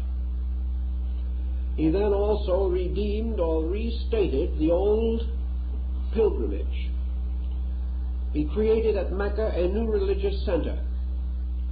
He cleaned the temple to the very best of his ability. He placed such rules upon the people of Mecca on a religious level that they could no longer exploit each other. He also then established the great pilgrimage to Mecca. And those who made the pilgrimage had a twist of green voile placed upon their turbans to indicate that they had gone to the holy city. Also, Muhammad made Jerusalem second only to Mecca as a center of religious worship. He continued his life, his ministry. His death was ultimately the result of poison. An effort was made to poison him. As he placed the cup to his lips, the hand of Jaboriel appeared and knocked it from his hand in the presence of a company of people. But he had already taken a very small amount of the contents of the cup, and it is said to have gradually killed him. He lived for several years in weakening health. The year before his death, he made the last great pilgrimage to Mecca on the feast of Ramadan. This time he was too feeble to walk, and he rode upon a great black camel. At the head, it is said, of 60,000 of the faithful, who went there to revow and rededicate themselves to the one God who is in heaven and earth and in the souls of men. And on this great black camel he made his last speech, his last talk to his people. He told them he would not come back again. He told them that they were to remember always that as a man of themselves he had lived, and as a man he died, that he had no virtues beyond their own, that he was no more important than any one of them. There was only one thing important in all the world, and that was God. And there was only one way that men could serve God, and that was with truth. That know that these things alone were real, and that they were never to glorify Him, never to sanctify Him, and He forbade that they should have a likeness of Him in their world. No portrait, no likeness, no picture. They were to remember Him only as a man of Mecca who had lived with them, worked with them, walked with them, died with them. These things, undoubtedly, to the Arabian mind, were tremendously important. And this very severe, very just kind of faith built upon a triangular foundation undoubtedly, partly Judaism, partly Christianity, and partly the peculiar synthesis accomplished within the consciousness of this man himself. This faith had a tremendous lasting effect. But what happened to it? Exactly the same thing that happened in the church councils of early Christianity. Through the caliphs, through the development of the great descendants of the prophet, through his daughter Fatima, the entire faith fell again into the same strange mysteries of organization, the same strange struggle for temporal power, all of the factors. Carlyle tells us that in spite of all the lurid stories that we hear, it is doubtful if Muhammad ever held a sword in his hand. He did not have a warlike nature. Also, he did not, as many believe, take a very unpleasant attitude or a restricted Muslim attitude toward women. During his own day and for centuries thereafter, woman's state in Arabia was exactly equal to that of man. These things came in gradually, narrowing and restricting a belief through interpretation, perhaps even through false translation. Those purposes which human beings themselves most desired to attain gradually took over, until the simple faith of the man was lost in the confusion of the rise of a great creed. So we have this pattern dated at approximately the year 600. Now this pattern in itself had almost immediate repercussions. In the first place, it became one of the bitterest situations that the rising Christian church in Europe had to face. Here was something that to them was little better than a blasphemy. Not only were the creedal problems prominent, but here was another religion rising. A religion in a world which Christianity had believed to be dedicated to the cross. A powerful religion arising from the ashes of decadent faiths and threatening immediately the boundaries of Christendom itself. From this moment on, Christianity in Europe had an enemy. Now this enemy, more or less originally self-created, but ultimately a very real and terrible adversary, this enemy did two things to Christianity.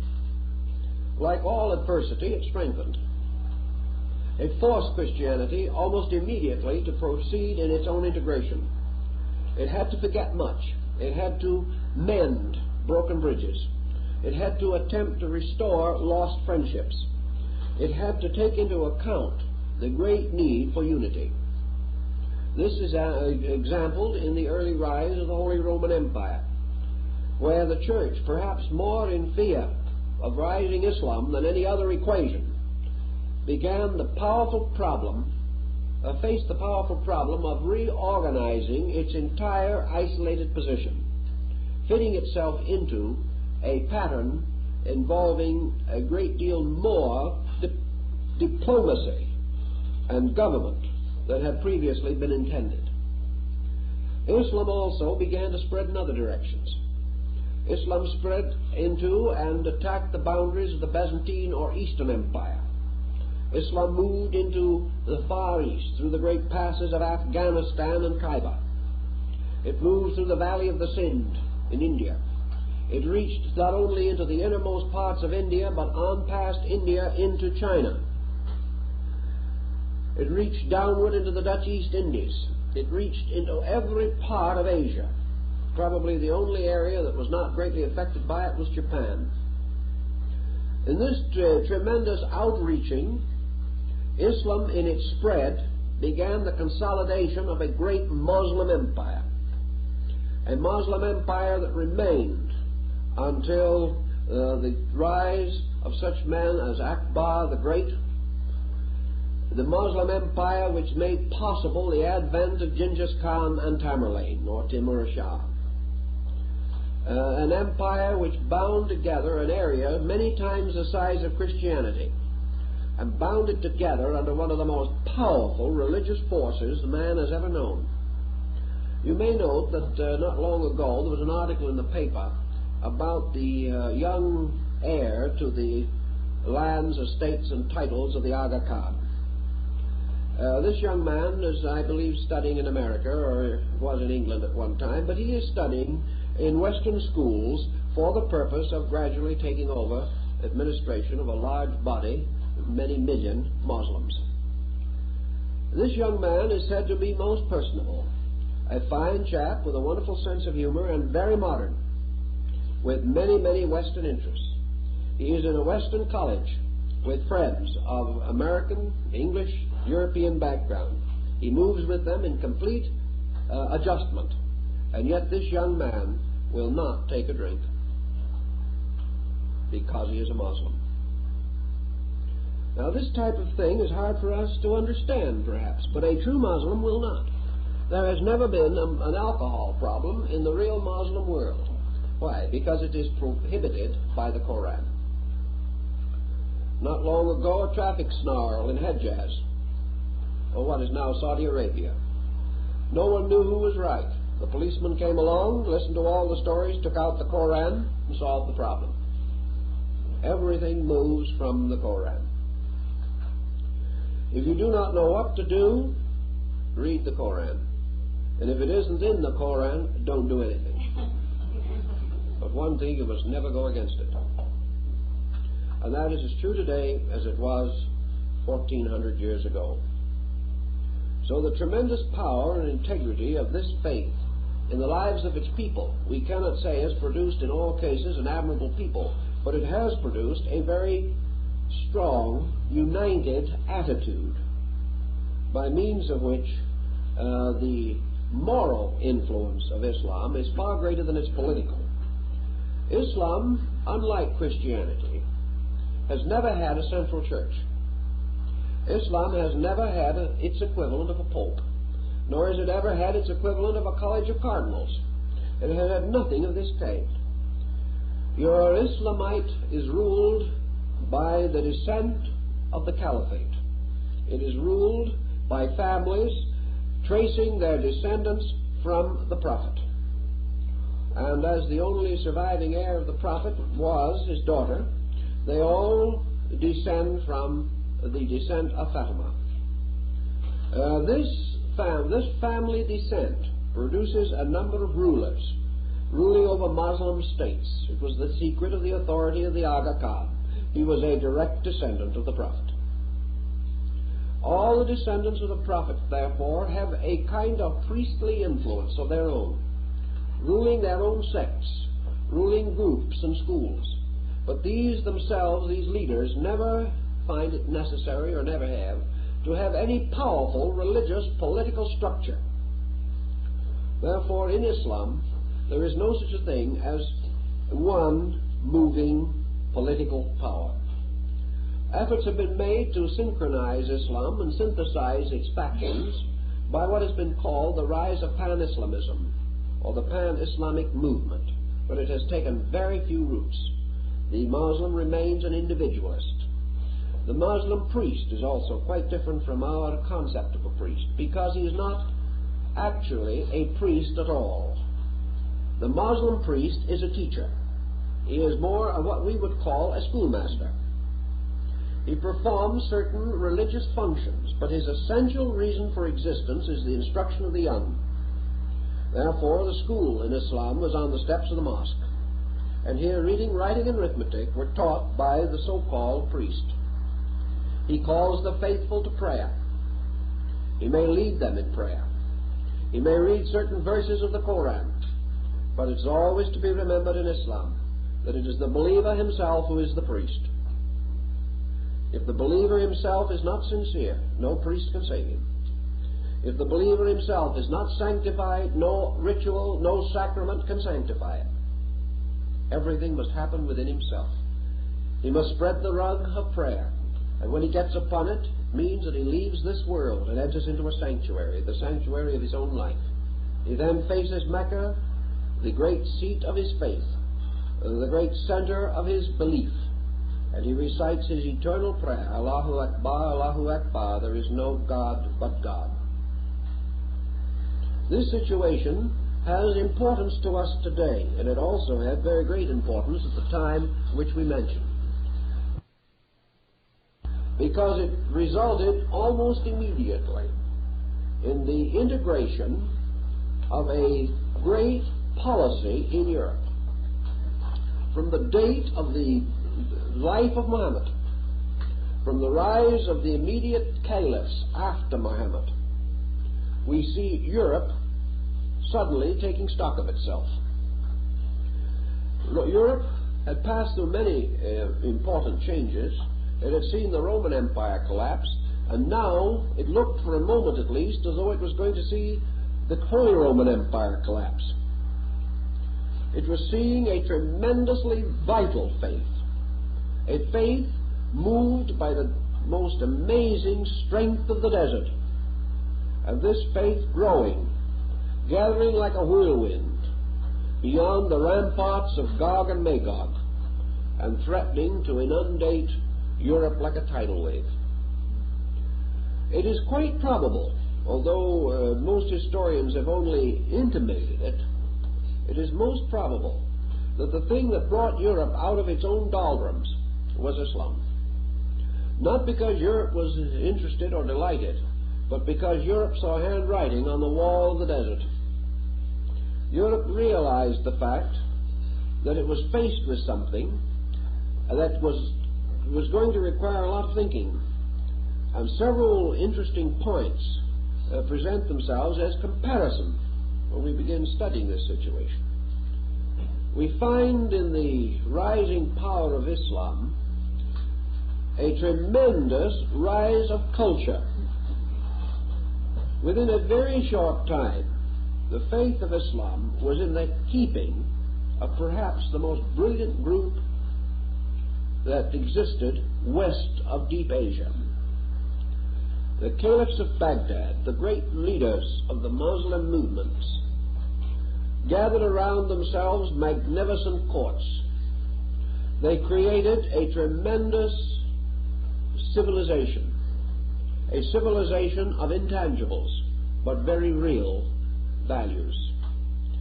Theirs was a civilization of philosophy, of science, of poetry, of music, and of art, and the most skillful and wonderful of crafts.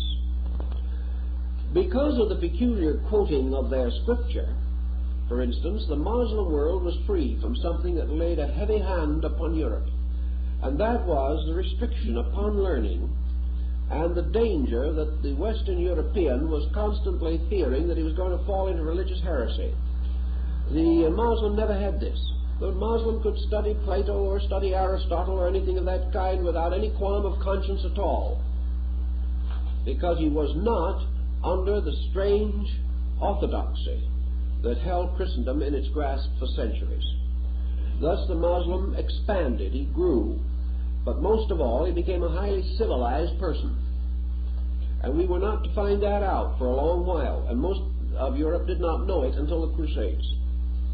But there was rising a golden empire of attainments, and in this empire was supported progress in Europe for centuries, for it was the return of the golden empire of classical learning to Europe through the later founding of the Moorish universities in Spain under Muslim control that Europe finally came out of the Dark Ages and entered into the more luminous period which we call the Renaissance.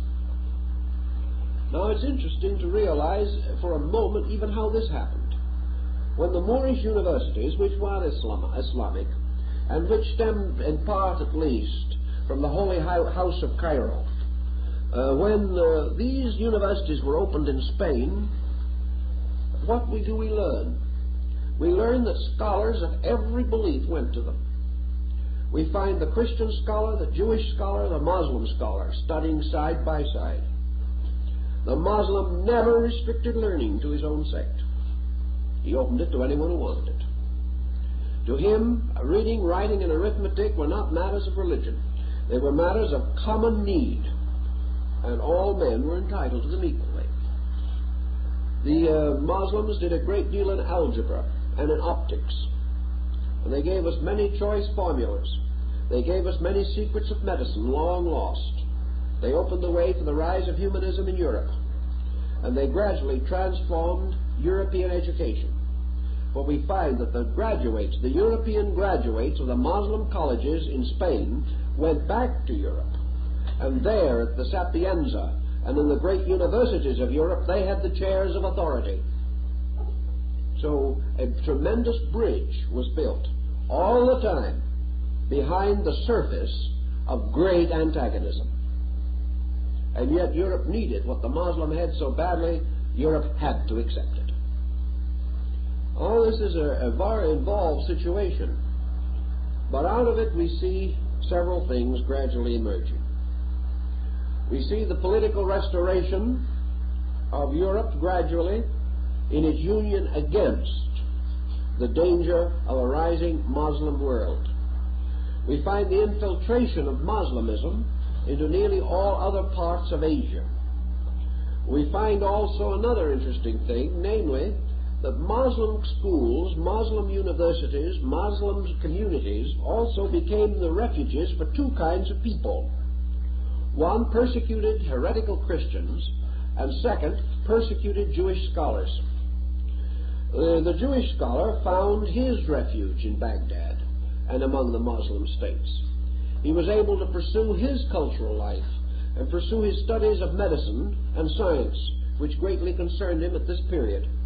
He also found the only tolerant area in Europe in Spain, where he was able to advance his educational processes until Alfonso of Castile, gradually coming into possession and overthrowing the Muslim schools, began the process of exiling Jewish scholars.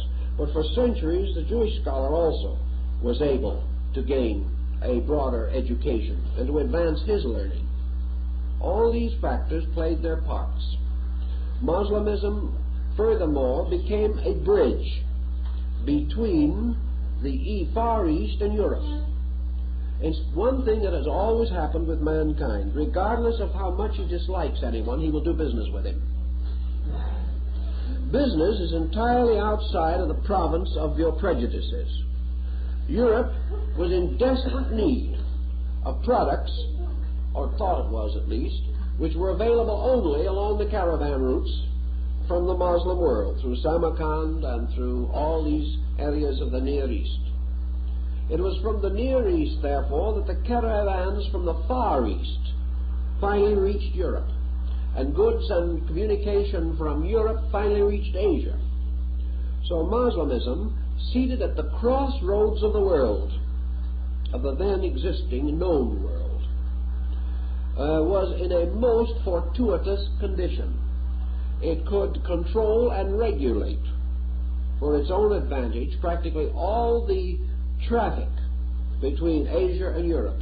And this traffic was much heavier than we realize. It was along these routes that paper came, enabling us to follow the Eastern habit and practice of books.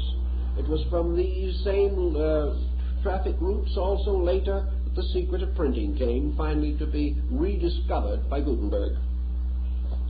All these trade routes also had much to do with the common knowledge of scholars. In the 5th, 6th, and 7th centuries, Chinese scholars penetrated all the way to Europe along the trade routes. And we have far better understanding of international relationships as a result of this than people generally realize. Unfortunately, however, the understanding was limited to a few families, to a few persons who were in position to receive or secure this information. The general public, of course, at that time was abysmally ignorant. Thus, in this great cycle of the Phoenix, we see the challenges that were to affect a great many things. Strangely enough, when the bird spread his wing again, we had a new religion, a powerful one, springing up, as Muhammad himself originally intended it to be, as a censoring force upon Christianity. It was almost certain that Muhammad hoped, although never perhaps was certain, that his faith would help people to reevaluate Christianity in the light of working together for one God and forgetting creeds. That was the thing he was working for. Of course, he did not succeed in this, but he did produce the adversary, who was so real and so increasing in power that men had to take it seriously. Thus, we find then a gradual change in the total picture of European thought. And the Dark Ages began to move into what we term the medieval world. And the medieval world was the direct result of the impact of decadent Europe and the Near East. Now, what is the difference between the Dark Ages and the medieval world? Today, most historians prefer to refer to the whole period as the medieval world, extending from the 5th to about the 12th centuries. They like to only consider the term Dark Ages as relatively applied to the critical turning point at the beginning of this period. By the medieval world, they understand the world of the gradual building of European institutions. Up to the collapse of the Roman Empire, Rome had been a single powerful unit and had gradually captured, colonized, and formed into various kinds of semi-autonomous groups, the nations that paid tribute to Rome. Now the process of the gradual integration of nations began to take place. The rise during the medieval world was the rise of societies, of what we would term petty states. And the great product of the medieval period was what we call feudalism.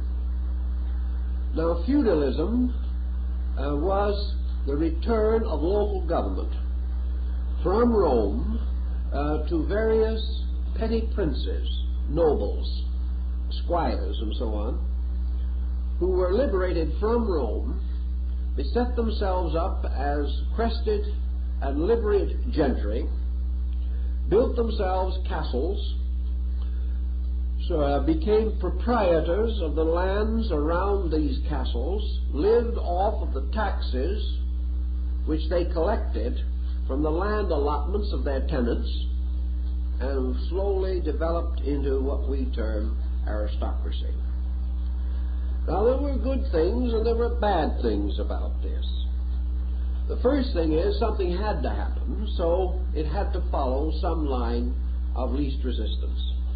The Romans had placed puppets, or had variously influenced local persons to be sort of quislings for the Roman purposes in these distant regions. These puppets, in some cases, were able to maintain themselves, take over, and become the early feudal rulers. Others were overcome by more ambitious associates, and new lines were established. But little by little, Europe developed into a mass of these small feudal units. Some of them cut through language, although language became one of the few barriers that separated them. They were also with one common denominator. All these little feudal lords held their authority by the grace of God. They were all united in religion, and were, to a measure at least, held in check by the fear of religious retaliation. Most of these feudal princes and lords had their theological advisors, and these tried to keep them in line, and many times did so. And the general tone of this religious advice was generally good, generally inclined toward fairness or toward clemency or leniency on all matters other than theological. So these petty princes began to form a powerful group, and the Middle Ages really is the story of the struggle of these various rulers, sometimes in subterfuge, sometimes in war. Out of this also rose another situation which we refer to as the Age of Chivalry. And the Age of Chivalry, again, was a revolt against feudalism. The Age of Chivalry was the recognition of the dawn of a common rulership. The Age of Chivalry was a kind of over-religion, a religion attempting to correct the faults of theology.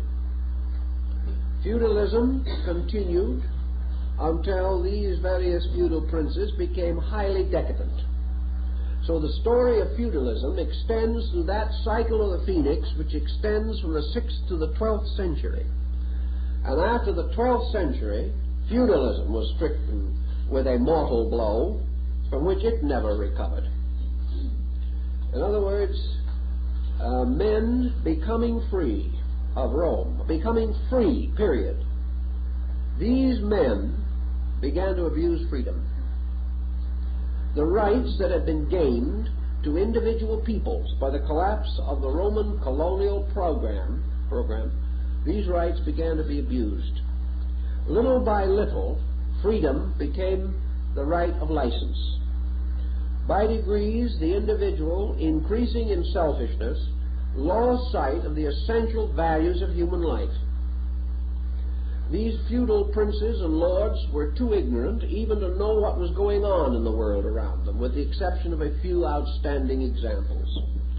They lived only to exploit, by degrees, their tenants. Under some conditions, taxation reached such points that the tenants themselves could no longer survive. Also, this system meant that there could be no unification in Europe. Each one of these knights, sitting in his castle on the top of a hill with his retainers, was a power unto himself. He could not be forced to do anything. He would not sacrifice any of his own rights. He would not cooperate, and it was at this time that began the great cycle of suspicion which has divided Europe ever since. No man trusted anyone. There was no probability or possibility of any common relationship. You could not even get roads. There was no communication that was valid. Practically all communication simply consisted of the personal runners of these knights. The only road that ever led away from a feudal castle led to Rome. There was practically no other perspective. Rome was a kind of hub, and this vast feudalism moved around it. The feudalism was not good for Rome. It was not good for the feudal lords themselves, nor for their peoples. Yet it arose as the direct result of man's first massive abuse of freedom. He had received it too soon. The overseer had departed, but had left an ignorant man behind him, incapable of governing his own destiny. This, of course, led, as it would naturally do, to a series of moves, of brilliant moves, but of highly selfish ones. Those feudal groups, more powerful than others, began to move in upon their neighbors. By degrees, the smaller and weaker were crushed out, and by degrees the domains of the greater families increased. This meant that also during this period, Europe gradually changed into a series of family rulerships, which would become, or were to be, the beginning of the monastic, not monastic, but monarchical concept. Gradually, the little principalities were absorbed, and out of them all came finally a handful, less than 50 perhaps, great families. Families with deep and some of them rather terrible reputations, like the Borgia and the Medici.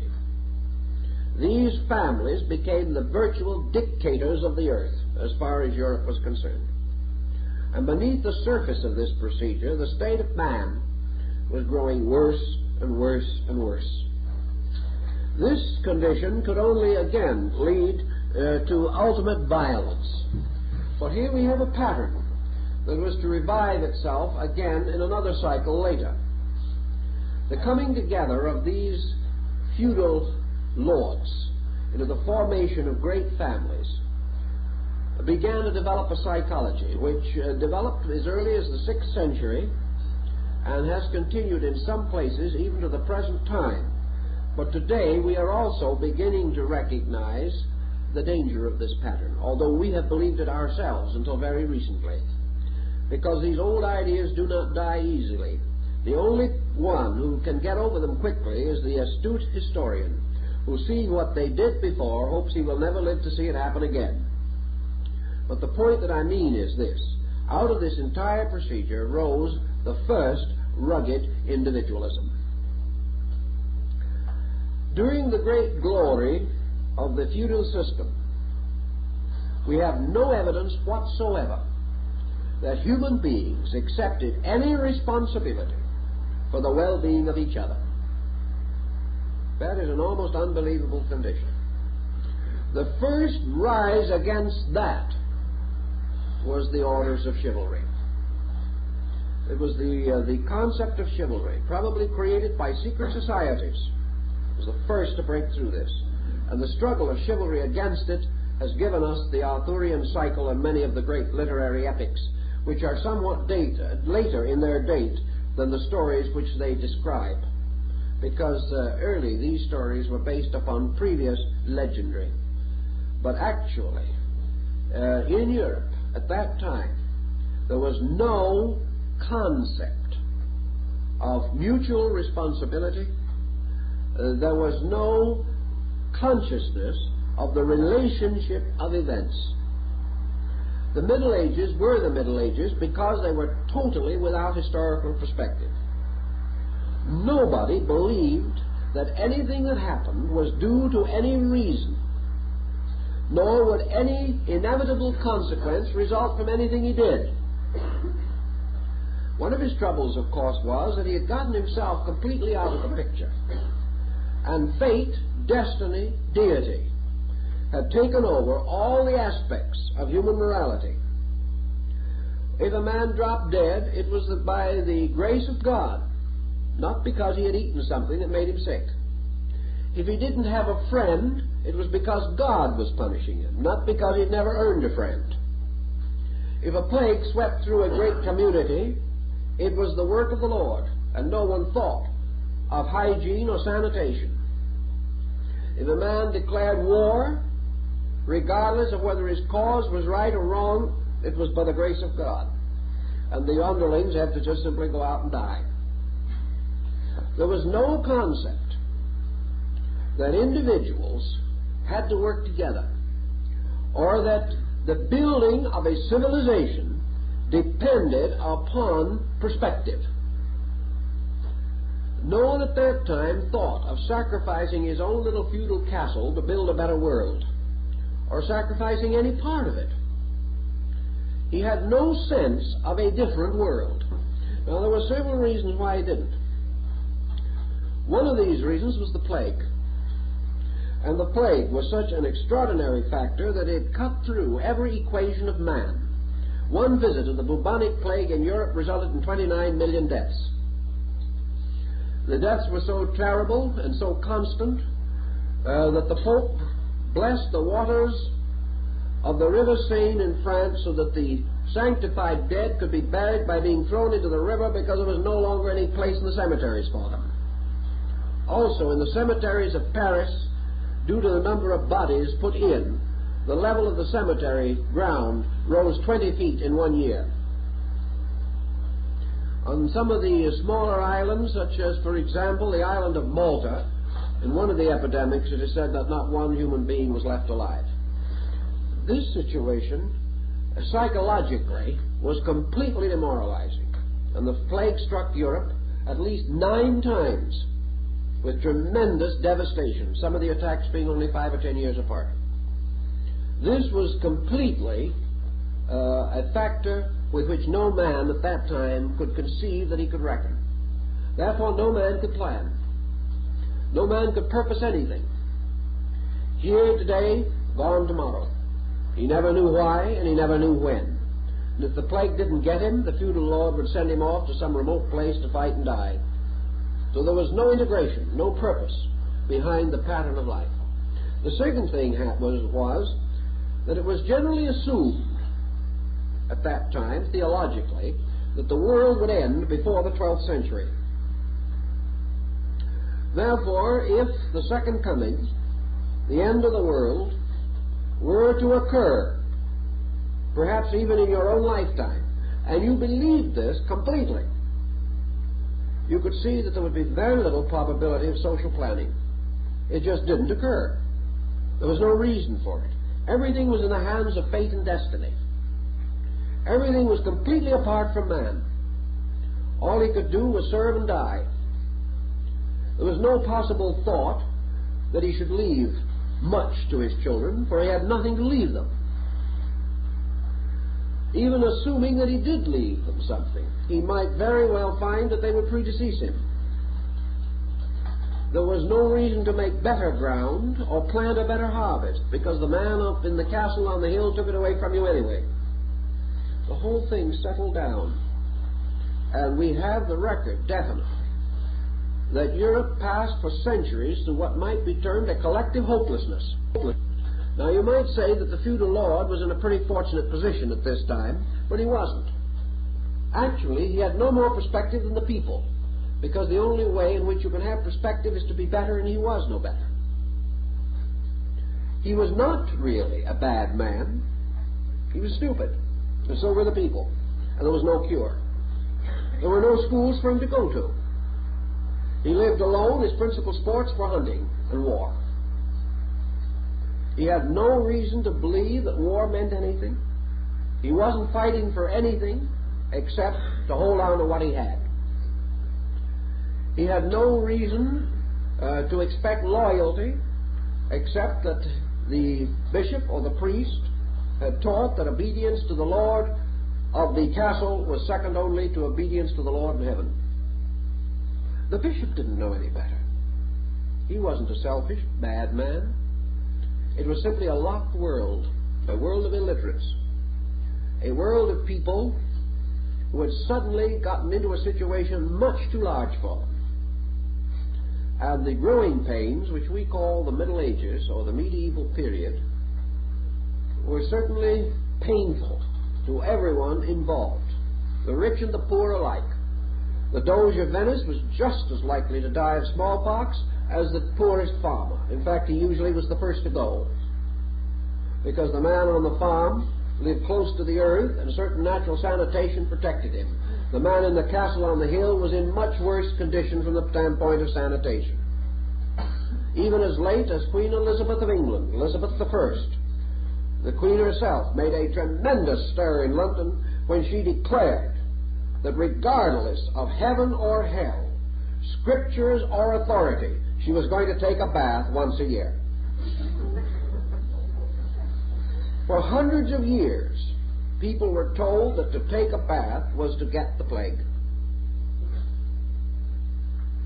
You can see how such a situation would fit rather tight and would also prevent any directing of progress.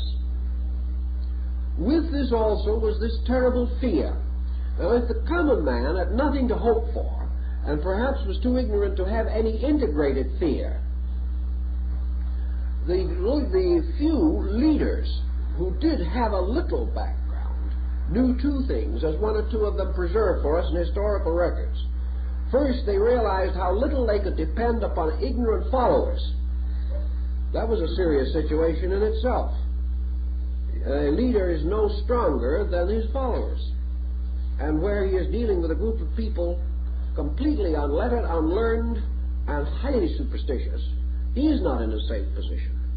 On the other hand, his broader experience whispered to him that Islam was right around the corner. And he sat very uneasily upon his higher seat. All this elevation permitted him to do was to see his dangers a little more readily. So he had worries that the common man never knew, but they were worries just the same. To meet this situation, with its tremendous neurosis, you can see why something else would occur. You could see why the mind of Europe would slowly go into what you might term a complete psychoneurotic condition. And it was the psychoneurosis of the European mind that gave rise to another horrible situation that grew, and that was demonism. Now, we don't have any idea today what demonology did to Europe. We have a little taste of what it did in the Salem witchcraft scare in this country. But that was an isolated incident, and common sense very soon came to the assistance of everyone involved. In a few years, the situation was cleared up. But in Europe, we had 500 years of demonism. We had 500 years of people who didn't dare to go out of the house at night. People who firmly believed that the devil was under every pew in church, even while they were praying. A people who believed their neighbors went up the chimney on broomsticks. A people who firmly believed that thousands of their so-called honest fellow citizens rode on broomsticks to the bracken to celebrate the Sabbath and to dance in frenzy around the strange, grotesque figure of the goat of Mendes. Now, this was a cheerful situation. Well, what did it do? It made every person afraid of his neighbor. It made people so frightened that when old Dr. Faust had a dog that could stand on its hind legs, he was accused of being a witch or a sorcerer.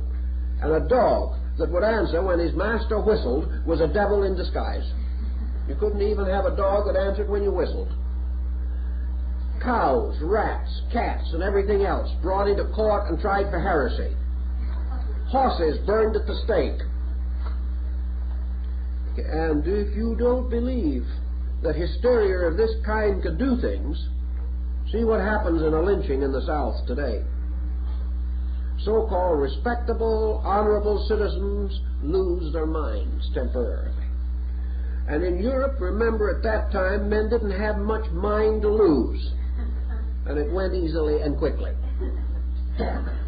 We had millions of persons murdered, executed, tortured to death for this terrible fear. We had the malus maleficarum, the hammer of evil, which, like the mallet in the hands of a justice or a chairman, came down with a blow every time a man was condemned to death. So they say that mallet fell by the hour. Dead simply because his neighbor had a cow go dry. Dead because he was born cross-eyed. Dead because of some old, deserted, forlorn person. He had gone out into the forest near the edge of a village, built a little hut, and maybe gave people a few herbs. For this he would be quite quickly killed, tortured, brought to the stake for a horrible crime. And of course, under torture, confessing anything because he couldn't stand the pain. So this situation moved over this whole area. It's still there today in the Balkans. But this situation and all the others pressing in gave us what I like to think of as the medieval world. A world which had to come to an end. A world in which crises developed from a hopeful 6th century to a hopeless 12th. And outside of the range of this European happening, in other areas, the rising of brilliant civilizations. Civilizations which Europe gradually became aware of. Civilizations which Europe had to copy. Had to bring back and restore all these things that had been lost. And so, the great hope, perhaps combining the hope for the rise of a Christian empire in Europe and the hope of a great reform in Asia through the rise of the Muslim empire, this hope grew strong. But by the 12th century, 600 years later exactly, both hopes had become forlorn. Both situations were again out of hand. And it remained essential that another great driving power be delivered. A new force would come into existence. Now, this force dates perfectly with the transition that began what we might term the beginning of the modern world. And in the 12th century, all of these scattered, inconsistent elements, in which there was much of good, much of hope, and much of sorrow, wisdom flowing from the great Muslim colleges, Buddhism spreading into China, in northern Asia, bringing its message of brotherhood, Christianity beginning to create its mysticism. For mysticism became the great remedy for this tremendous pressure. Because after all, Christendom consisted only of these same people. It wasn't a different people running them. They were the same people. And these people were beginning to recognize, whether layman or member of monastic order, that there was now only one hope, and that was to turn in again, to turn into self, in the great need of the consolation that only understanding of self could bring. Then we had the great Danse Macabre, the dance of death. We had the great cycles of penance. Men began to fear as they had never feared before. They feared for their own souls. They feared for everything. They believed finally that their whole world, the whole of Europe, was drenched in sin. It wasn't drenched in sin. It was simply drowning of ignorance. But they did not know the difference. They were not bad because they didn't know how to be good. They were just caught in a pattern that nothing seemed to break. And so over the mountains of Italy, France, Germany, and the Low Countries, over the landscape came these great processions. Processions of weeping, crying people. Hundreds of thousands moving every day. Processions the like of which we can have no concept. Women with babies clinging to their breasts, wandering along in the snow, falling dead, and wrapping the child to the end with their own bodies before they both froze. The roads, such as they were of Europe, red with blood from morning till night, from the feet of those wandering, not because they had no homes, but because they had left everything from fear of sin. The sudden belief that the world was going to end and that all mankind was going to fall into perdition. Hell was going to swallow up Europe because Europe had sinned. And so we have the great processions of the flagellants, the penitents. We have the great sad mourn of the misericordia, the great howling, breaking of people. We find the prisons opened, the convicts coming out to strip themselves and beat their bodies, prince and commoner, queen and servant, walking barefoot in the snow, repenting their sins. So you can see that things were getting in pretty bad shape. And most historians have forgotten these things. But they lead inevitably from the great hope, the hope of Christendom, that the Christian Roman Empire would rise from the ashes of the Caesars, a phoenix. The great hope of Arabia, that the teachings of Muhammad would bring men back to God. The great hope of Asia, that education would save men. The great hope of our Western primitive empire, that men could live together in brotherhood and peace in the Maya states. All these hopes gradually declining. Declining in the Western Hemisphere, where upon the ruins of the old Mayan temples the wall-like Toltecs built their shrines. Every case, this great hope ending in darkness, ending in fear and doubt, and then at the critical moment, again the resurrection of hope, the rising of the phoenix of human hope from the ashes of its own death in the brilliant burst of light that marked the 12th century. And that is the century we must talk about next week.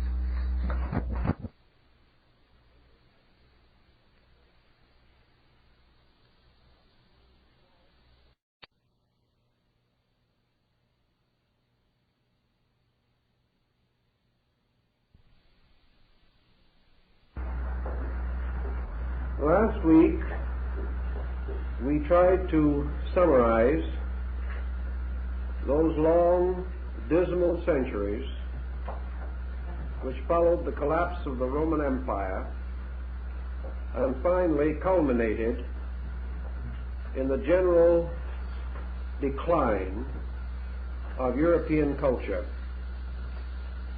We pointed out that it would not be fair to say that nothing occurred between the years 600 and 1200 that would have an effect upon future time. the roots of all that came after had to be in this dark and rather dismal earth. But we do know that gradually a condition of frustration locked European culture. Man isolated from the natural intellectual associations of his kind, reduced almost completely to illiteracy, having lost the guiding power of earlier scholarship and classical learning, found himself cut off from practically all inducements to grow. He fell into a kind of stagnation. And while exceptional individuals survived this condition, the general tone of Europe was so lowered that a revulsion was almost inevitable. We observe from the study of natural facts that there are alternations, tides in the affairs of men. And when a pendulum swings far in one direction, it pauses. And from this, gaining a contrary momentum, swings equally far in the opposite direction. The year 1200 more or less marks the swing of the pendulum, a complete change from the preceding centuries, a change perhaps imperceptibly achieved, yet punctuated with a number of violent and powerful occurrences, some of them good, some of them, to our thinking, not good, but all of them stimulating, helping to break patterns and release the mind into the first adventure of a larger world. Thus, in this cycle of the Phoenix, we find the roots and beginnings of Western internationalism. We find the provincial person being forced by numerous circumstances out of the ancient ruts and patterns which had dominated him.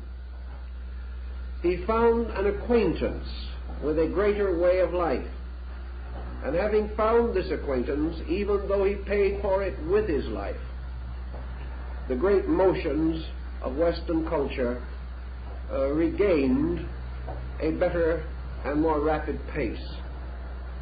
So we take the year 1200 as being a hypothetical point to represent this next return of the Phoenix. And if we strike directly at this year itself, we are not very far from the very critical year in which many of these occurrences were taking shape. For example, in the year 1200, Genghis Khan was 40 years old. The effect of Genghis Khan upon the world was prodigious. Not only should he be regarded as a Mongol conqueror, a very astute statesman, a brilliant man of strategy, and a ruthless conqueror. We must not consider merely these aspects of his character. We must see in him that which he saw in himself, a man of destiny. There can be no doubt that the great cluster of 5 stars that marked his birth had meaning.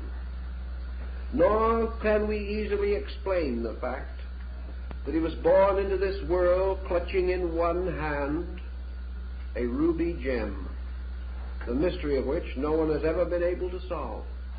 But obviously the soothsayers of the desert and the far places where his banners flew saw in these and many other portents the finger of fate pointing out a man. Genghis Khan was born of humble desert parentage. There was nothing in his background to indicate that he would sometime be master of 2/3 of the known earth. There was very little hope, in fact, that he would gain distinction. And by almost a miracle, his life was spared in childhood, hence the entire history of Europe would have been differently written. But Genghis Khan believed himself to have a mission. And as Khan of Tartary, he signed himself King of Kings, Son of the Sun. He was driven by those ambitions which are quite usual to our Western concept, but not so prevalent to this degree in Eastern thinking. From him descended other conquerors, to mention two: Kublai Khan, the Magnificent, and Tamerlane, or Timur Shah, the Shaker of the Earth.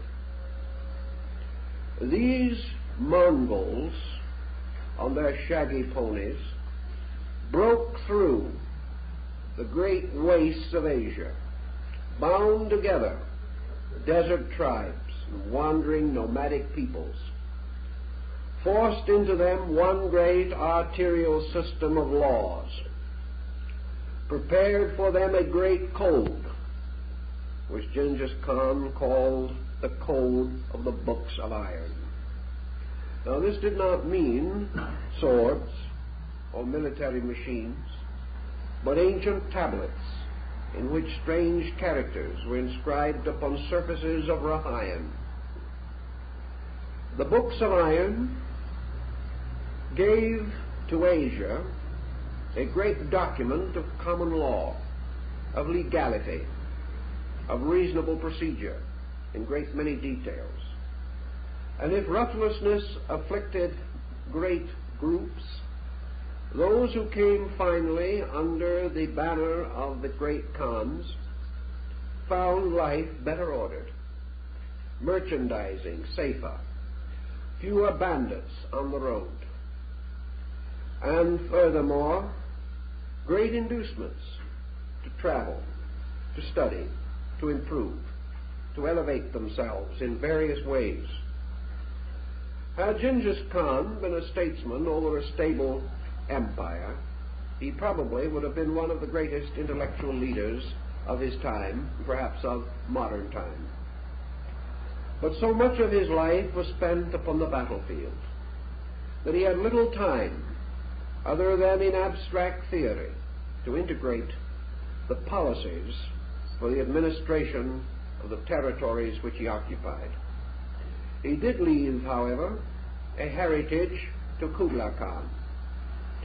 And we cannot but remember the episode in which, seated upon the back of a great elephant, Kublai Khan, speaking with all the authority of his ancestors, proclaimed for Asia, total Asia, the great code of religious tolerance, perhaps the first of its kind, certainly in that region. At that time, the empire of the great Khans cut through many religions: Brahmins, Confucianists, Taoists, Hindus, Buddhists, Muslims, Christians, Jews. They were all part of the great Oriental Empire that had been fashioned by the genius of a desert nomad.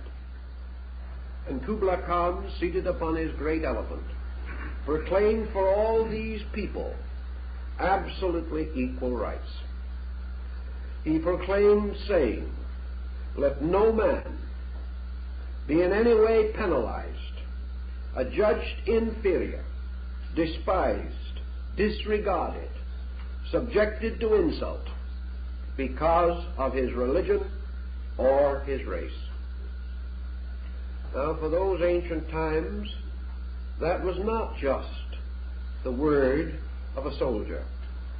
It was the word of a statesman, a man of vision, more vision perhaps than existed in Europe in the same years.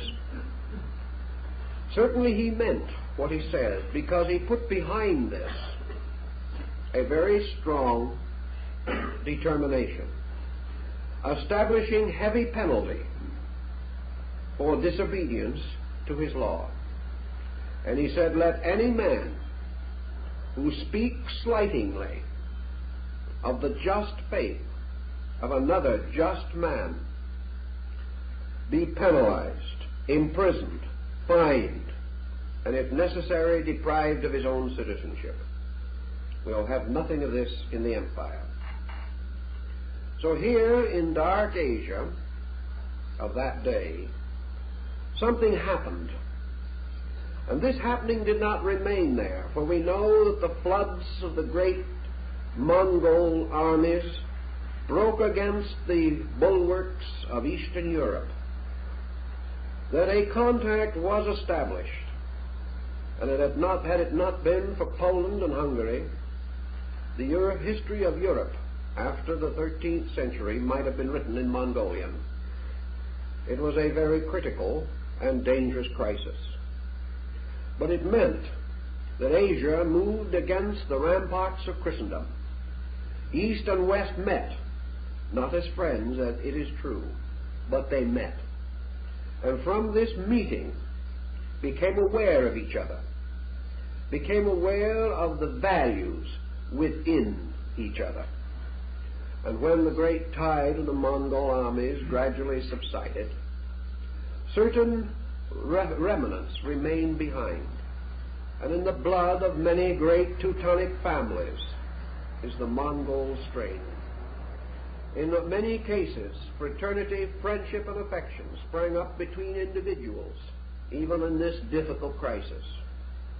And something happened to Europe also. It beheld a world beyond itself, a world it knew nothing about. A world, even if it had some inkling of its existence, was regarded as meaningless, purposeless, outside of the boundaries of hope and salvation, merely barbarism, helpless, simply waiting Europe's pleasure to civilize it. The European received a shock, and the shock did him a great deal of good, basically.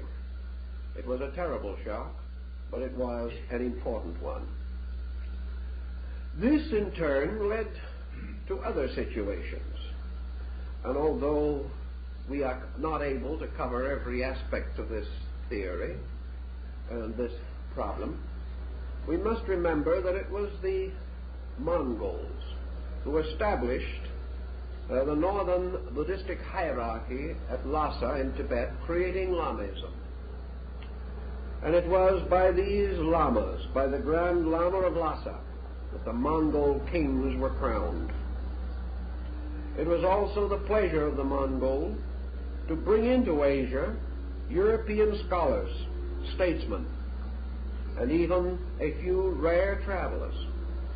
And we know that even in the court of Genghis Khan, a court mostly upon the backs of horses and of elephants, Europeans, Christians, Muslims, and Jews rode with the emperor. They were his counselors. They were in many respects his trusted advisors. And such was a precedent that continued even as late as the great Mughal Empire in India. So we can only say in passing of the impact of the Khan, or the Great Khan, upon Europe was this breaking of traditions, this breaking through of isolations, and furthermore the psychological situation, which would be difficult for us to imagine. Genghis Khan, second only to Julius Caesar, perhaps his equal, in the organization of military phalanx and related matters, moved across Asia and sent his great lines against the walls of Christendom in a fantastic manner. His foreguard, or his advance troop, when he went into battle, consisted of 10,000 elephants side by side, their bodies touching and their tusks covered with steel, a solid wall, and on the back of each a fighting tower with men. This wall of elephants moving against an adversary was not exactly reassuring. And in those days would have been the equal of the same number of military tanks moving against yeomen with bows and arrows. It was an incredible situation. But the whole world was shaking. In China, there are ancient battlefields which we can scarcely trace except by arrowheads and broken lance points and bits of rusted armor and fragments of decayed bamboo. But we know from the earthworks and from the various remains that on some of those battlefields, which are 300 miles long, 3 to 4 million men met in combat at a single time. This was shaking away. This was a movement in Asia, a movement which challenged not only Mongol political supremacy, but challenged the philosophies, the arts, the cultures, the religions of all these involved peoples, stirring up faith where it had been weak, causing men to turn to God from their barter and exchange, and demanding a great revival of faith within these areas to sustain a torn and broken world. Now, while all this was going on in Asia, our year 1200 strikes Europe in also one of its most desperate situations, the Great Crusades. Now we read a little of the Crusades in an occasional romantic work, talking of shaking swords and glittering lances. But from the broader standpoint of things, certainly from the standpoint of military strategy, the Crusades were the greatest fiasco in the history of the world. Nothing was a more dismal failure. Nothing went forth with greater hope, with greater glory, with prancing horses, silver armor, and coroneted knights. But as the Saracen himself pointed out, though Europe send 70 kings, Asia was great enough to be a burial place for them all. That's what happened. The Crusades were motivated objectively and presumably by the great desire to liberate the Holy Land from the holdings of the unbeliever. Here was an impact of religious prejudice such as we have never seen since and hope never to see again. Here also, ignorance rode in the vanguard and directed nearly everything. First of all, the Eastern man was ignorant of the Western man. The Westerner totally ignorant of the Easterner. Crude woodblock prints, drawings, and various literary descriptions indicate that Europe regarded the Moslem at that time as a dragon that belched fire and made horrible howling noises, and that he was little better than a low order of demon in disguise. He existed only to flout his false doctrines against the true faith. He was a savage. He was a cruel, horrible barbarian. He was an individual less than a slave. He was of no account to Europe. And yet Europe was forced finally to meet him face to face by the machinery of the Crusades. The purpose for which these enterprises were created failed in every sense, but the greater purpose was ultimately achieved.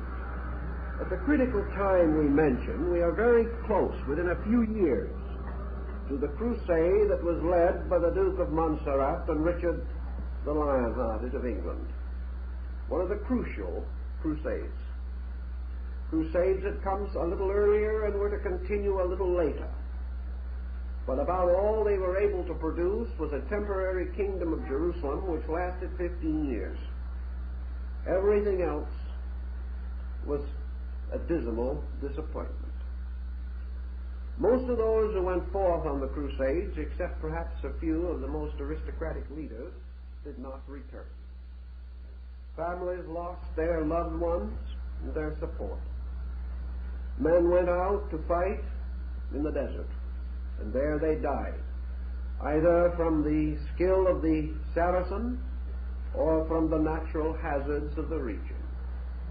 In the midst of this tremendous emotional upheaval came the child or crusade, or the crusade of the children. Two groups attempted this. Children hardly out of their teens, fired with religious fervor, decided that they would go and save the Holy Land.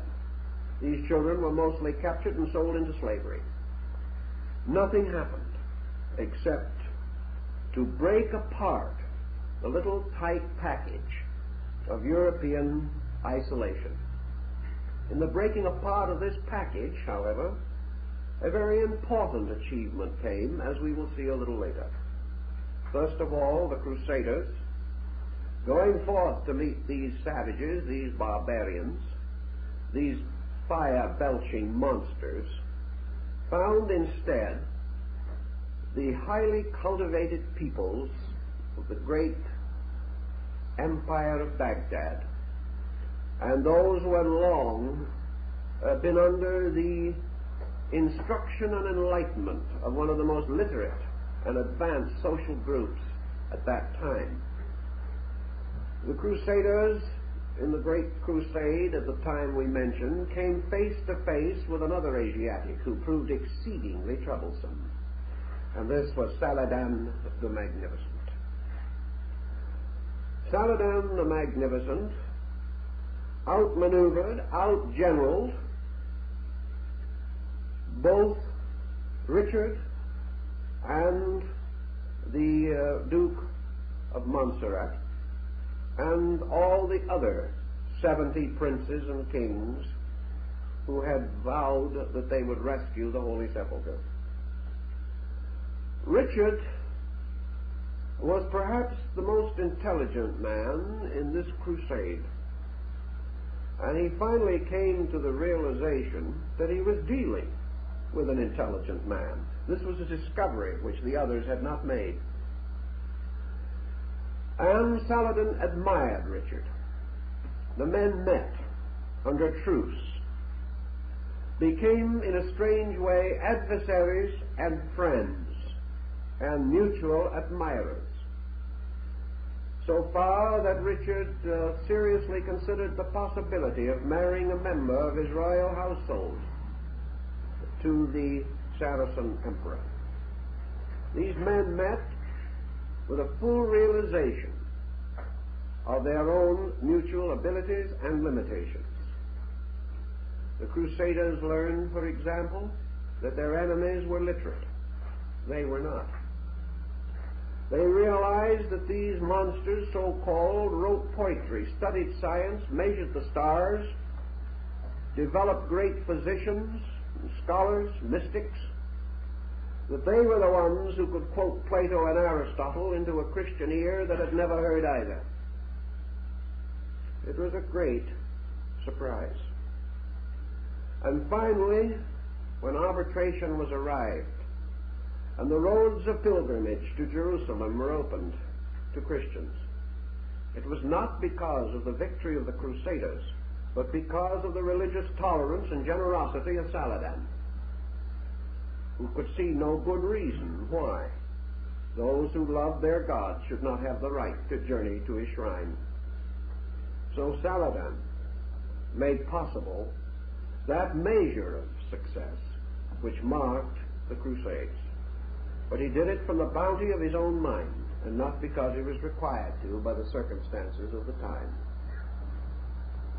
The Crusaders, like most people, found it difficult to hate those they never knew, and also found it difficult to despise their equals, and often their superiors, in skill and judgment, and also in generosity of deeds, in chivalry, and in many fine points of gentry and gentility, which Europe lacked almost totally.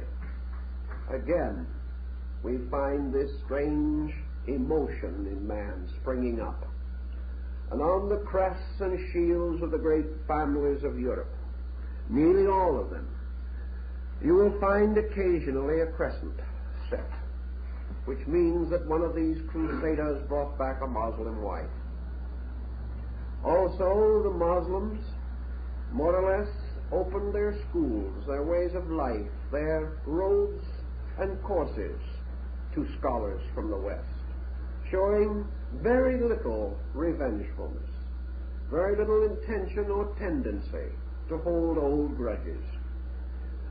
And from the temporary kingdom of Jerusalem and from certain seats in Byzantium and Antioch, Christendom came closer and closer to the East. Trade began to develop, exchange and barter. Out of the debris of these situations rose such world-changing structures as the great Empire Republic of Venice, with its mercantile traveling to all parts of the world. Here, then, was a tying together of nations, a building up of common understanding. And right at this moment of which we are speaking, we have another interesting ambassador of various wills.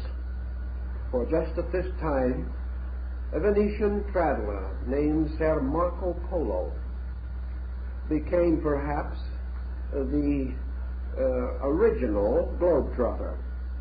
This man, who outdid Stoddard and other travelers, went far into the East. He traveled to the most distant parts. He became friendly and conversant with the ways of Asia. He was accepted everywhere as an honored friend.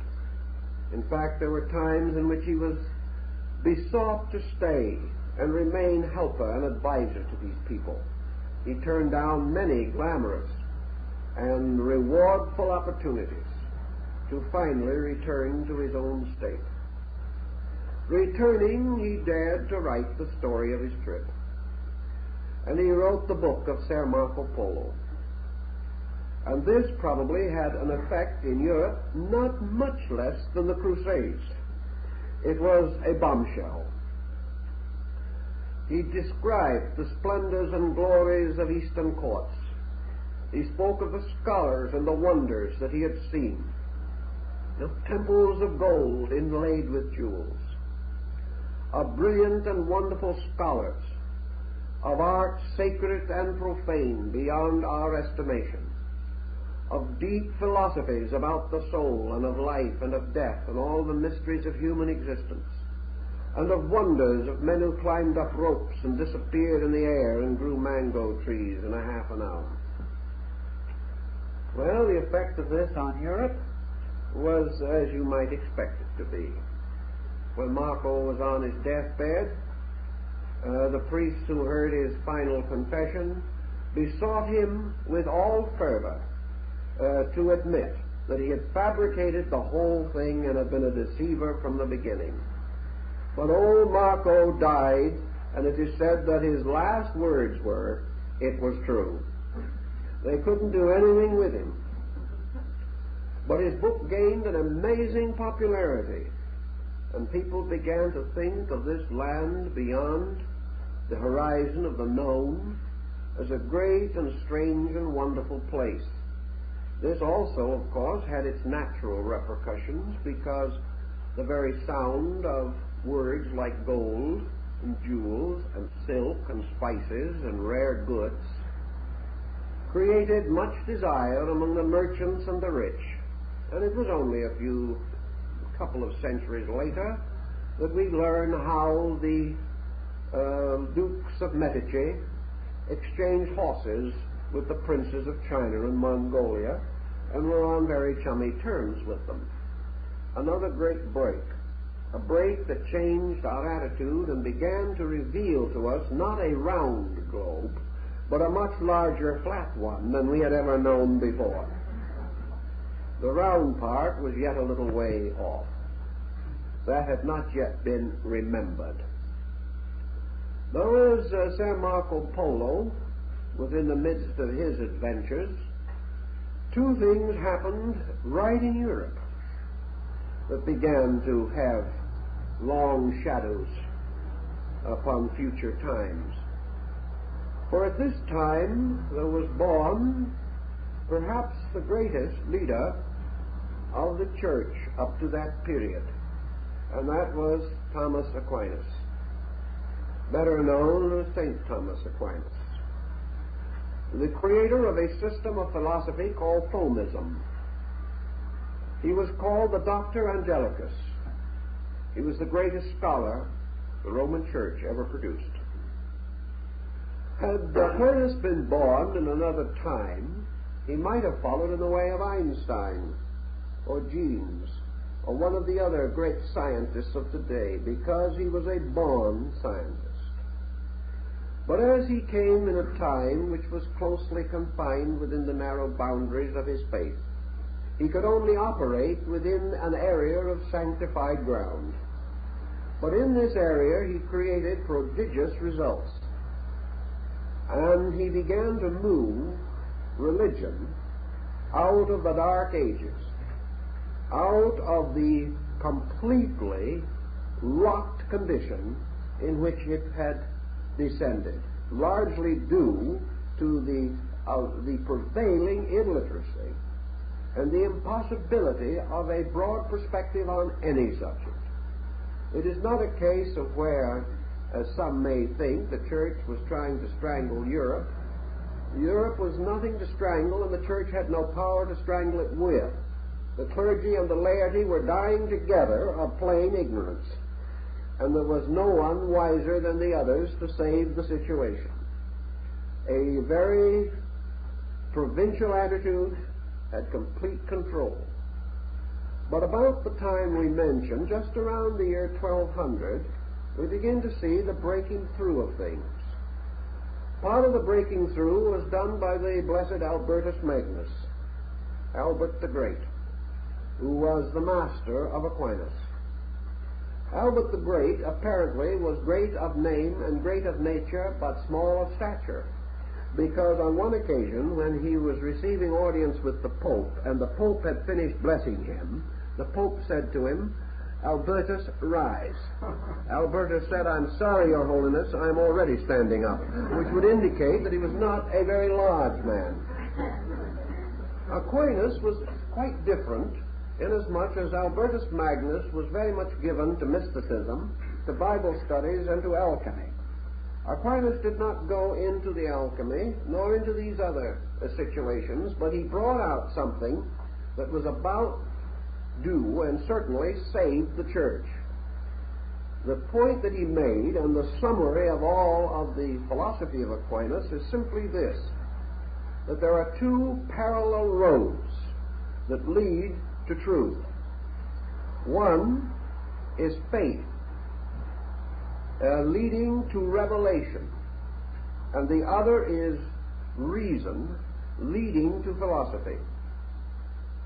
These two are not incompatible, because at a certain point, faith and reason in their ultimate form mingle again, and from philosophy and revelation united, man perfects his insight and achieves all that man can achieve. By reason, man conquers all things around him. By faith, he achieves identity with all things within him.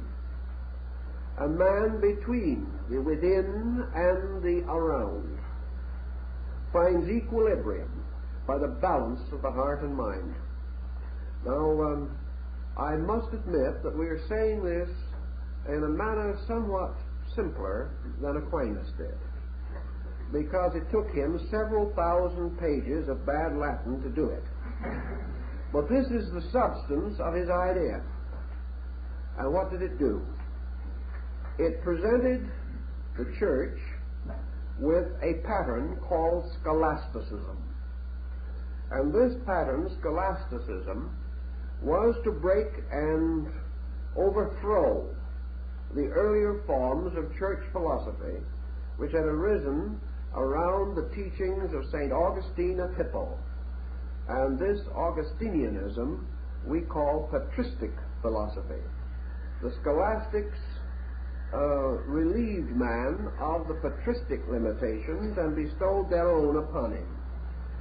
These limitations did not pinch much at first because the new breath was overwhelmingly helpful and hopeful.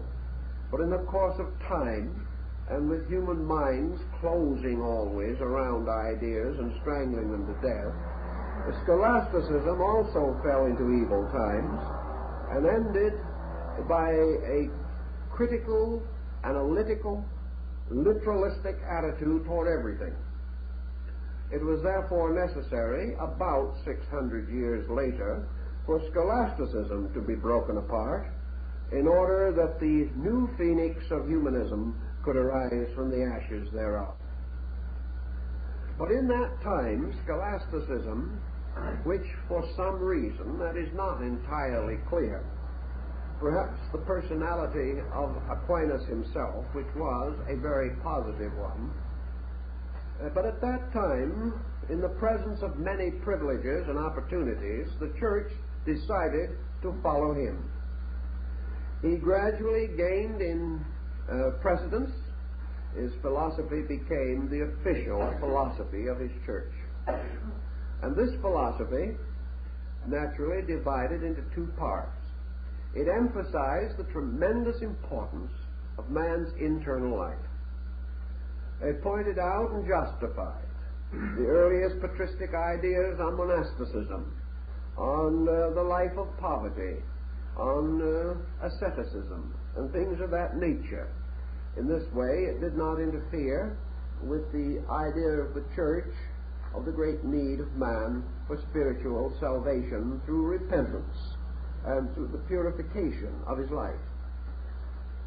On the other hand, the teachings of Aquinas made possible the gradual integration of man's knowledge of things outside of him. And this was important. For up to that time, men had firmly believed that the earth was simply fashioned in order to be slipped in under man at the time of the fall so that he would not continue to fall indefinitely. It had no other purpose. Grain grew that men could eat it. It had no significance in itself. The world was made for man, and it was solemnly believed that the stars were chandeliers hung in the sky so that he could see his way home in the dark.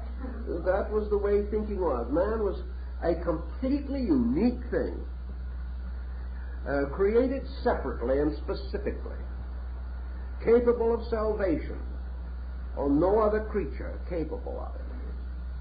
That man had a kind of life that separated him from all other kinds of life and made him master of them all by the mere circumstance of his own existence. Man was indeed a total and complete Brahmin. The world was fashioned merely for his use and pleasure.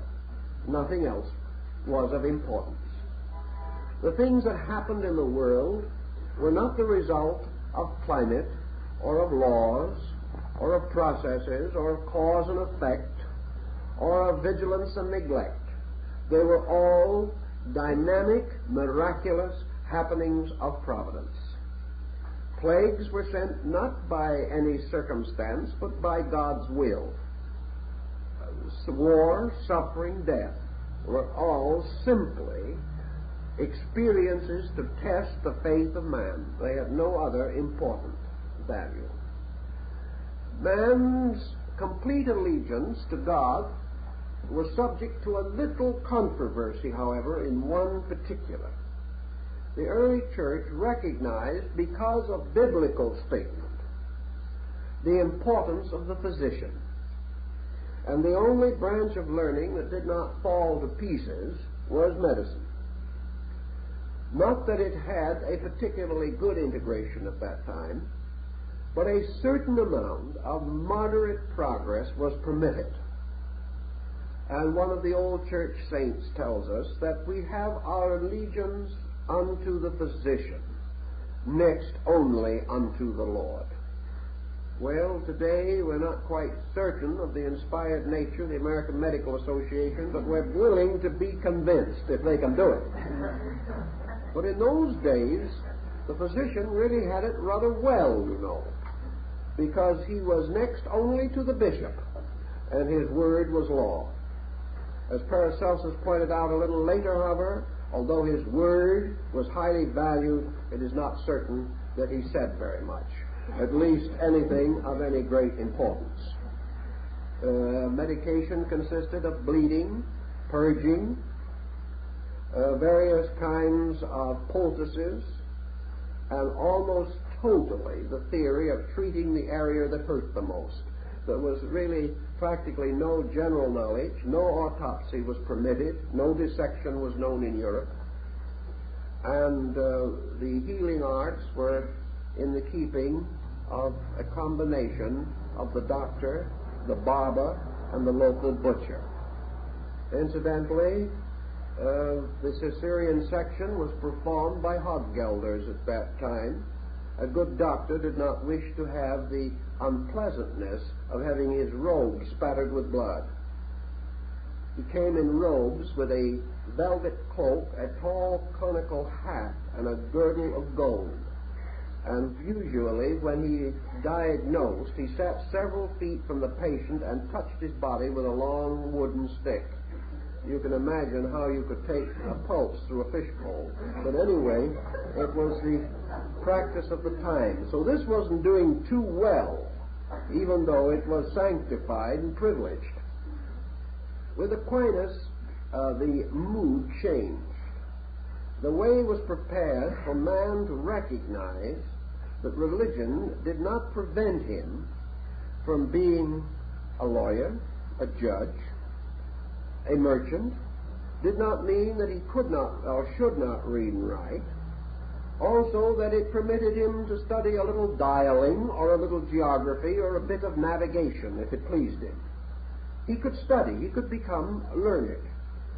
The professor was born somewhere in this mystery and confusion of things. And the professor began to have status, almost equal to the doctor. By degrees, the rights of learning and education excited men into the research in sciences. And as might be imagined, they came with great naivete to the subject.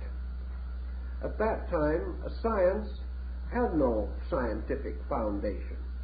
Some observation, a great deal of tradition, and a little sorcery would help. So your scientist in those days had bottles in his laboratory and went out at night and invoked demons at crossroads. Those seem to be the best ways of finding out things. And as we know, almost every form of progress has been directly or indirectly attributed to the devil at some time. This gave rise to a number of pseudosciences, to a great deal of speculation, but it also made possible the gradual introduction into Europe of the standard texts of the Arabic writers, who were very much further advanced. It made possible for the Roman writings of Galen and the Arabic writings of Avicenna or Ibn Sena to come into the schools of Europe.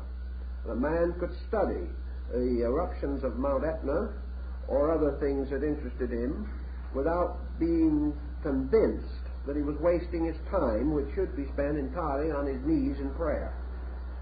Europe was moving towards a little intellectual freedom, and this freedom was fast intriguing the mind. It was the basis of a new outlook. By reason and philosophy, says Aquinas, man can explore nature and become master of its processes. It went no further in practical form at that time, perhaps, but it placed the blessings of the faith upon the exploration of natural phenomena.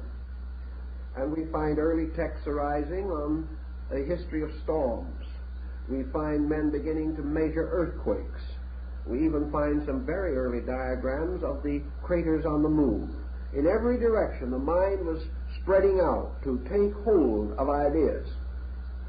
And this, of course, was the beginning of the awakening of the European culture as we know it.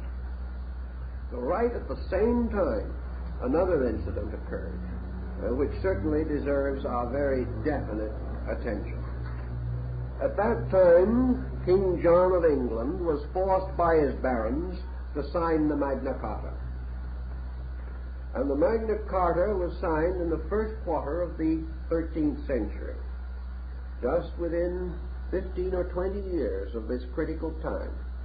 For this paper was signed while most of the great leaders and the great motions which we have discussed were in function. The Magna Carta was quite a complicated situation in itself. We cannot go into all the details of it, but in our public schools today we are reminded, if only passingly, that it is the origin and the inspiration for the American Bill of Rights. The Magna Carta was the first head-on assault against the divine right of kings. Now, it did not end the situation, but it certainly began to strengthen the position of the people and to a measure weaken the despotism of entrenched aristocratic groups. Strangely enough, the Magna Carta was not a reform brought about by the people. It was forced upon the king by his own nobility, the barons, those who had come finally to rebel, not necessarily against monarchy, but against a very bad king who was giving them much trouble. The Magna Carta began, however, to bestow upon various branches of government certain inalienable rights and privileges. It decentralized total leadership and prepared the way for the concept of the board of directors or the trustees or those who must share in the responsibility of decision. It also gave to the private citizen certain rather sketchy rights. Sketchy because in the original form they were full of loopholes, but important because men gradually began to forget the loopholes and gathered and rallied valiantly around the generalities which this document contained and forced these generalities to become subjected to continuous improvement, reform, and refinement until what we might call civil law became a fact. The Magna Carta was forced upon the king. He did not want to sign it, but he was unable to avoid the pressure because open rebellion was resting near him. As a result of this document being signed against the will and pleasure of the king, even though in the original document it is legally presented in a fairly nice way to make it seem as though John was cooperating, he was not. He had no traffic with the idea at all, but he could do nothing about it. As a result of this, immediately the Church of Rome, which at that time, of course, controlled kings and commoners, thundered out its objections, rejected the Magna Carta totally and forever. This caused quite a little stir, because for the first time it threw religious and civil law into a serious feud. Up to that time, secular law, as relates to the management of kingdoms and of states, was almost an arm of religious law. Religion determined the laws by which the state was ruled, and then the rulers administered the laws of religion. Religion was primary. The signing of the Magna Carta, which was therefore an open rebellion against the vested authority of a king sanctified by the sacraments of the church, this set up a nasty situation. a situation which was far more meaningful in those days than now. It forced the barons, who had demanded the Magna Carta, to then turn their attention upon the church and to directly and indirectly require that the church accept certain reforms and modifications of policy from them. This was a delicate business which could easily end on the rack. It was, however, by the very confusion of the times and by the circumstances of the Crusades, which made the entire situation possible by deflecting the larger part of the manpower of Europe into the Holy Land, by all these conditions and others, the Magna Carta was made to stick. It remained. And by degrees it became obvious that the church would have to exercise certain tact, that it could control a measure of things. It could control religious life within a country. It could control to a degree the ruler of the country if that ruler was of that faith. It could do everything possible to place key men in various high offices in order to favor the various purposes of the church. But it also might well be confronted by a parliamentary body which it could not control and which could function even in the presence of anathema. This began to modernize, we will say, or liberalize the attitude of the church in the various countries and in the various political systems in which it found itself. It had to realize that it could not hold complete temporal authority. Out of this came a kind of an inferiority complex for a while, and the church began to suddenly see that it was being moved from a position of total leadership to a position of conditioned moral influence. From the time of the Magna Carta on, we see the church rapidly rebuilding its fences. We see it beginning to exercise more and more of its moral sphere of influence, and more or less avoiding head-on collision with the political factions. Now let us see in the 12th century what the church was trying to gain. We must realize that in those days the power of the church was such that it did not actually have very much practical interest in the entire question. The interest was essentially theological. The change of situations did not actually interfere much either with the revenues of the church or with its prestige, particularly among the people. Its real cause of concern was the fact that it honestly believed, no doubt, that as the shepherd of men, that it had a moral responsibility, and this responsibility was to govern the conduct of all men, to preserve as far as possible their obedience to the canonical law. The barons of England broke through this pattern. The barons had not disobeyed the church. The barons had disobeyed the sovereignty of an anointed king. Now, there was no question in the world that Rome was perfectly aware of the corruption of John, and probably did not particularly like him or find any particular profit in him, inasmuch as he too was wasting funds that might well have gone to the church.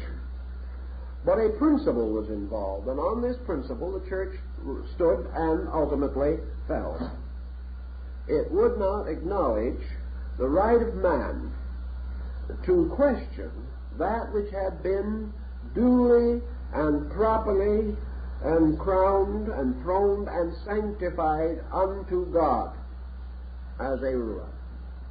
Thus the divine right of the king was the point of theological delicacy. And it was on this point that the anathema was pronounced and the barons were declared to have committed a sin against God.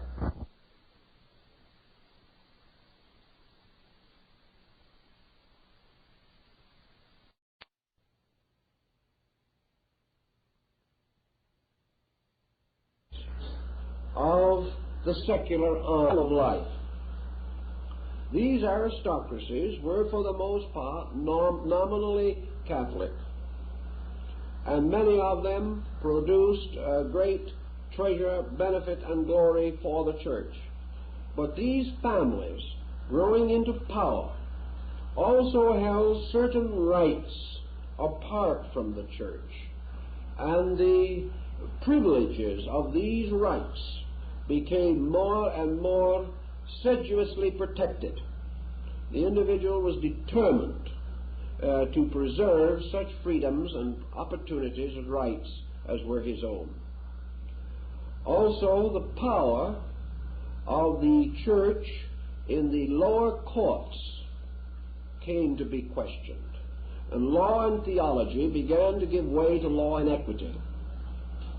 And we find the criminal no longer judged by God, but judged by a jury of his peers, a jury selected of others like himself, man passing upon man and his conduct, not God arbitrarily declaring justice and injustice. All these patterns now, as I think you will see, made a rather strenuous century. And we must begin to conceive now of what these patterns led to, how they affected the reintegration of European consciousness. The first thing they all contributed to, more or less, was enlightenment, education, advancement. The European mind suddenly realized that in its weakness it could never be victorious in anything. The king began to realize that a stupid peasantry was no shining jewel in his crown, that there was no credit, prestige, or honor in ruling the mindless. It was also recognized that in an emergency, when need arose, it was rather important that someone could think, and that in all situations requiring leadership in the development of nations and of states, the need for the statesman appeared, the need for the scholar, the need for the educator, even the need for the beginnings of a scientific pursuit, and also the need of the voyager, the navigator, the traveler, the adventurer. And most of these needs had to spring from a sense of emancipation within the soul. A man had to have courage to go into distant places. He had to have enthusiasm to advance his way of life. He had to put his own soul into the things he was doing. And to do this, he must know what he is doing. And he must have something to do that captured not only his labor, but his imagination. Europe was coming out of a kind of coma, and man was reaching around to find purposes for his own existence. He found some of these purposes in the defense of his faith, as in the Crusades, in which, although he was not really defending because he was in an offensive position, still he believed he was defending. He believed that he was making the greatest possible sacrifice for the greatest possible good that he could conceive. But out of the Crusades, something else was happening that was to affect the whole situation also. During the Crusades, we have the most polyglot administration of situations recorded in history. And from the ample perspective of his great divan in Baghdad, Saladin made a very astute remark, namely that the European or Christian crusaders were not defeated by the Saracen alone.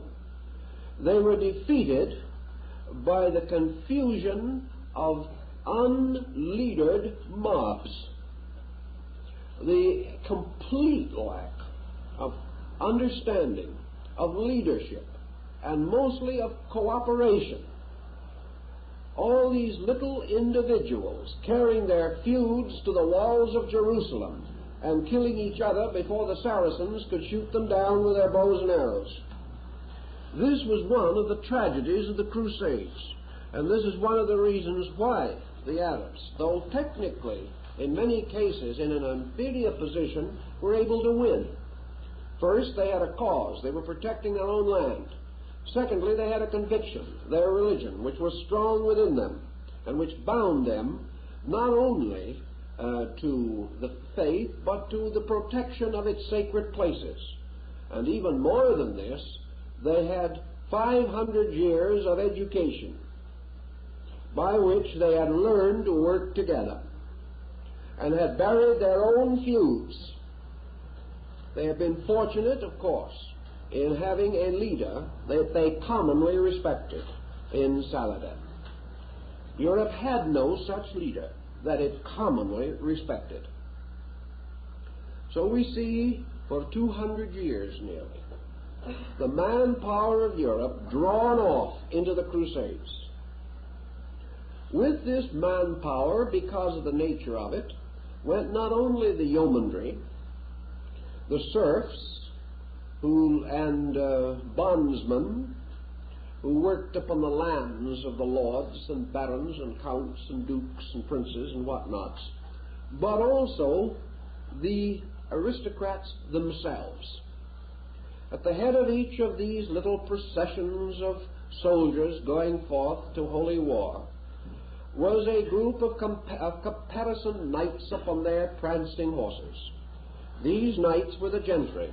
They led the others. And as a result of that, the entire feudal system of Europe went out to die.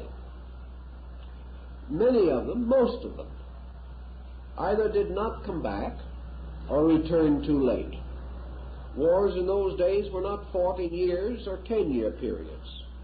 Many of these men who went out to fight in the Crusades did not return, not because they were killed, but because they died of old age before they could get back. It was a situation in which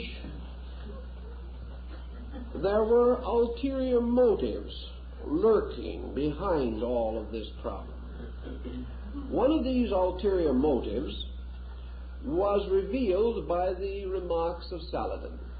When all this gentry arrived at Acre and other centers along the Muslim front, these gentries were not on speaking terms. In fact, most of them hardly understood each other's languages. Each one wished to lead everything. Each one, by some right or reason, had peculiar privileges that came before every other consideration. And so they haggled, and they argued, and they feuded, and they rattled and clanked their armors. But they came to no united front. This means that back home, where they came from, they had never had a united front either. They had lived in their little castles on the hills, defending themselves against intruders, living a kind of gentle, roisterous existence, with little thought for anything except their own comfort and security. There was no concept of a general government, and the only over-government that existed was the church. And this government rested rather lightly even then upon those in privileged positions. Outside of the great incentives to save holy places, there seems to have been a well-worked-out subterfuge, namely the growing power of certain families, certain groups. These groups have begun to sense within themselves what we might term nationalism. They were aware that these scattered feudal districts could be bound into great states, and that over these great states still greater princes might arise. And while the Crusaders were out on their mission of salvation, these large families and special groups moved in behind them in Europe and broke the feudal system completely apart. When these who did return got home, they found their small rights swallowed up in the greater privileges of the strong. And in this transition, we see the rise of the first great national entities of Europe. We find the beginnings, not the full forms, but the beginnings of what were to be France and Germany and Italy. We find the various factors at work that were to bind together cities and states and to lift dukes and counts and princes to the final estate of empiric lines. Naming the road, of course, was difficult, but even this had its part to play, because in nationalism you had a larger family pattern. A tremendous amount of energy that had previously been wasted in remaining apart was now available for common labor and common effort. This led, of course, to both positive and negative results. The rise of these larger national blocs made possible a more advanced method of life for many people. It gave them freedom from the constant pillaging of their neighbors. It made possible their retaining their lands more safely, and the possibility of living a full life on the earth without being taken away to war began to grow bright for many. On the other hand, these combinations resulted in larger individual political units, with the result that major wars could come into existence, which had previously been almost impossible. The only other way you could have had major wars was probably like the Crusades, a group of nations uniting on an objective. But now, comparatively large groups with powerful resources could be locked in wars for 10, 20, 50, or 100 years due to the slow movement of military machinery and military tactic at that time. So these became both curse and blessing. The walled city came to be of very little value, and most of the value that remained disappeared with another development which rose largely again in this critical period and was imported from Asia. And this was the so-called discovery of gunpowder. Now, gunpowder has had many uses, but one that we seldom realize or think too much about has been its psychological effect on the equality of man. Gunpowder ended, for example, the age of chivalry. It ended the knight in armor, riding at the head of his group, fairly well protected behind a reasonable fortification of boiler iron, and almost invulnerable. It also ended the walled city and the protection of the high wall, against which the primitive engines of battering rams and so forth took a very difficult and lengthy time to make impression. Gunpowder made the humblest yeoman, the poorest soldier in the army, the one who might be responsible for the death of the king. This was psychologically very important and reformed entirely military tactics, with the leaders moving to the back rather than riding out in front. The fancy for riding out in front took a serious reverse. Gunpowder not only did this important thing, but it began to create vast uneasiness among the great. it became more and more obvious that the power of privileged groups to utterly and completely control peoples was fast disappearing. Prior to that time, with luck, the despot might have a comparatively smooth time. But with these changes, despotism became ever more hazardous, ever more difficult to maintain, and allegiances shifted their patterns. Just as the Church had been forced to a new position by the Magna Carta, so the principalities and dukedoms of Europe and their rulers were forced to a new position by the advent of gunpowder. It became no longer possible to control by force alone.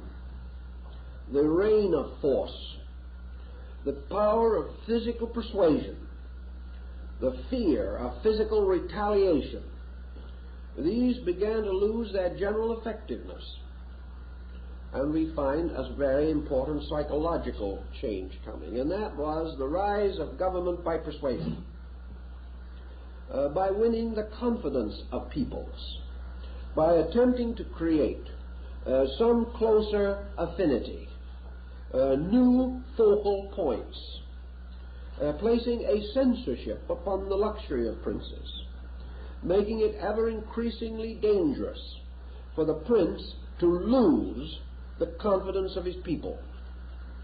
The final and terrible example of this probably, of course, came much later in the French Revolution. But the seeds of the French Revolution were sowed at the time of the Crusades, for a new pattern, a new way of life was distinctly on the rise, and against this motion no one could exercise a truly restraining power.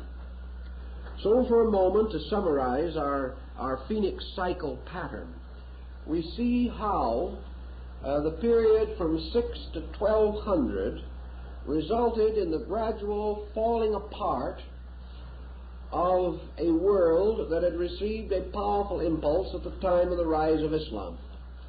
Islam, in the 600 years that followed its rise, integrated its own position, tied itself closely into the Eastern way of life, and came finally to such a powerful unity that it was tempted to attack Western civilization. During these 600 years, Western civilization had been more or less in a doldrum. The thing that really saved it more than anything else was its so-called barbarian fringe. During the collapse of the Roman Empire and during the decadence of the Dark Ages, a great number of peoples had remained essentially untouched. Culture and civilization had moved around Byzantium and the Roman center in Italy. The outskirts, the far-flung fragments of the old Roman colonial empire, had remained a pretty stout group. They had, of course, received Christianity and had from this circumstance added one important uniting factor. But when the East moved in upon the West, it could not move in upon Florence or upon Rome or upon London. It had to move in through the Balkans and back in the area of South Russia. And in so doing, it ran against the newly converted Christian people, themselves still in a highly integrated state of vigorous barbarism. These people, however, were converted to the Western way of life and became its great exponents, its great protectors. And because these people were still vigorous, and also because the Mongol Empire had overreached its reasonable boundaries, Genghis Khan had been forced to spread his armies too thin to control all of Asia. Also, he was near the end of his own life. And in all these strategic circumstances, the final wave that struck Europe was not the full impact of the great Mongol horde. Had it been, it probably would have carried everything before it. It was reduced by long separation from its source of supplies. It was reduced also by the same thing that Europe suffered, namely so many wars over so long a period of time that generations of men were exhausted. Due to these circumstances, perhaps historically, we find that the Muslim world did not at that time succeed in conquering all of Europe. Also, there were dissensions between the Mongols and the Arabs. There were numerous feuds in various parts of the world that still occupied some attention. Altogether, Western Europe was spared. But Western Europe had seen the handwriting on the wall. Western Europe realized that it could no longer drift along in illiteracy and ignorance. It could no longer live upon the simple sophistry that it was the only existing culture. It could no longer assume that only Europe was important. And this was the challenge that we refer to today as the challenge of healthy competition. Europe suddenly became aware that other people would do something with Europe if the Europeans did not. This was a challenge. It opened the way to Europe be preparing to defend itself and its boundaries and to defend its own orders, rather than to assume that no one else was of importance. Meeting this challenge of a rising Islamic power and a tremendous unfoldment of strength in Asia, Europe by necessity united, brought its various elements into the best patterns possible, and began to think in terms of strong alliances, a strong federation of powers. Now, against this, of course, you had reactionaries. You have the cry of the church against the rights of man. You have the still continuing tendency of all nobility to exploit peoples. But we also have the emergence of something else, which education always brings. Education inevitably causes the individual to pause. It causes him to reflect a little. And it attacked one of the great problems of European life and attacked it firmly. And that is the problem of the individual having no social consciousness, total social unadjustment.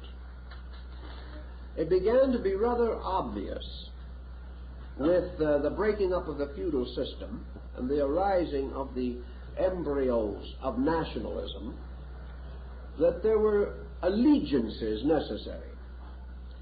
It was difficult indeed for the yeoman and the serf and the fief to find very much of glamour in the feudal lord who ruled him. He was very close to this man. He saw just exactly how uncouth he was, how he wasted and squandered his means, and how he practically spent his life in debauchery and conspiracy.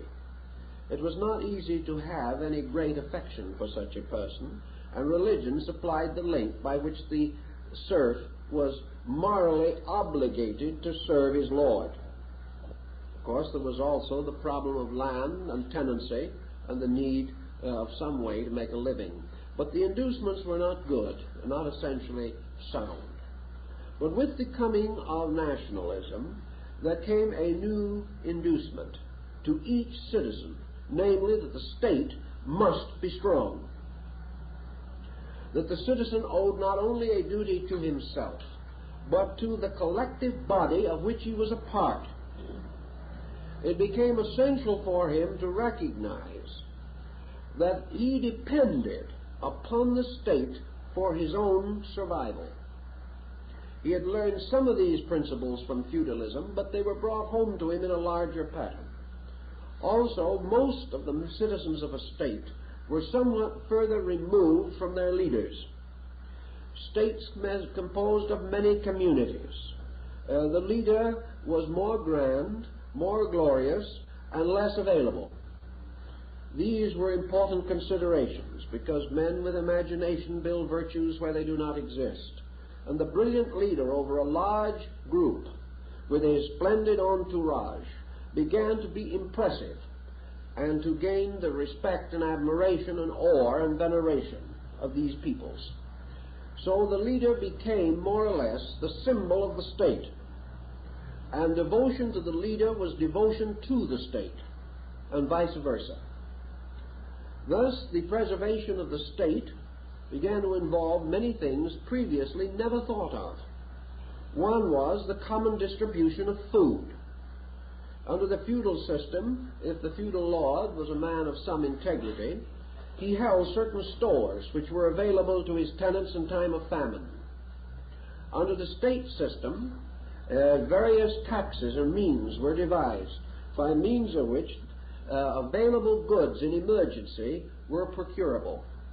The need to maintain these supplies, the need to preserve the treasury, the need to maintain an army, these things came home directly to the individual. He was not maintaining an army for another, for a prince or a feudal despot, but for his own family, for his neighbors, for the people down the street, for the men he worked with. They now had a common share in the political situation. And as a little more education added to this pattern, we gradually begin to see the rudiments of a humanistic basis of relations and values. The rise of humanism follows very closely upon this situation. But our whole period of 600 years with which we are concerned leads approximately from the period 1200 to about the year 1800. Now, the early parts of this period represent the building up of a system of life built upon Aquinas and the Magna Carta. And as in case of the previous cycles, it opened comparatively well. It opened with a lot of suffering, yes, but with a lot of momentum, a lot of dynamic, and a tremendous capacity to change things. Then, having attained to a certain degree, it likewise began to fall away. In this case, the falling away was a little different from the situations that had previously existed. We are reminded a little bit, perhaps, of our present economic situation, where it seems perhaps to many persons that we are on the verge of falling away into a recession. Just when it looks as though a recession might even lead to a depression, we suddenly find an important change in policy of government. We find the emergency created by the advancement of electronics and the launching of the satellites suddenly seems to change everything. Whether this change will be more than temporary, we cannot say, but it brings in an unexpected factor, cutting through things.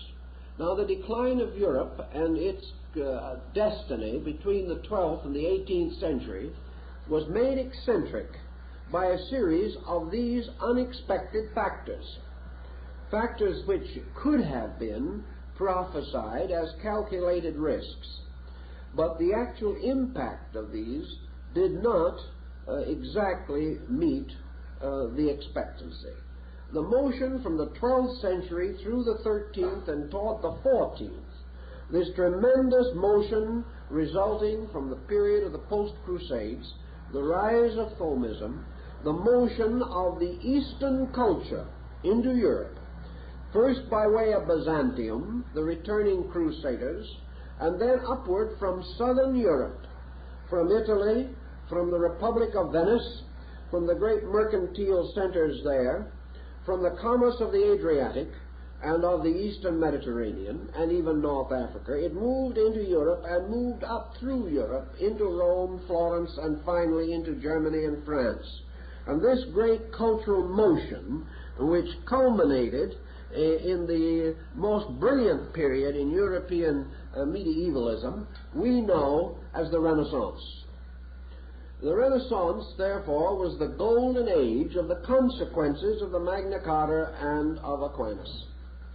the roots that were laid at that time, the roots of a larger and broader and deeper relationship of things, the growing world of learning, the world of letters, the patronage of arts, the rise of great families, wealthed in many cases by the traffic with the East, the splendid concept of a wider world, the restoration of ancient arts, the effort to restore Greek philosophy, the effort to restore culture, tremendous things such as the great Florentine Academy of Lorenzo de Medici. Now everybody wanted to learn. Everyone wanted to know. Nearly 700 years of waiting to find out had created a pressure. And into this pressure men moved, resolute in their determination to know. As one historian says, they wanted to know so badly that they found out a great many things that were not so. They were moving tremendously, however, under the pressure of this situation. Now also, in spite of the fact that Aquinas had moved well within the odor of sanctity, and that the wounds of the Magna Carta had more or less healed over, if not underneath, the streams of situation were also flowing from the Magna Carta and from Aquinas, and were moving inevitably towards another tremendous eccentric that was thrown into the situation at this time, and that was the Protestant Reformation. The Protestant Reformation was nothing more or less than the inevitable but slow developing consequence of the Magna Carta. Things were getting into a position in which the right of the secular arm of life could not be any longer denied. It was just one of those peculiar, dramatic inevitables that placed this situation around the selling of papal indulgences. This had really very little to do with the fact. It was that little straw which, added to the others, finally broke the camel's back. But the back had been pretty swayed for a long, long time before that. And the rebellion of Martin Luther was not the rebellion simply of one priest against his own church. It was a rebellion of many minds within the church against certain policies. Therefore, one of Luther's nearest and dearest friends, a faithful son of the church and one who remained there, Philip Melanchthon, became also another powerful arm of the Reformation. The Reformation arose not only outside the church but within it, as a result of the gradually rising level of literacy and of general knowledge and the broad use of the leverage provided by the rationalistic philosophy of Aquinas. It was now possible to think and be orthodox at the same time, a most amazing and incredible state of circumstances, and people were making the most of it. This led to what might be termed the glory of Europe. Here we find the great families vying with each other now in the extravagances of their contributions to culture. We, of course, don't doubt that they also held a few private funds for other uses. But certainly they were building galleries. They were working in various fields to encourage arts, to bring the people into a greater participation in the crowning glory of a Platonic Athenian commonwealth. And we find even some of the reactionaries talking in the terms that Florence and Rome would be the new great cities that corresponded to Athens and Alexandria in the ancient world. The dream of classical learning had come on with tremendous impact. Now, classical learning also presented a problem, because in this case, in the 14th century, early 15th century, classical learning was a birth out of time. It was no longer in its own world. Actually, the Medici and the Borgias were not very close in their resemblance to Plato and Aristotle. They were a different breed entirely. They had different motives. They were not the simple, homely, underpaid and undernourished philosopher of the Greek school. They were not another barefoot Socrates. They were princes who became dilettantes of learning. Learning was a jewel in their crown. It was not something that changed their lives. It was an ornament. And this resulted in another direction, which was to hit education and to remain even to this day as an unsolved mystery. And that is how to get knowledge out of a man's head and into his life. That is still an unsolved riddle, and promises to be so for quite a time to come. But it was getting into the heads of the Renaissance men. And they were also beginning to recognize a very important factor, namely man's power to change the destiny of man. Heaven had been set back a little by the circumstances surrounding Savonarola and Bruno and other scientists within the church, men who had begun to recognize the importance of this thought of Aquinas, that we should begin to explore the universe. And they could not explore the universe long without finding that man was an island in a great sea, and that on this island men labored with men, struggled with them, fought with them, and died with them. And therefore that man was a maker of destiny as well as an instrument of destiny. And the individuality of man rising up began to change the complexion of the world. The Protestant Reformation had a profound effect upon Christianity. Now, some of this effect was important, some of it was good, and some of it was very bad. And as we look back over the general pattern of things, we have to realize that Protestantism, leading to Puritanism, was not the blessing that we might wish it could have been. Certainly it did emancipate religion from the tyranny of hierarchy. It made more and more emphasis upon the right of man to personal worship, personal belief, and mystical communion with God according to the dictates of his own conscience. This part was very good. But with it came a severance between man and the experience of religion as ritual, as ceremony, as music, as religious pageantry, as spectacle. And man was not quite prepared for this change. For some unknown reason, the gods did not look as godlike in square-toed shoes as they had in robes. It did not carry the same impact. The loss of art, the loss of great music in the church, the loss of the emotional overtones which held man to a certain splendid response within himself.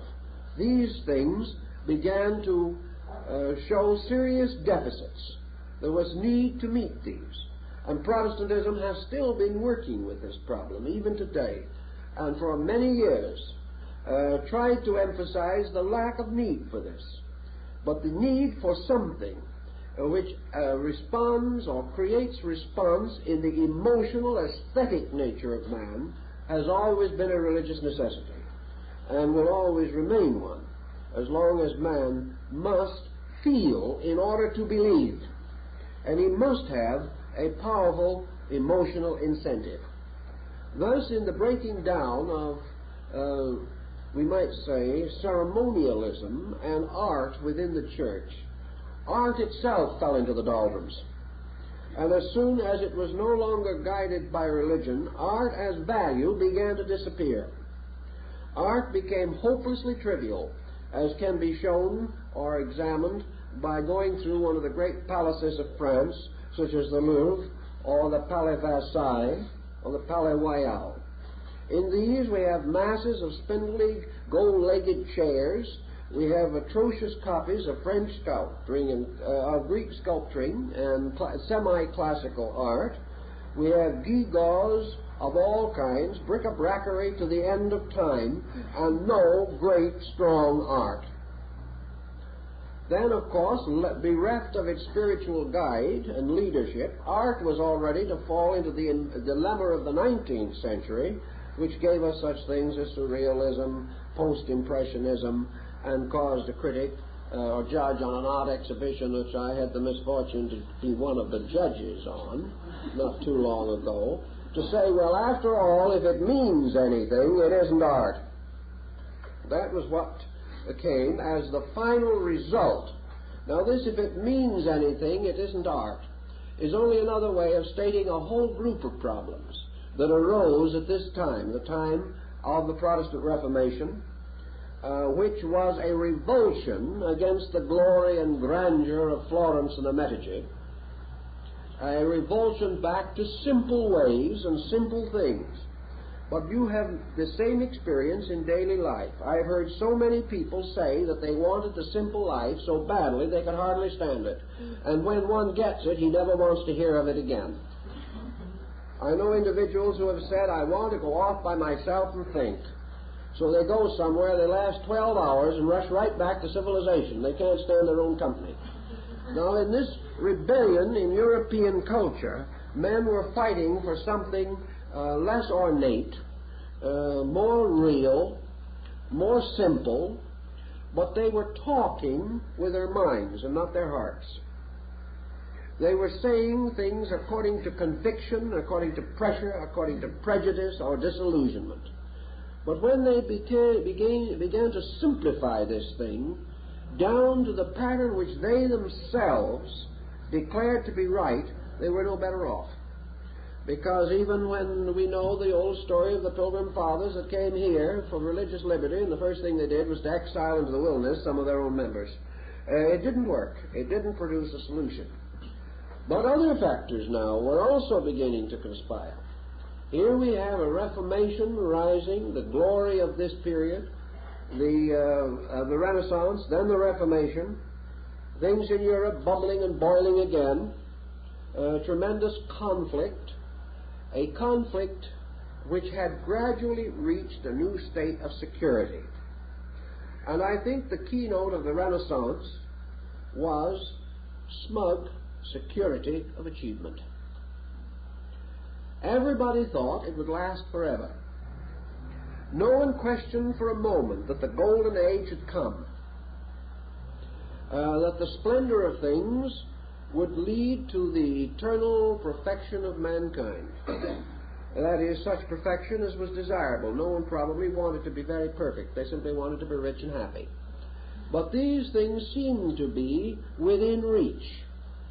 The Renaissance had brought visible evidence of a splendid rebirth out of the darkness of the past. Under this splendid situation, the thing happens that always happens. Men began to be careless of the things which they had attained. We know, for example, that in this period, the great city of Venice was the mistress of Europe, one of the most powerful centers in the entire cultural, industrial, economic life of the world. But after having attained this end, Venice began to settle back and had time enough to be unhappy about Venice. The Venetian merchant, having no enemy and no successful rival, had time for private feud. And this was the same general pattern throughout Europe. This glory increased avarice. It made individuals believe firmly that they could afford to neglect their progress and try to take wealth away from each other. It was a day of conspiracies in which great and able persons were poisoned because they were in the way of fools. And this situation weakened, inevitably, the fabric of Europe and created a new kind of martyr, the kind of martyr we have with Savonarola and Bruno, and to a degree the exiled Dante. We have here now individuals thrown out of society because they dared to attack corruption. It was no longer heresy against God, it was doubting the works of men that got the human being into trouble. and he got into trouble very easily. This was continuing, and a general air of sufficiency continued to prevail until the next eccentric marked the pattern. And that eccentric was the discovery of the New World. And this came in a very critical period, very near the center, just past the middle of this important era. And in the discovery of the New World, the entire psychology of Europe was subjected to a tremendous change. The political circumstances involving the discovery of America are not part of our problem this evening. But I think we may say definitely that for the first time, Europe saw an open door to the front. Europe saw the possibility of expanding beyond the perpetual muddle of Europe itself. Europe had been boiling like a witch's stew for the best part of 14 centuries. It had boiled and reboiled until there was not much left to boil out. Everything was in continual agitation, ancient antagonisms and modern feuds. The struggles between classes, the struggles between groups and levels, all this struggle took place within a small area. The battle was highly confined, and the pressures built up accordingly. Suddenly a great release was found in the navigators and their voyages of exploration. A whole new world was discovered. This new world struck again a great and essential keynote. After the Renaissance, the Reformation brought with it a certain disillusionment.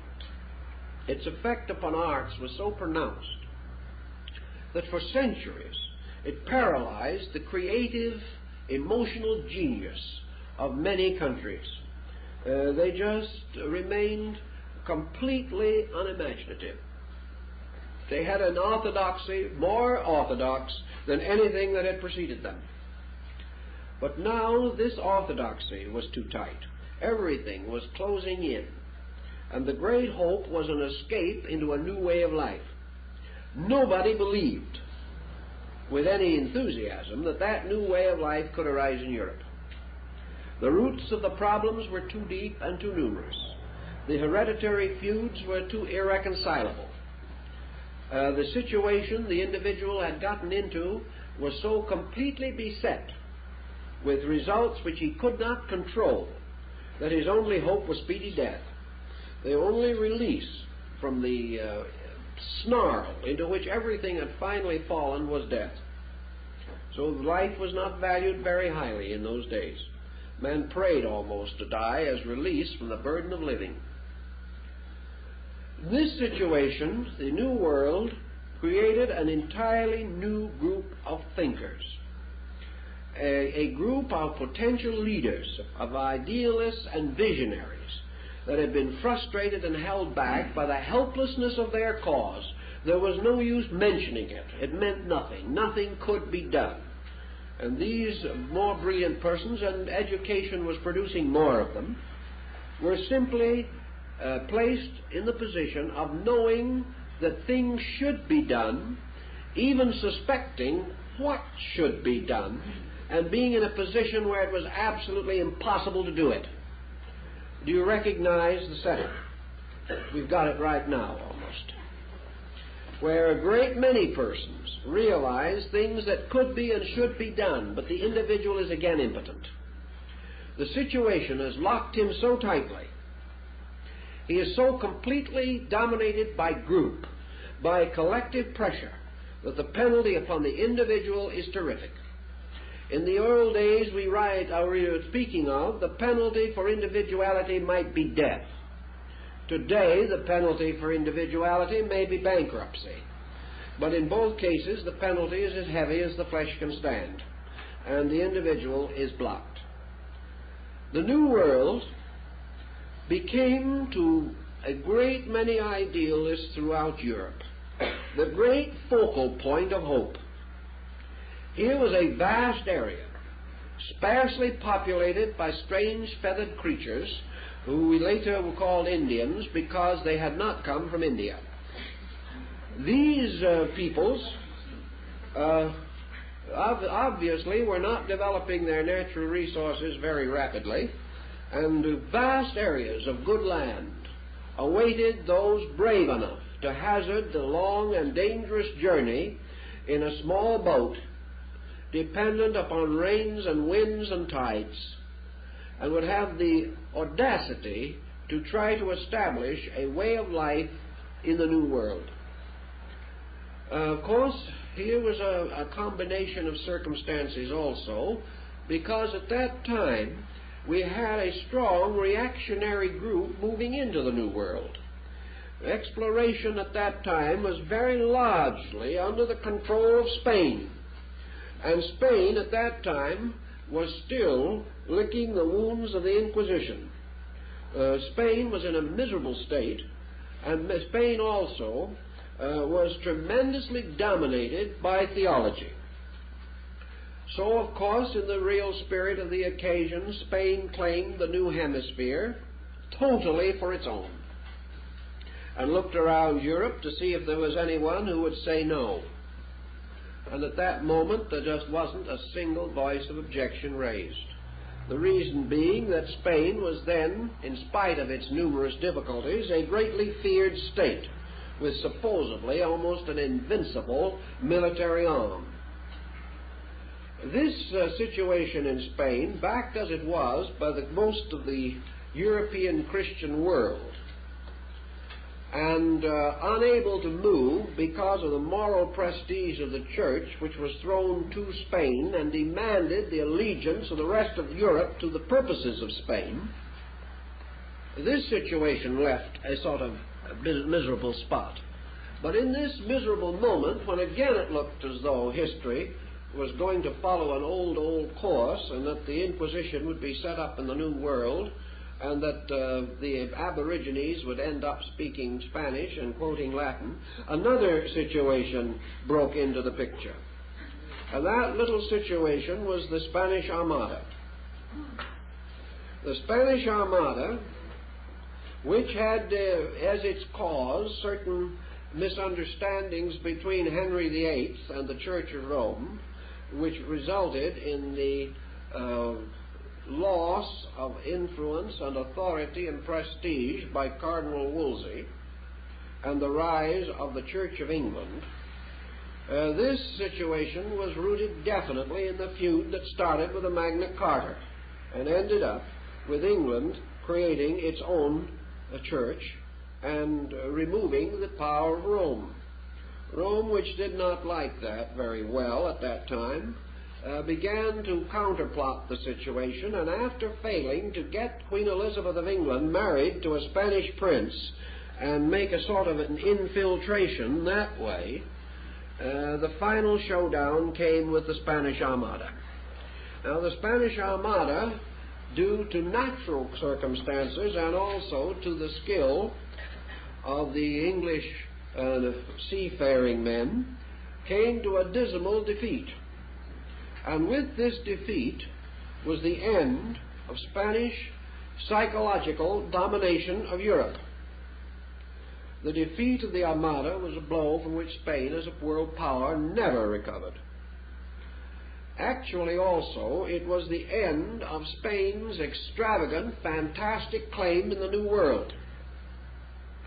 For immediately after the Armada, England, Holland, and other countries began to colonize and began to extend their spheres of influence into the Western Hemisphere. Out of this situation also now arose greater courage, greater determination to build in the West a world and a way of life that was to be a complete escape mechanism from the European situation. This may in some way be a kind of legitimate heredity, because to a large degree this definite tendency to escape has made perhaps the modern American into the greatest escapist in history. He has this instinct in him, this instinct to get away from authority, to resent discipline, and gradually to attempt at least the total management of his own conduct. Under the colonizing plan, we find rising in Europe a group we know as the Utopians. The Utopians were the ones who began to see the possibility of a great world change, and they desired greatly and desperately to make this change come about. They wrote extensively, they created a literature, they fired the imagination of Europe. And out of this firing of the imagination, a double-pronged achievement was attained. One achievement was the rapid development of independent thought and action on the Western Hemisphere, and the second was a rapid liberation of man from the one hemispheric concept of European education. Men not only explored the Western oceans, but they sailed out between the columns of Galen and Avicenna and dared to demand a free intellectual life in Europe. Ergo, immediately, the doubts, circumstances, conditions which had led up to this period began to flame in Europe, producing the great movements toward liberty. The great movements which were to be climaxed in a series of bloody or bloodless revolutions. Changes that were to break down all of the glories of the Renaissance and to throw the total emphasis of all human culture upon man himself. Now this also had its difficulties, because this emphasis, thrown totally upon man, began to achieve its end at the expense of man's moral and spiritual life. We find man becoming so important to man that he forgot there was anything else but himself. And from a total state of inferiority, he developed an aggressive state of superiority, in which he began to believe firmly that he was Lord of all that he surveyed, that he could do anything that he wanted to do, and that he was all ready to go forth as a full-fledged behaviorist. But he wasn't quite. The climaxing of this situation, the results of all these patterns moving together, meet together in the form of the episodes and situations which introduce the next great cycle, which is still in progress, the cycle which we will have to consider next week as focusing around the critical year of 1800. And we hope to show at that time how distinctly this great cyclic motion again brings about a major crisis met by a new release of spiritual resource. And as we are now in that cycle, perhaps we can learn something of the decline of the resources, why it occurs, and what we may expect, provided there are not too many exceptional breaks in the pattern. The breaks, however, are becoming more regular. The regular patterns are being broken through by innumerable factors. Still, the grand pattern remains, and we are now in the midst of the next great cycle from the one which we are now discussing. And that cycle we will begin to consider next week, beginning with the year 1800 A.D. and dealing on through to our present time, and perhaps of something of that time that lies around the corner. No, if we don't get you out of here, you'll be here all night, so I think we'd better stop.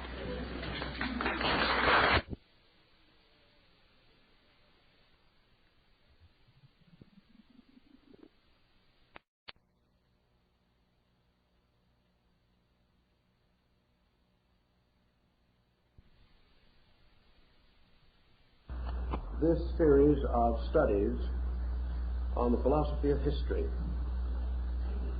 and as we have carried it under the title of the cycle of the Phoenix, we should reiterate that this cycle of 600 years, originating in antiquity, seems to supply an admirable framework for a study of the great periods in the historical descent of man. Last week we analyzed the period beginning with the 12th century and extending through the Reformation, the Renaissance, and the dawn of the modern world, particularly the great era of exploration. We pointed out also that although history seems to build to very critical cycles, actually history is a flowing of cause and effect, and each crisis that arises in the development of the historical perspective is the natural outcome of antecedent causes.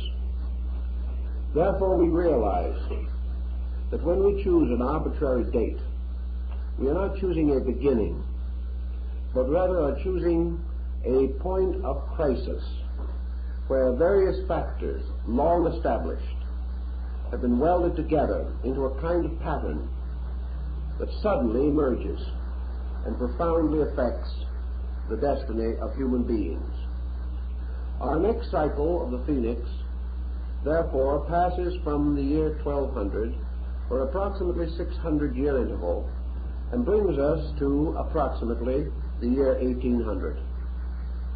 This year ushered in the 19th century, and this century is rather close to us, and perhaps we consider ourselves well informed as to the occurrences which have marked it. At the same time, in our thinking, there are points that well may have been overlooked. We like to think of this period, beginning about the year 1800, as the era of liberation.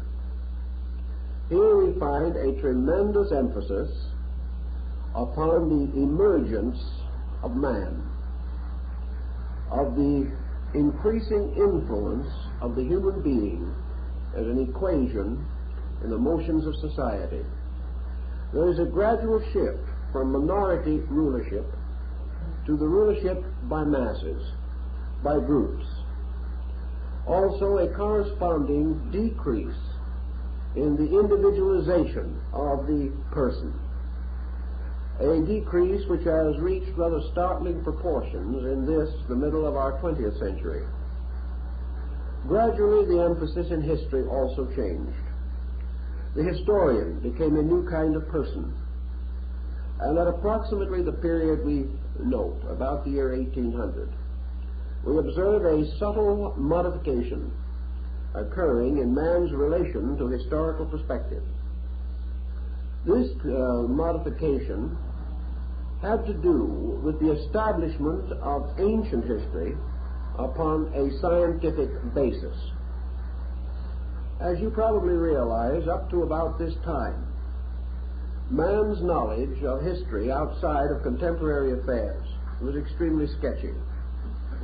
The 18th century historian, writing, for example, about Egypt, was without benefit of the Rosetta Stone. He was required, therefore, to depend upon the fables of the Greeks and, to a degree, the fabulous histories of the Romans for any knowledge that he might possess of Egypt.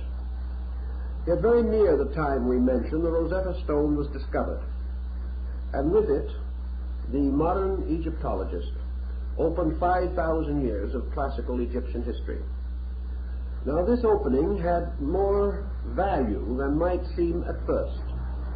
The decoding of the glyphs by Champollion was a fascinating, dramatic episode. Yet it also had a long-range effect upon our thinking. Out of the past, for example, emerged a great culture, a culture with a strange, long history of its own, a culture which in many episodes paralleled our own, a culture which, like an ancestor which had lived before us, experienced most of the things which we experience, passed through numerous trials and tribulations, set in motion causes which could only produce inevitable results. Thus, Egypt emerged as a great object lesson in terms of history, in terms of culture, religion, philosophy. And we suddenly crossed this long interval of the unknown and found the ancient Egyptian to be a human being like ourselves, and not merely a shadow cast by a few fragments of Greek and Roman literature. The same thing occurred in the development of our knowledge of Near Eastern archaeology. About the year 1800, the church historian, the religious thinker in the world of history, suddenly shifted his perspective. He no longer depended upon Josephus and Eusebius. He no longer attempted to write history by rewriting previous history.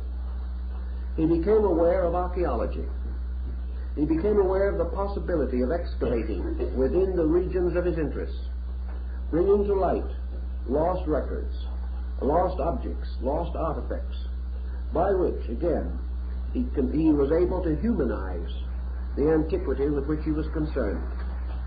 We may therefore note a broad development of archaeological research with its effect upon history, and the shifting of it from rumor and tradition to revealed and established fact.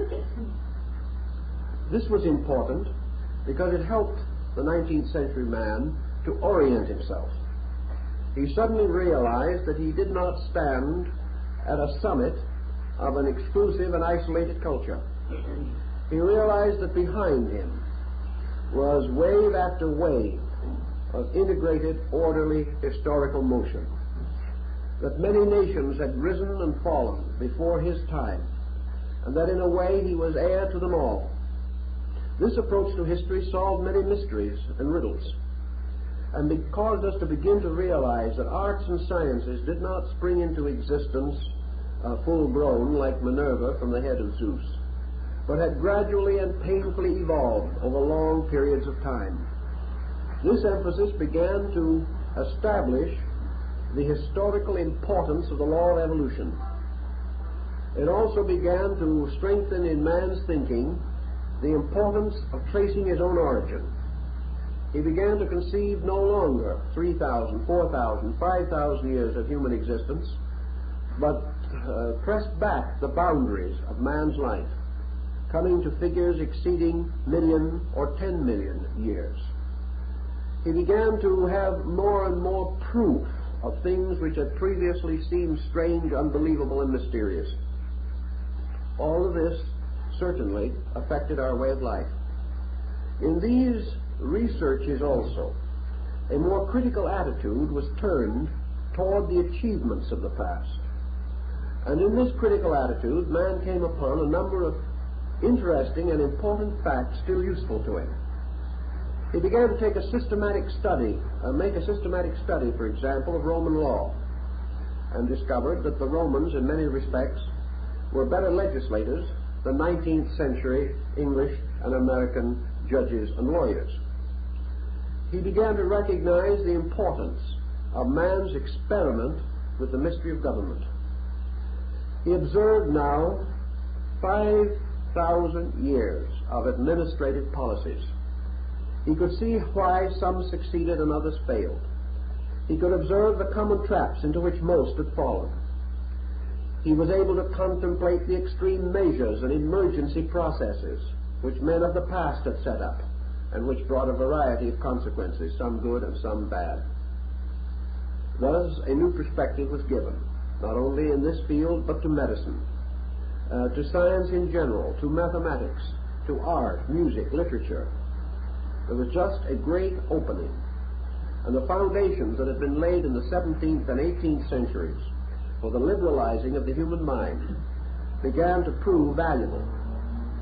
Men began to appreciate, as they had not before, the works of the certain link thinkers, particularly men of the caliber of Bacon and Descartes. These recognitions led also to a better understanding of the world that had suddenly emerged into the thinking of men such as Voltaire, Rousseau, Thomas Paine, and our own American Benjamin Franklin. Thus, by degrees, provincialism broke down. Also, the isolationism which man had placed around his then existing culture. Men had thought of the 19th century and of the 18th, the 17th, as islands upon the surface of barbarism. that they were surrounded by a sea of ignorance.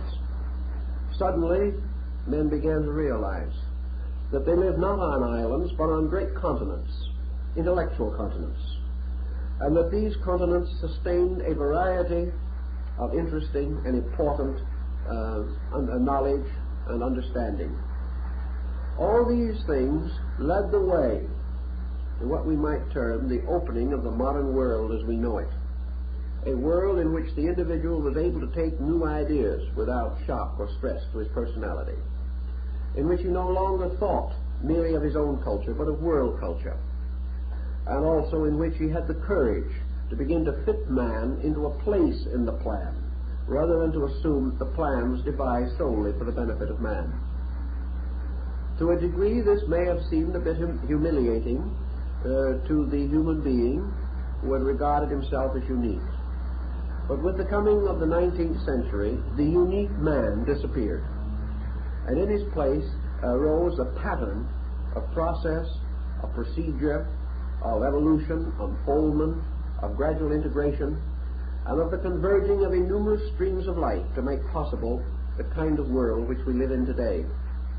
With it came some broadening appreciation also of the valuable contributions of distant areas, such as Asia, the Near East, North Africa, etc.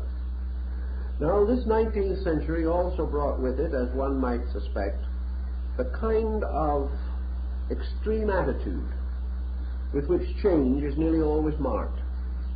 There is a certain fanaticism about change. Things happen rapidly before man is able to digest them. The leader may exceed his own reasonable boundaries. He may try to force his conclusions beyond their facts. A good example of that can also be found in the 20th century, in which the rise, for example, of psychological thinking has caused a kind of unbalance in our philosophical life. Psychology became a cure-all, a solution to everything, a tremendous discovery which men did not evaluate correctly. They simply accepted or rejected empirically, and as a result, this situation rather got out of hand. In the 19th century, progress was out of hand. The individual had not yet matured and mellowed his perspective. All these new and wonderful things that came to his attention confused him, filled him with a certain optimism, but did not give him the instruments of discrimination and discernment. These had to come gradually as a result of experiencing the unhappy consequences of his own position. About this time also, another stream of problem was beginning to develop. This had developed from the pressures of the Reformation. The Reformation was the exchange of one orthodoxy for another. It was man's intellectual liberation from the hierarchy of the Roman Church to fall under a kind of bondage or slavery to a strange kind of rebellious stubbornness. The Puritan was a man of devout mind and of good intention, we do not doubt, but he was extremely narrow in his thinking. His attitude was so completely literally bound up with the jots and tittles of the Scripture, and dominated also by a kind of antagonism against anyone that differed from himself. This kind of pressure had a very depressing effect upon the spiritual life of the individual. The Reformation, bringing as it did a strong emphasis upon Protestantism, led inevitably to a rebellion within the human being. And this rebellion manifested itself in the early 19th century as the rise of Protestant mysticism. Protestant mysticism being man's escape again, this time from a literal acceptance of doctrines. This escape was pressed to a further degree by the rising structure of man's technical knowledge. Archaeology was discovering facts. These facts had to be fitted into theological concepts which had not been prepared to accept them. The world changed its pattern. The opening chapters of Genesis became less digestible in a literal form. Men loved their religious writings, however, venerated them, and wished to preserve them. The only answer seemed to be to enlarge their interpretation. So we find groups arising such as the New England Transcendentalists, under the leadership of such men as Thoreau and Emerson.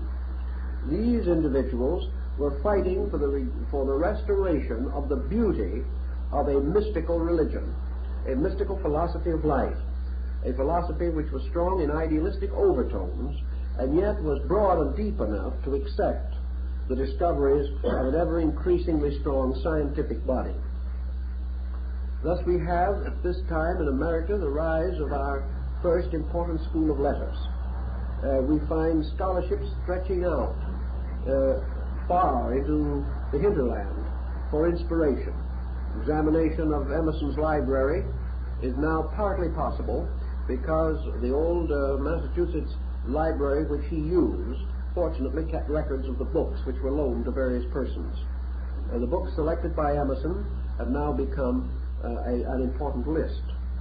These books included not only the best European writers, but the best translations of the Greek scholars, especially those translations made by Thomas Taylor, outstanding works such as Stanley's History of Philosophy, and the early available issues of Oriental classics, particularly the first English edition of the Bhagavad Gita.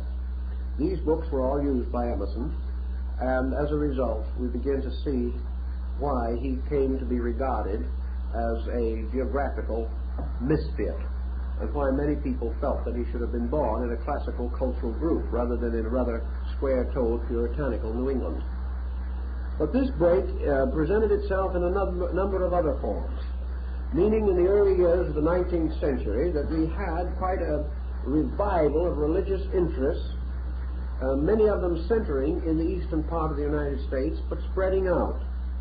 The New England Transcendentalists undoubtedly contributed to many of the liberal religious organizations that we know today. They made possible the rise of what we term modern, popular, metaphysical thinking. They also contributed as much as they could to a powerful idealism, although this has become generally obscured outside of the religious field. We also find rising at this time movements that were to profoundly affect our religious thinking, such as spiritualism, which also arose in New England, Christian Science, and of course Mormonism, which came into existence at no great distance from the other groups. All these movements represented a kind of revolt, partly inspired by the impossibility of making the older theological interpretations agree with the rising body of scientific knowledge. A man determined to preserve his religious conviction found it necessary to grow and to enlarge his understanding of the spiritual values which were important to him. There was at this time also a strong rise of interest in St. Paul, and his mystical concept of Christianity became really the central focus of the transcendentalist movements arising in the United States. These were all movements that had to do with the concept of liberation, but perhaps in another department this activity is more obvious and better recorded historically. Around the year 1800, we find the beginning of what we term the era of revolutions. Revolutions, in this case, gather around this focal year. Some were somewhat earlier, others were to follow shortly after. But in the period between around 1750 and 1850, we had most of the basic revolutionary movements working themselves out on the political level.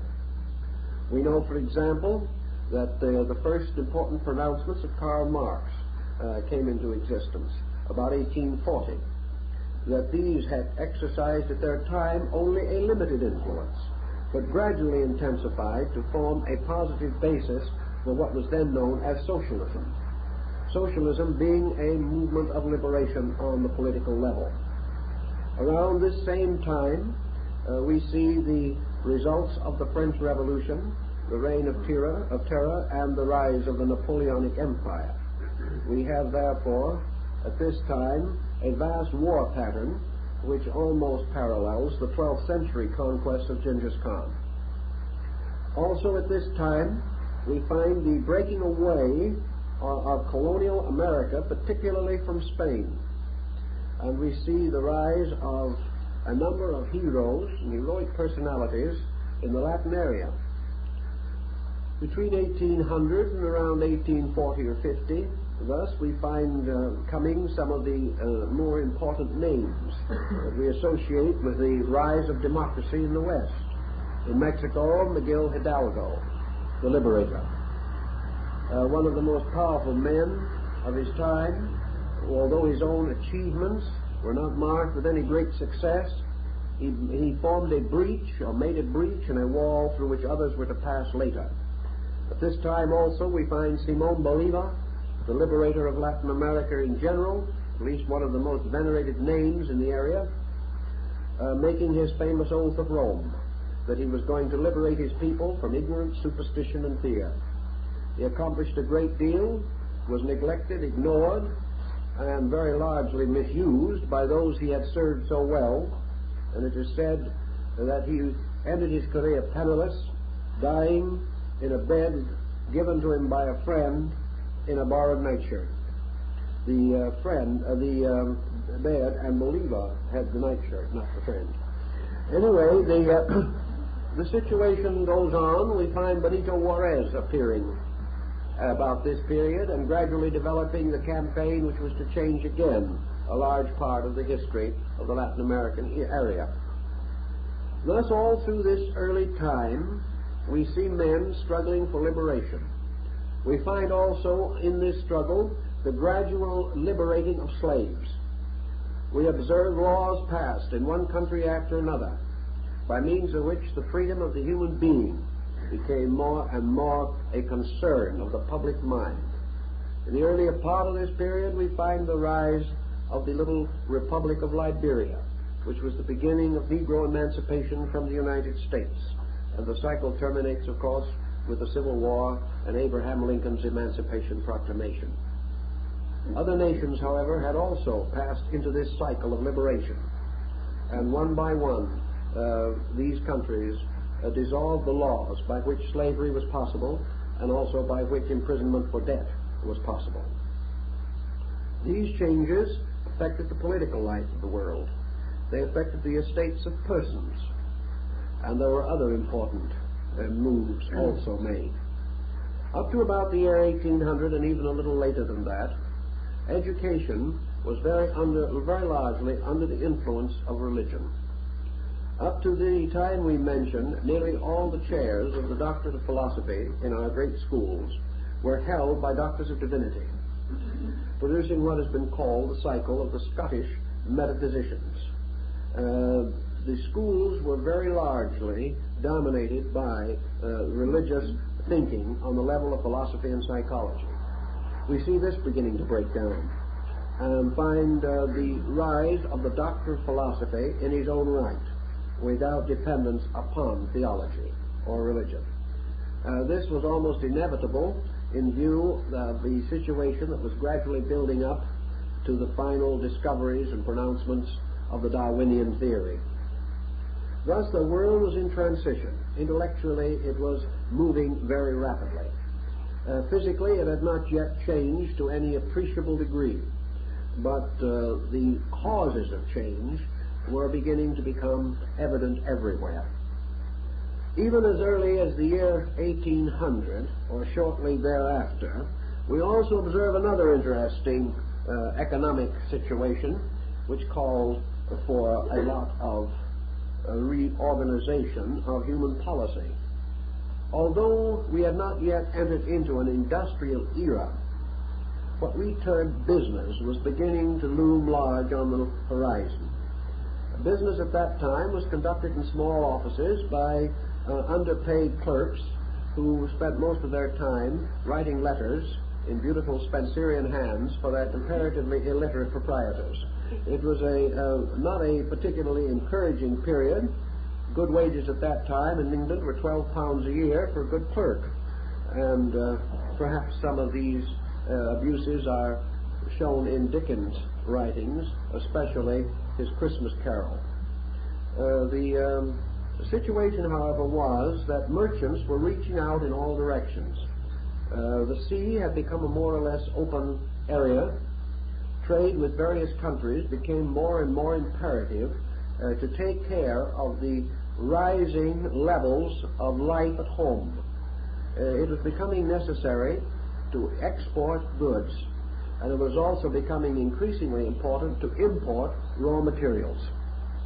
As early, therefore, as 1790, we begin to see strong agitations involving the establishment of powerful trading units. Some of these trading units had already been rather effective, but heavy strain was put upon them. We had groups such as the Hudson's Bay Company, the East India Company, the China Company, and other groups working to create markets for European goods in Asia, and also seeking concessions in the East by means of which they would be able to secure further materials with which to advance the industrial state of labor in their respective countries. This ran against considerable opposition, as might be expected, and early in the century this opposition locked itself around the history of China, which therefore becomes intriguing to us. China at that time was under the comparatively new Manchu dynasty.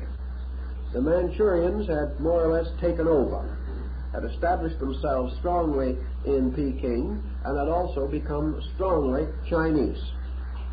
Now, in those days, China's policy was a very simple one in international relationships. It was extremely simple inasmuch as China recognized only the Chinese and slaves or servants. The non-Chinese world consisted of barbarians, not worthy of any consideration whatsoever, and not upon a psychological level which justified any treaties with them or any efforts to attain economic parity. Time after time, delegates were sent with full documentation and with very bulging portfolios to China to try to negotiate treaties. The Chinese consistently regarded these diplomats as merely merchants, refused to meet them, sent only their servants to consult with them, and paid no attention whatever to their demands. China's exclusiveness led to considerable controversy, and in the course of this controversy, bad feeling passed from bad to worse, and finally resulted in a series of minor wars and outbreaks, the purpose being very largely to establish treaties with China. China was for some reason a very central factor in these negotiations. Gradually these treaties began to take form, and ultimately Europe and America, behind treaties, moved into Asia. This was important. The entry of the English into China, the entry later of the French, then the Dutch, then the United States, and several other countries, meant not only an exchange of merchandise, but an exchange of ideas. This is notable in passing in its effect upon the ceramic industry of England. For about this time, or shortly thereafter, a large part of English dinnerware was ornamented with Chinese paintings, carefully copied from things like the famous Chinese blue plate design and other similar patterns. The pattern also moved into France, which had a practical epidemic of neo-Chinese artistry, going so far as to affect the costumes of the court and of the artistry of the various schools of design, such as fabrics, upholstery, and furniture, even architecture. Then, of course, we find the peculiar situations such as the Chinese Chippendale, in which the furniture makers began to copy Chinese furniture. All of this carried with it still further overtones. We could not deal with these people, we could not import the beautiful things which they made, and we could not reject them as customers without finally becoming a little more aware of them as persons. Let us say that at the turn of the century, around the year 1800, the European population of China was about 90% missionaries. These missionaries were having a more or less troublesome time of it, and about the year 1800, it is estimated they had managed to make about 150,000 Christian converts in China out of a population of 300 or 350 million. They were not getting along too well. In fact, at that time, the death rate was overtaking them. Behind these missionaries came a few merchants. The missionaries, because of tradition, Christian missionaries had been visiting China since the 2nd century. Because of tradition, these missionaries were reasonably well treated, and with the exception of an occasional interlude, were left much in peace. But to bring anything else in was extremely difficult, and it was some years before its string of treaty ports were finally established. The Chinese had their side to this also, however, because one of the great difficulties in the early half of the 19th century was the introduction of opium into China from Europe. The Chinese resented this very strongly and quite rightfully, and the opium wars and things of that nature rather disfigured Europe's place in Chinese history. Gradually, however, through treaties, this situation was largely remedied, but never entirely so. This meant another extending of boundaries and of motions away from the old patterns of things, the establishment of more intimate contact with the older world and older culture, and through the Honorable East India Company, the same thing was happening largely in India. Thus we have a new picture here.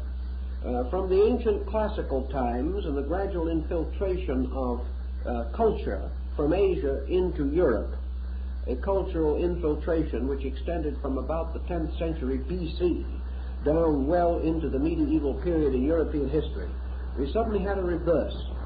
Now we had Europe and America infiltrating into Asia, carrying into Asia manufactured goods, carrying into the Far East the products of Western ingenuity, and perhaps most of all the advantages of Western methodology and Western science. This stream continued to increase until it really became quite common. By the middle of the century also, we see the opening of Japan. The opening of Japan is a sufficiently interesting episode for us to give a little attention to it. For some time, the United States and other powers have been attempting to negotiate an important treaty with the Mikado of Japan. All efforts have failed because the Mikado could not be reached. The Mikado at that time was residing quietly in Kyoto, which was the old cultural center of Japan, and the government was in the hands of the great Tokugawa shogunate. The Tokugawa shoguns were the military dictators of Japan and belonged to a descent of families which had held this position for a very long time, perhaps even as early as the 12th century under Yoritomo. This dictatorship left the Mikado as spiritual head of the empire, but all material and practical concerns were in the hands of these dictator princes, these great daimyos that formed a sort of military political council under the shogun. When Hiri finally was able to reach Japan, he was only able to present his credentials to the shogun. He never did reach the Mikado, although for some time it was believed that he had.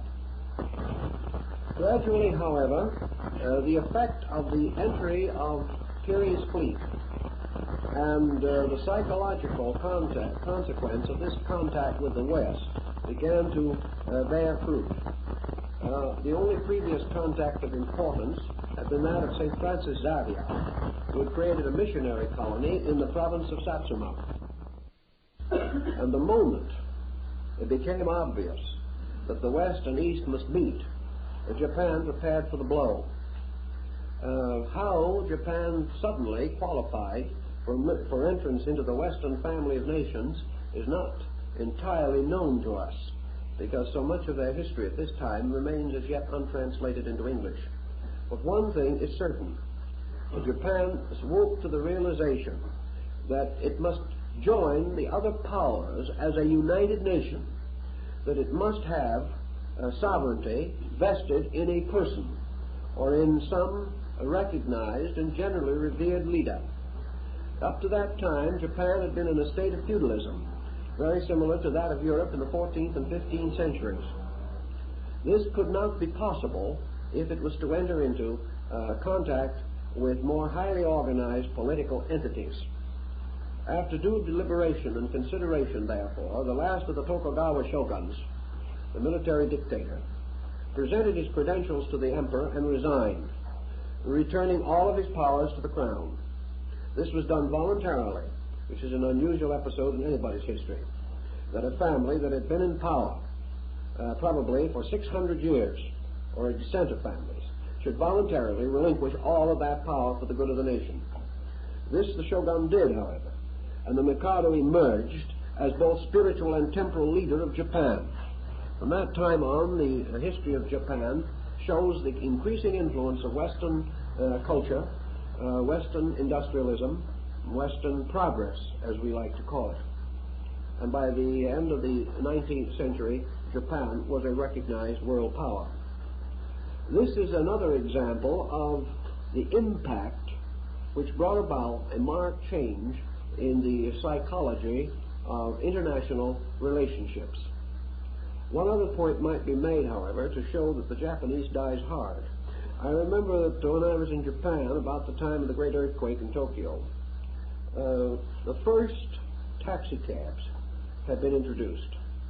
A group of them had been taken off of a ship and were standing on the docks waiting to be put into use.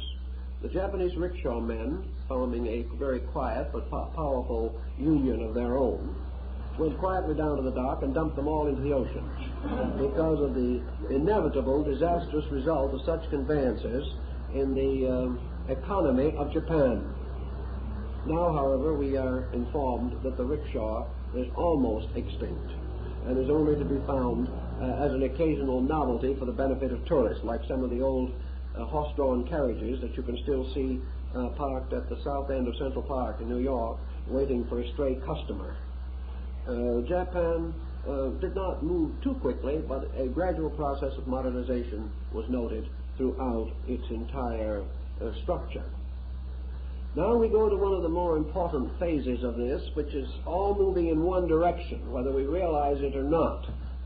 And we have to study a little bit the application of history to the thinking of the early 19th century, as this bears upon the present state of man. The United States, France, had established a democratic government.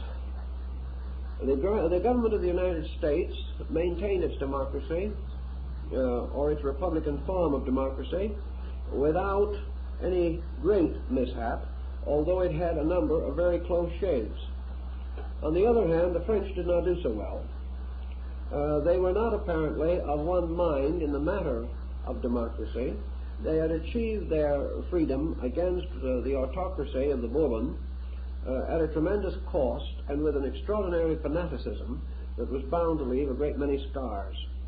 Thus France fell out of monarchy into democracy and promptly fell out of democracy into imperialism with the rise of the Napoleonic era.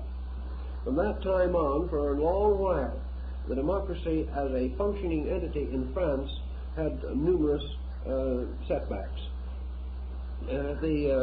The idea did not sit as well in Europe as it did in America. The psychological conditioning was entirely different, and there was evidently too much bad history in the background to permit the experiment to proceed in a reasonable way. But with this change in the political state of two important nations, and with the coming of a new attitude toward knowledge, we begin to see a development of sciences, a development of exact thinking, with a corresponding decline in what might be termed essential culture. The 19th century shows a very serious decadence in culture and a tremendous rise in man's intellectual productivity. The 19th century is remembered to us very largely for the rather cramped and stuffy mid-Victorianism, in which probably nearly every important art and creative expression went under eclipse. It was a bad period in painting, a very poor period in architecture, a miserable period in stylization, and it produced very little in the creative fields of art except in Europe, where there was a tremendous renaissance of music. But with the exception of music, nearly all forms of art suffered seriously. This is interesting in comparison to our present situation, where we are again diving into an era of intensive scientific research and progress. Here again, practically the only art that is surviving and is actually flourishing is music. Nearly all other arts are being heavily penalized. It is probable that music has survived this period and also survived the 19th century period because of its non-intellectual reaction upon the individual. Music does not interfere with the Darwinian theory or the Mendelian law. Music does not get locked into a conflict over the Newtonian hypothesis. Music is not involved in the present problem of interspace travel. The music, because of its almost total emotional impact upon the listener, is something which is compatible with nearly every other interest or activity of the human mind and forms a very important escape mechanism under periods of great intellectual stress. I think this is also evident in the fact that the technical composer, who is a great musicologist in his own right, is not frequently found in a mechanistic group. It is still to be found more in the European group, particularly the Slavic. But where we have strong emotional frustration, music seemingly occupies a prominent position. The 20th century science has locked itself with idealism in a more or less continuing struggle. 19th century scientific footings were assailed by the then existing theological systems pretty strongly. There was quite a religious science battle going on at that time. Unfortunately, the armament was rather unequal. Science was coming forward with facts that were difficult to disprove, and theology was unable to cope with these facts. It was one of the examples of a situation about which we should be most thoughtful. Namely, we do religion an ill turn when we so interpret it that it can come into conflict with progress. One of the things that's important in religion, as the Indian philosophers found out long ago, was that the religious conviction must be kind of open toward the future, so that new discoveries will not discredit religious convictions, but rather will only help to sustain them and float them forward. A good example of this was the impact of Westernism upon Japan and its dominant faith, which is Buddhism.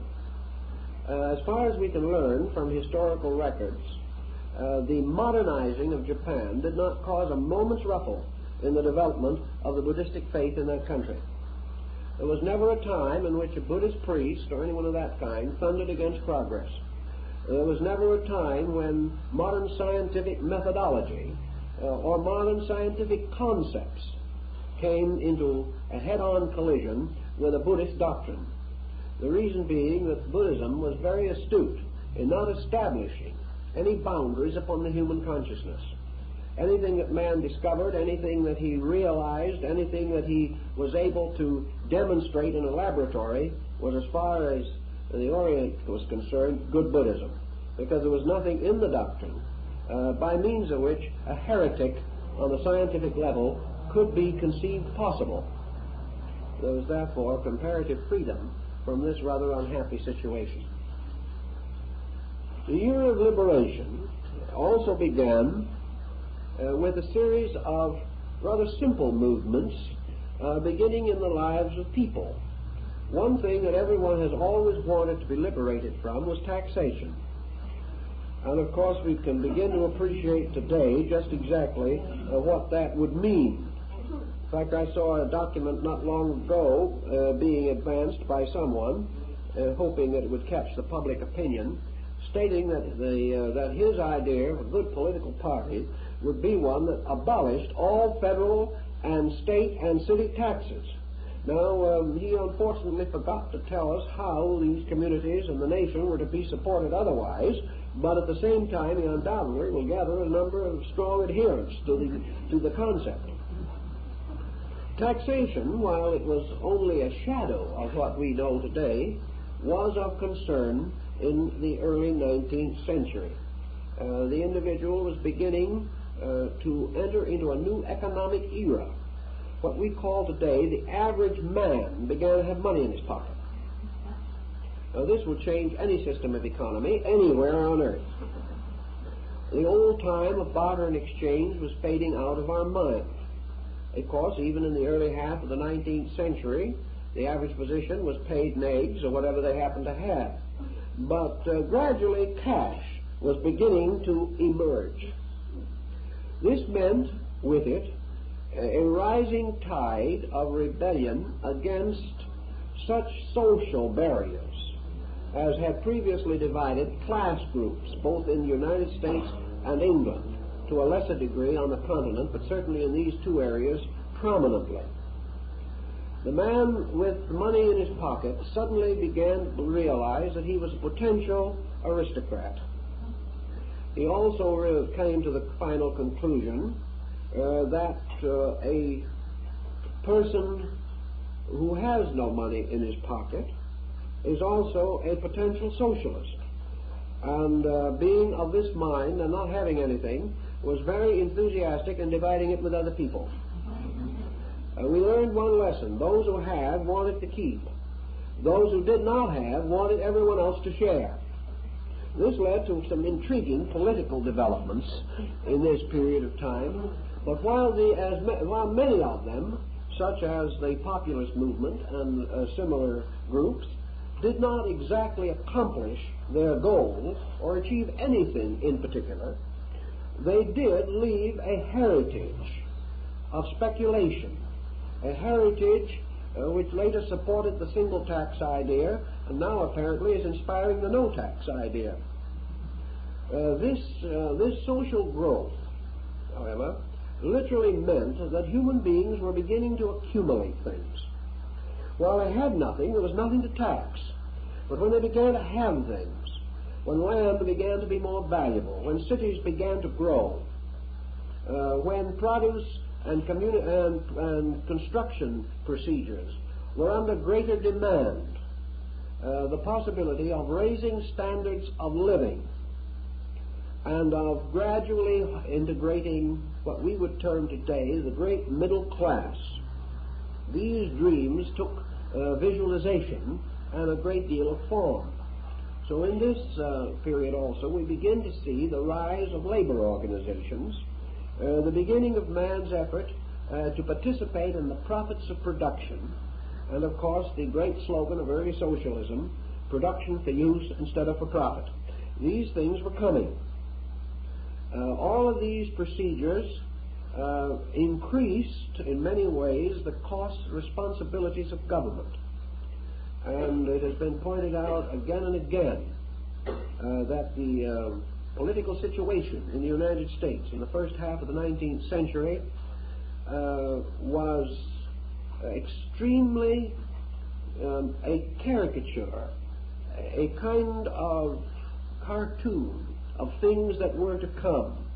It showed in a small way many problems that we now must face in a much larger and more general manner. Also about this time, we began to recognize that in spite of all of our thinking, that the Western Hemisphere was not a really isolated area of land. Gradually, our dependence upon other peoples began to emerge. And while this did not really take much shape until the 20th century, still the rudiments were there. We were beginning to reach out. We were also beginning to travel more. I was reading some letters not long ago written in 1827 by a young man who had decided to seek fame and fortune by going west. He had left a little town in New Jersey, and he said in his letter, "I am going out into the wilderness. I am going west into an unknown land. I'm headed for Detroit." Now, it's hard for us to realize this situation. But that was the way it was. It was a frightful trip in those days. We have several of his letters, including a terrible storm on the Great Lakes and an almost impossible situation in Detroit, including a terrible pestilence that was almost destroying the community. It was a rugged time, but it also gave vent to something that was important. It gave release to the first dangers of over-centralization. Cities and towns were beginning to take definite shape along our Atlantic seaboard. Competition between men was increasing. There was no adequate distribution of goods. The transportation facilities were so poor that a great many goods could not even be shipped.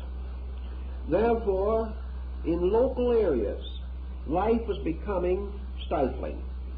And so in this period also, while Peary was sailing the seas and while the English were opening their treaty ports at Amoy and Wuhu and Wei Hai Wei and several of these choice Chinese names, the American was going west. He was breaking through the Cumberland Gap. He was going further and further into the unknown to hew out a new way of life. Discontent always moved west, just as previous discontent moving west had left Europe and come to this country. This westward motion, as advocated by Horace Greeley, was factual and a tremendous release for steam. People had the sense of adventure still strong within them, and they found it desirable and satisfying to open up new territory and establish themselves in new farms and communities. Thus, what might have become much earlier a social revolution was worked off in migration, in the adventure of a larger boundary for living. You know, it's interesting that even in this we have a certain parallel with our present problem. We have just about exhausted the possibility of migration. Nearly every square foot of earth that we can do much of anything with is already claimed by somebody. And while poles may still be available, the limitations as yet upon the desirability of the areas is rather discouraging. So what do? It looks as though we're heading for other planets. We're looking for other worlds to conquer.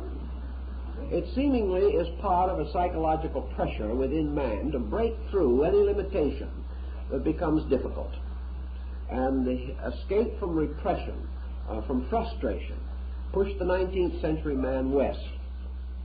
Here he worked it out or simply fell a victim to the procedure and was not heard of again. This situation carried with it a powerful motion of the proletariat group, and the intellectual group was moving in behind, working to solve problems bearing upon these difficulties. Science was beginning to produce the beginnings of relief. For instance, in the development of transportation, it was not long before the markets of the world were vastly enlarged. Also, in communication, distant places were tied more and more closely together. The development of powerful improvement in utility systems made it possible for larger communities to exist. The need for feeding the city began to take on practical consideration. And in all of these elements, history stepped in, because these changes were not made simply by dreamers depending upon their own imagination alone. Each of the steps that was taken by means of which the 19th century emerged from an agricultural or agrarian foundation to an industrial one, each of these steps was based upon a careful consideration of the preceding 5,000 years of history. Without that history, these achievements could not have been possible. The early planning of American cities from the standpoint of sanitation was based upon the restoration of the patterns and plans set up by Vitruvius to make possible the metropolitan city of Rome. It was necessary to create vast systems of sewers and aqueducts to supply cities. Our early American communities had no knowledge of this.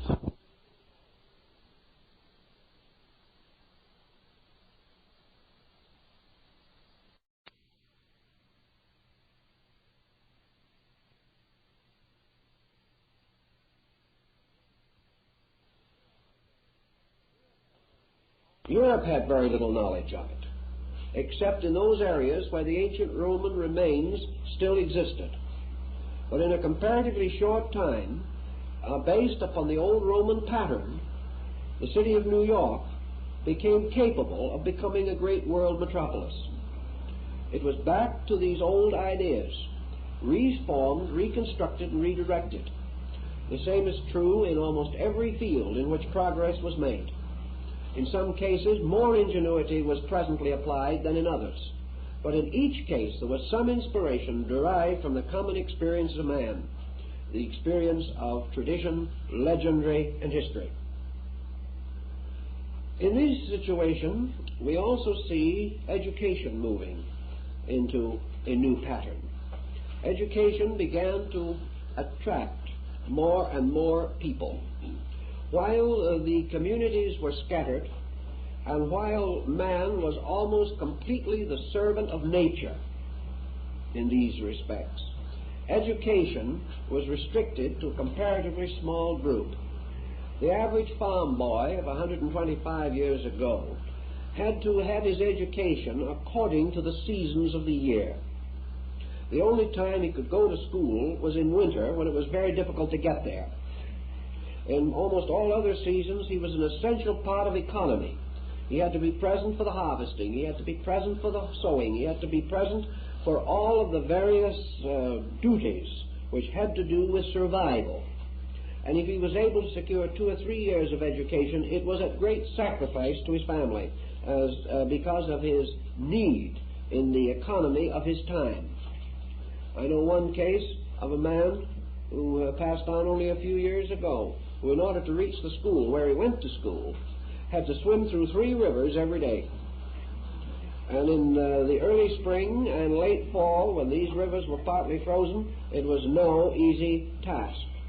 In fact, he looked forward hopefully to those months of winter when there were 3 and 4 feet of snow on the ground, because those were the only seasons when he didn't have to swim the rivers. This type of thing was scarcely conducive to the rapid expansion of higher education. And with the exception of a small group of metropolitan areas, the situation was rather consistent. Schooling itself in those days was also very sketchy. It was difficult, really, to find out what to teach the individual. It wasn't until about the year 1900 that people began to decide what they could be taught. Up to that time, truly, we had the 3 R's. The child was taught to read and to write and to add up simple sums. He needed all these in order to survive economically. Certainly, even though he was producing on a farm, he had to know the weights of the things he bought and sold. He had to be able to keep some record of transactions, although in many cases, grown people kept the records only by making nicks in the side of trees. In these days, education as a planned program for man's social adjustment with progress was comparatively unknown.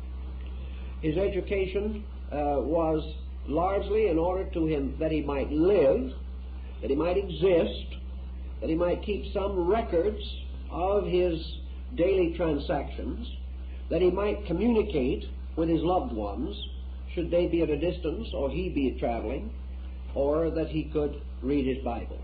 These were the concerns which prompted his achievements. It was not until a little later that education was really formalized. As late as 1850 and 1860, lawyers, doctors, and other professional persons were simply studied by an apprenticeship method, and perhaps had a very brief interlude of formal training. All these situations began to reflect upon the life of the people, an expanding economy, a gradually improving level of living demanded greater intellectual achievement, demanded greater perspective, and greater skill to keep up with the changes that were taking place. So we can say that by 1850 there were marked improvements, and the modern theory of education was coming into existence. This theory of education has constantly expanded since that time. But education also is a form of liberation. Perhaps, as we have previously suggested, one of the greatest of all the liberalizing factors was our increasing orientation in the field of the sciences, for the reason that through greater knowledge of biology, chemistry, physics, also the scientific arts such as anthropology and things of that nature, we were beginning to sense our relationship not only to a larger universe, but to a universe of potentials. We were beginning to realize that around us were great untapped sources of raw material. We began to consider the possibility of chemistry on an industrial level, and we were thinking more and more of illumination, even prior to the development of the electric light, the coming of the telephone, and things of that nature. All of these were motions toward liberation. But most of all, they liberated the mind into a kind of mood of expectancy. So one thing we can say of the first half of the 19th century was that it was composed of those years in which human expectancies grew great. Perhaps again in contrast to the first half of the present century, in which our expectancies have gradually diminished, until now the average person faces the future with great fear. The 19th century man, on the level of education, faced the 19th century with a great hope. He began to see the roots and beginnings of things, many of which had great promise. He was not yet disillusioned by the fact that everything he devised could be abused. He was still in the devising stage, and he saw many wonderful possibilities, dreams, and adventures, as expressed in the writings of Jules Verne and other men of the time, who really expressed the fantasy of the 19th century mind. It was a world in which everyone was busy accomplishing something.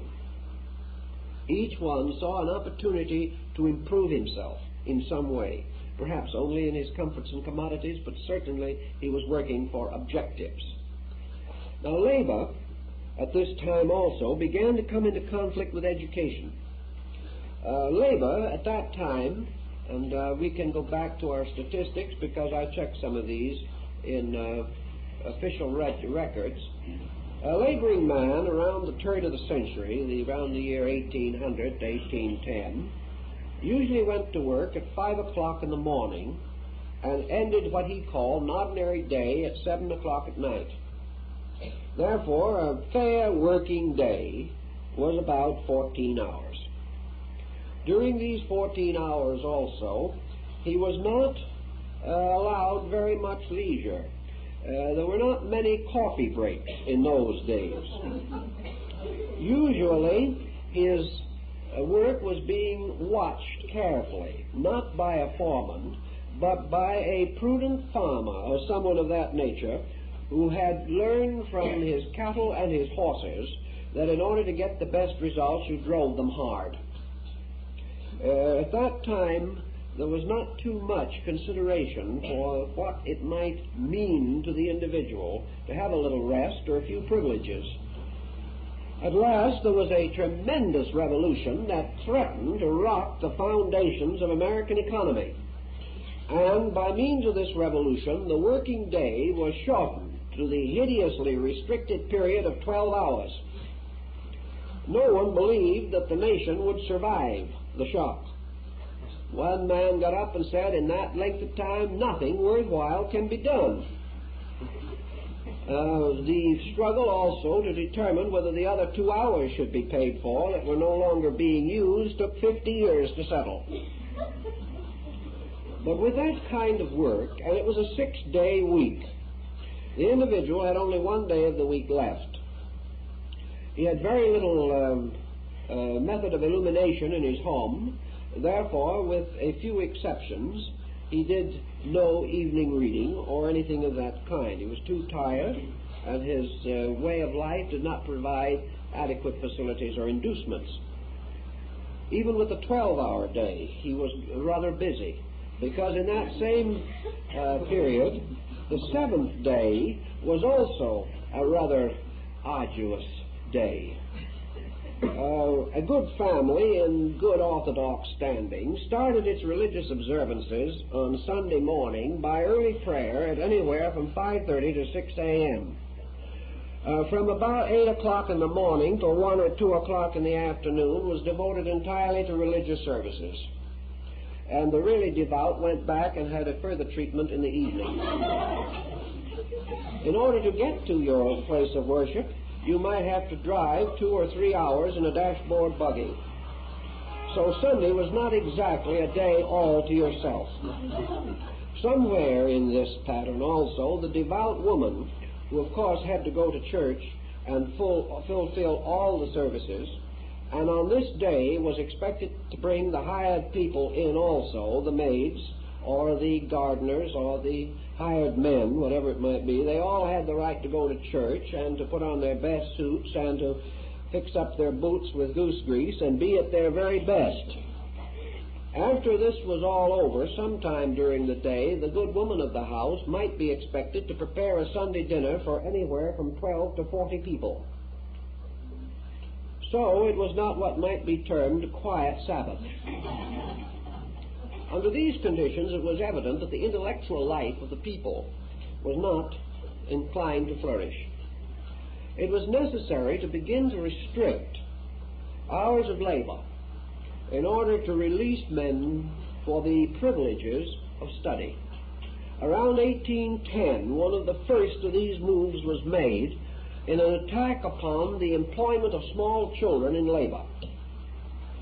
In other words, a move was taken, particularly in the urban areas, the towns and communities, to make it required that children would have some opportunity for schooling. Originally, the minimum guarantee was 2 years. Gradually, this was increased, and there was a greater psychological emphasis against using child labor. But it was not until past the middle of the century that these reforms really took on complete proportions. But it was at this time that it began to be fashionable for children to have a chance to go to school. Of course, this fashion was not able to reach the suburban areas for some time later, because on the farm the child was valued merely as a contribution to the general survival. Thus we had a beginning of a fight for education, which meant at that time that only a minute fraction of our population could hope to have what we would term a college education. But the battle of the mind over the economic necessity continued. And about before the year of 1850, we begin to see another trend showing up in employment, and that is the beginning of selectivity in favor of the educated person. This, of course, immediately changed the whole picture. As soon as education meant income, means to attain it took on a great deal more character. The first half of the century was also devoted to a measure in the experiment of wealth. And this experiment wealth now assumed as a means of liberation. This experiment was undertaken with more naivete than we can hardly appreciate. It was almost completely sugar-coated in idealistic indoctrination. Wealth was always regarded at that time as the indication of superior virtue. The wealthy individual was the one who worked hard, long hours, and kept all of the formulas of an Horatio Alger hero. By luck and pluck, by vim and vigor, he rose above mediocrity. There was never a suggestion in any of this collection of penny wonderfuls that there were any conspiracies possible in finance. Always merit won, always demerit was punished, so that we entered upon or trusted our weight to the rather uncertain ground of high finance with a tremendous amount of optimistic integrity. We were quite convinced that wealth in the new way of things, under our modern way of life, was going to be the reward for virtue, and that only the virtuous could possibly become rich. I might add that there's been some disillusionment in this direction since. We're not quite as secure in our feelings on the matter. But as we do all things in the same way, we attacked wealth with the firm belief that it was going to prove to be the greatest emancipating force. Wealth was going to enable us to buy intelligence. It was going to enable us to spend money for self-improvement. When this wealth began to accumulate, we didn't always use it that way, but that was the idea. So in the first half of the 19th century, liberation from mediocrity through the possibility of private wealth and private industry began to take powerful force. It was then that we began our pattern of rugged individualism that ended in 1929 in ragged individualism. It was a long and disillusioning period in which we struggled to prove that by means of wealth we could be happy, we could be secure, and we could attain peace. And during that period, anything that seemed to endanger this situation, particularly from the outside, was simply rejected, cast aside, and considered no part of a world which was completely surrounded by the invisible wall of the Monroe Doctrine. This situation goes on into other brackets. And I think that out of the various ones, we're going to have to pause somewhere. We can't cover them all because we have some other things to do.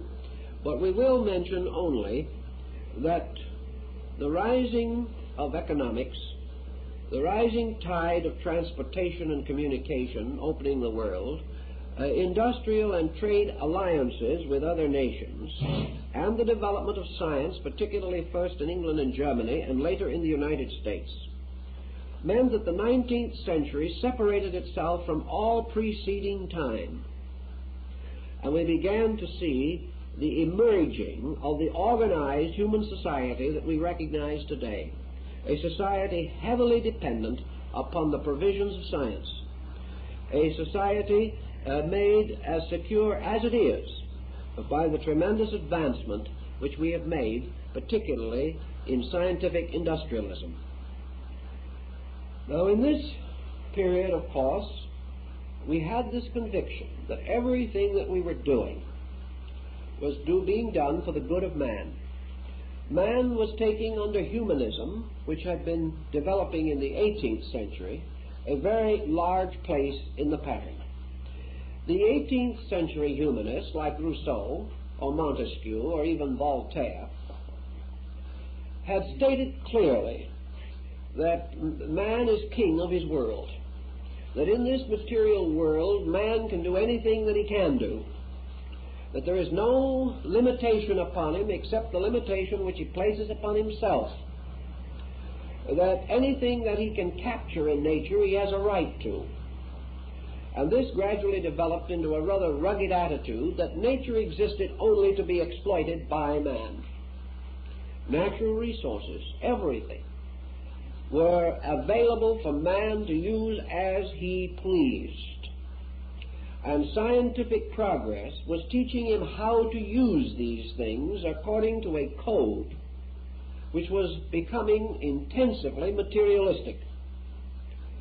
As the proprietor of the universe, man gained a swelled head. He began to regard himself as a being with limitless opportunity and no responsibility. In his scientific researches, he had not been enough of a historian to realize that other people in other ways had tried this before him and had come to grief. He did not recognize the moral and ethical responsibilities of increasing temporal ability and authority.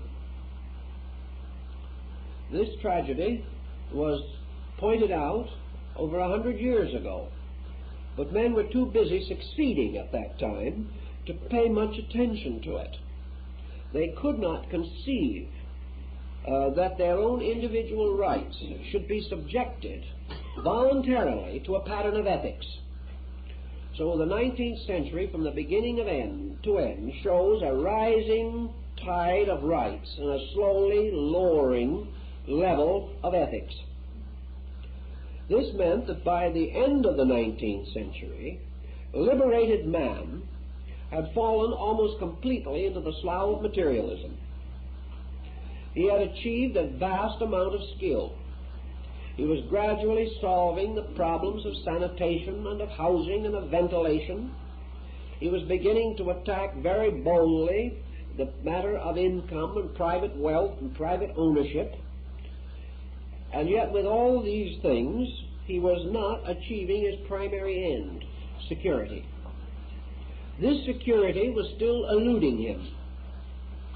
He was liberated from everything except his own ignorance. He had a new kind of knowledge, but this knowledge was not a panacea for a grand ignorance. Thus, as his intelligence became more and more specialized, and the area of it was increasingly restricted by his interests, he began to lose sight completely of his true relationship to the universe of which he was a part. The universe became less important to him. Ancient man stood in awe of everything. Modern man stood in awe only of his own achievements. Ancient man feared the universe. Modern man, as a result of 25 or 30 centuries of evolution, came to that more exalted condition in which he feared himself and other human beings. The dinosaur was gone, but man was still afraid, because he was gradually losing confidence in man. Liberation was liberating characteristics and qualities within human nature which religion had frustrated and which circumstances had denied. The loosening of religion and the broadening of circumstances therefore caused man to exhibit out of himself tendencies which had been long frustrated and which became more violent because of this frustration. It was therefore well before the end of the century that those who were really thoughtful began to see the handwriting on the wall. They began to recognize that we had to have a new definition for liberty, a new definition for the right of the individual in relation to the common good of all men. History records this procedure with great accuracy and brings us down to the second century of this era with a great many facts available. Now, history, unfortunately, like all other forms of learning, is useful only to those who will examine it. And as our own thinking changes, we must realize that histories are written under the pressures of prevailing concepts. Little by little, therefore, the historical works of our generation have lost their moral integration. History now is regarded as a statement of bare facts. History is limited largely today to the competitive recounting of the scientific achievements of the last century. history as a record of the basic state of man is almost totally ignored. History as a record of mistakes is conveniently forgotten. Yet the histories do exist, and they are available to the individual who is willing to question the success of that which is obviously very shaky. If, however, we depend upon popular historians and depend upon histories which have been watered down for the consumption of our young people, we shall realize that the great issues of history are carefully avoided. These issues include man's 20th century relationship to the consequences of his 19th century conduct. Also, the record of man continuing persistently to perpetuate mistakes. Individual, because of his hyper-individualistic attitude today, has followed in an ancient false formula. He has assumed that because he is an individual, he is an exception to the rules governing all other individuals. History points out that it cannot find one of these exceptions, but man is not interested in that phase. When he studies the lives of great dictators, he conveniently glosses over their ultimate disasters. He reads that part of history which seems to support him and ignores that which demonstrates that he is wrong. Thus, 20th century history is very largely today a record of 19th century and early 20th century achievement. It reads like a fairy tale. It is just more wonderful than words can find, and certainly should cause every young person to be blissfully ignorant of the truth. Namely, that many of these historical episodes or historical circumstances have been utterly interpreted away from the fact. The truth of the matter as it is today is that all history, from ancient times and far places down to the present time, has demonstrated clearly that no civilization can survive the decadence of its culture. That civilizations are not overthrown by their enemies on the outside, but by the decline of their own ethical standard on the inside. That we are not captured by barbarians, but are enslaved by the perpetual barbarian within ourselves. Thus, all history tells us that unless we pause and take some advantage of the lesson of history, that we are headed for trouble. Now, in this emergency, many things could theoretically be done. History could become a valuable key to assisting us in restoring a balance of values. No one wants us to go back to a 14-hour day, nor a 12-pound-a-year salary. No one expects us to give up all the conveniences and commodities with which we have become accustomed. But history does warn us that moderation alone contributes to survival and that all excess destroys. This is as factual as though it was demonstrated in a laboratory, and it has been demonstrated in some levels in a laboratory. The inevitable conclusion must be that a people under a fanaticism or under a pressure, an ideological dynamic, will have a tendency to ignore the greater part of its own cultural need to the overdevelopment of a particular. Unbalance has always been the cause of historical decline, as we have it from the beginning of time. Compromise is another. From the time that the Romans attempted to compromise with the Huns, we have never had an example of a successful compromise in history, especially on the level of nations. We have also learned that wherever in history the economic, political power of a people surpasses in its growth, in its rate of growth, the cultural, ethical, moral growth of a people, that people will inevitably pervert knowledge. Therefore, that an individual who knows more than his conduct can sustain in a manner of integrity is a menace. We are full into this problem. Now we have finally accomplished liberation from ignorance, so that today ignorance in the classical meaning of the term is comparatively extinct in our way of life and is rapidly disappearing in the outlying areas around our culture. On the other hand, we have not achieved a liberation from knowledge, and that seems to be our next challenge. First, we were enslaved by what we did not know, and we have at least 3,500 years of history to prove that. Now we are becoming enslaved by what we do know, so that instead of the man being the master, now knowledge is the master. And knowledge is moving man to the fulfillment of its own blind purposes.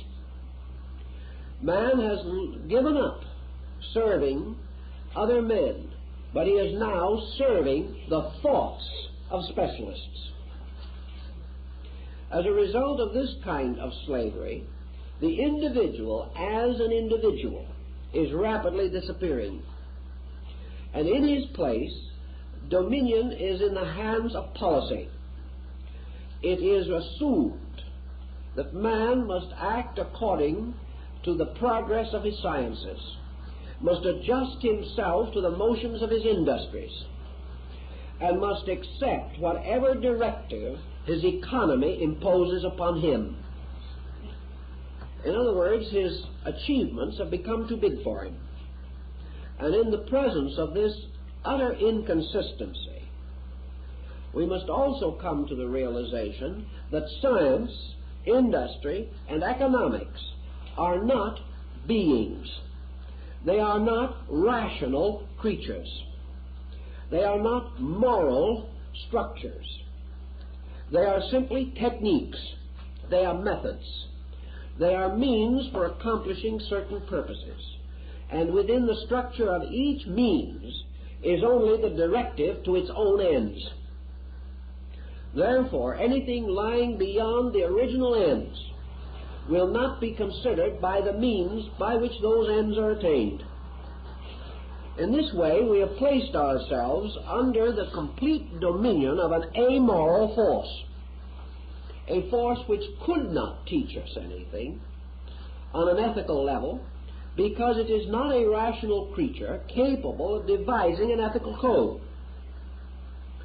Now, we like to assume that instead of ethics, we are now substituting policy based upon inevitable processes of universal law. We like to assume that science is revealing to us a lawful universe. We like to assume also that through trial and error and experimentation, we have gradually come into adjustment with the peculiar laws governing economics and industry. We have very little to prove that we have accomplished this, because nearly every day we are under the severe pressure of reverses which should not occur in a lawful structure.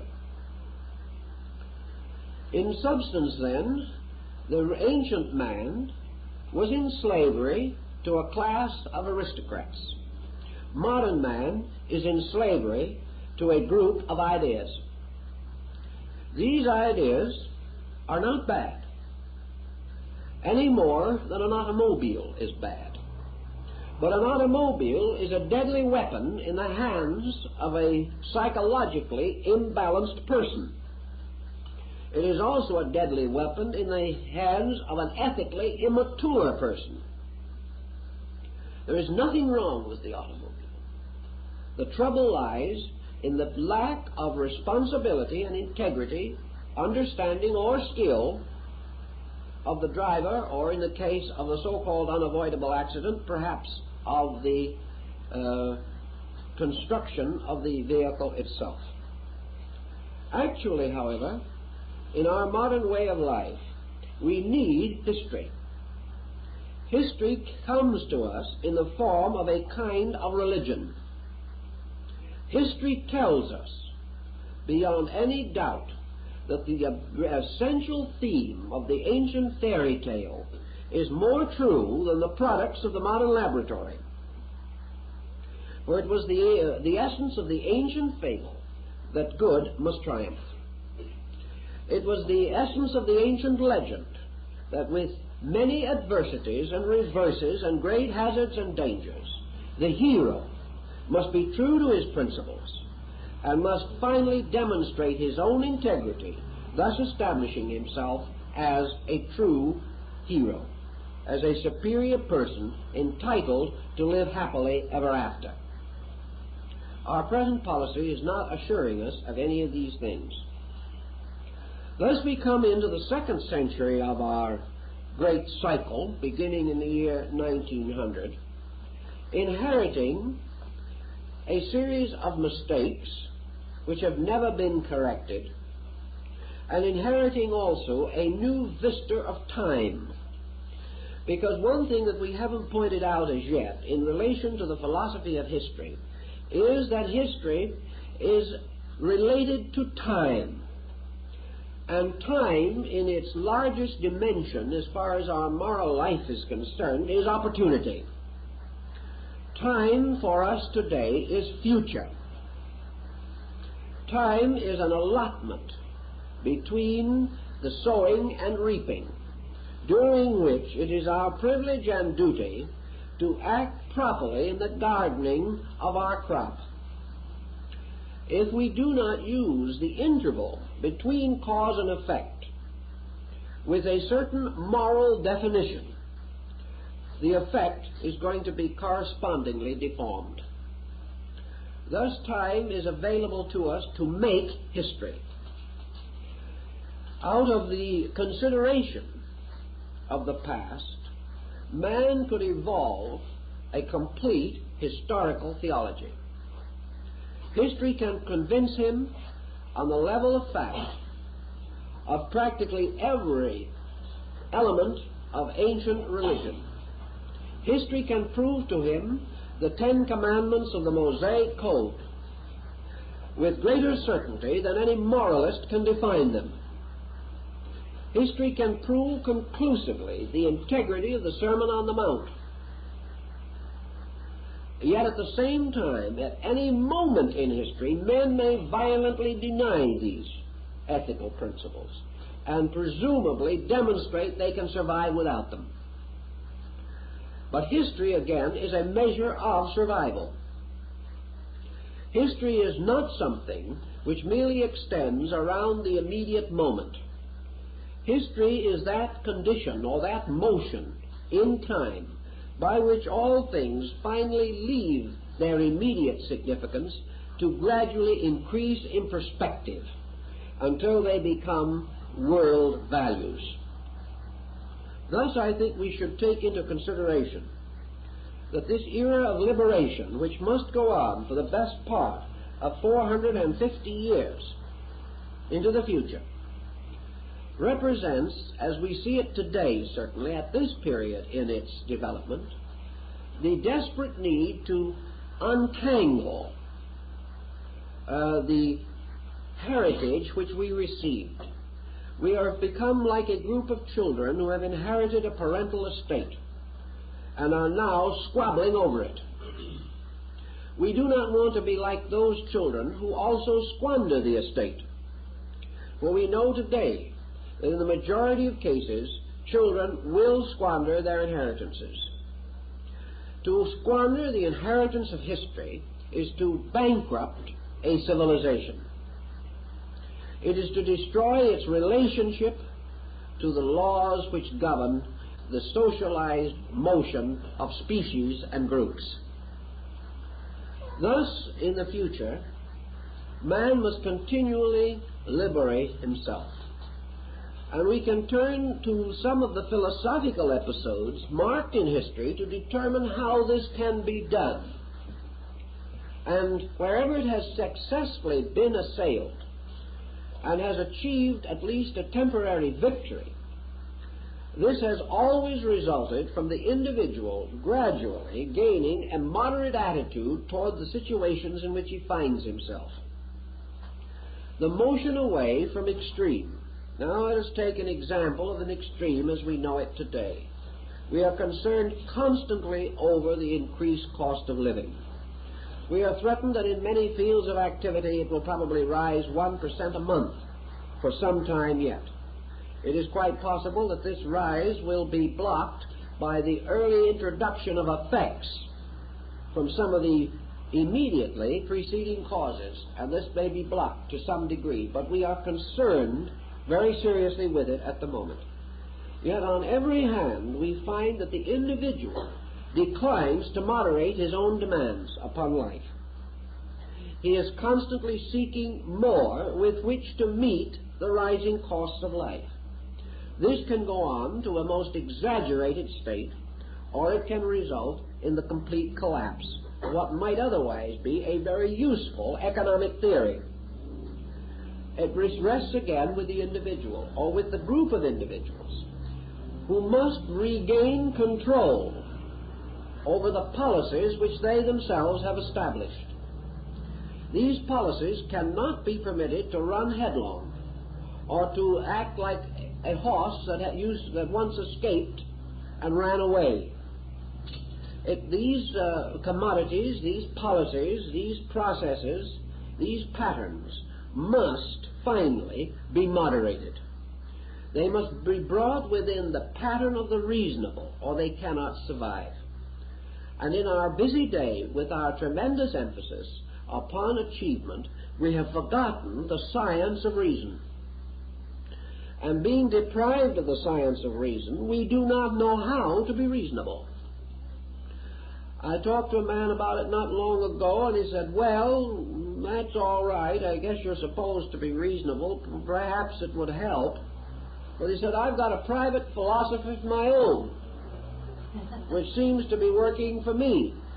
And that is, instead of being reasonable, take all you can get while you can get it. The same man is wailing on the fact that he can't keep anything that he's getting. So the situation is not as optimistic as even he would like to assume. Contemplation upon history produces the philosopher historian. It makes the individual realize that from history can be derived the working solution to practically any problem that we face today. We say to each other, sometimes to ourselves, we do not know the answer. Yet there is no principle with which we are concerned today which has not previously been applied in some way, and the operations of that principle can be studied and estimated with almost infallible accuracy. What we hope is that these principles will not be consistent. We hope that we can prove ourselves an exception to the rule of life. This is going to be a little difficult, and we are more optimistic than stable in our attitude. Actually, from the philosophy of history, we can find the working formulas for things that we want today. We know how crime can be solved. We know how juvenile delinquency can be solved. We know how religious intolerance and racial intolerance can be solved. We also know how the danger of depression can be removed. We know how peace can be achieved. We know how the individual's personal security can be advanced. We know how health can be improved. We know how old age can be retarded. We know all of these things, but we do not wish to face the implications of them. So we prefer to drift, hoping for the best and with a very profound internal conviction that the best is not going to occur. As a proof, more or less, of this uncertainty, we can note the tremendous revival of religious interest in the United States and in other countries. Men are becoming a little frightened, and in their fear they are on the verge of restoring a few phases of the divine initiative. When man can't run the universe, he gives it back to God. While he can run it, he denies God any part in it. Actually, there are not these unsolvable mysteries. There are simply patterns that are factual. Patterns, however, which cannot be applied unless there are major changes in our policies of living. The individual cannot remain the same and get better. In order to achieve practically every end that we conceive to be valuable, we must liberate ourselves from the fixation of our present infallibility. We have got to face a number of facts, and we've got to dignify, reason, restore the rational power of man. We have got to recognize that the greatest asset that humanity possesses is the creative rationality of the enlightened human being. Without this asset, all else fails, and all systems which so regiment men that this creative contribution is denied, frustrated, or lost will pay for this regimentation with their own existence. These facts we know simply from history. Therefore, we cannot say that it is a dull, dry subject, nor can we say that it has no place in religion or no place in philosophy, that it belongs to the moldy systems of ancient culture. It does not. It is a constant living value. It is a mirror into which we constantly must look to see the reflection of our own way of doing things. History of the 20th century is a shocking example of the results of an excessive 19th century departure from ethics. Without what happened in the 19th century, the 20th century would not have followed. And if the 20th century does not solve some of these problems, it will again sow a whirlwind and reap a whirlwind. If then, in history, we have the result of collective action, let us also realize that the historical entity, considered as a total, is also a kind of abstract personality. That which the total historical entity has found to be unreasonable will never be reasonable in the conduct of an individual. That which has failed for 1,000 different dictators will never succeed for another dictator, but he is always hoping that it will. That which maybe 1 billion or 2 billion human beings have found to be untrue, we will not prove to be true. I do not mean in opinion, I mean in practice. I mean in the experience of how to live and what the consequences will be. Man has struggled through a great many levels of primitive life, but he has achieved and survived because of certain values, and his survival has never flowered into its proper maturity because of the absence of certain other values.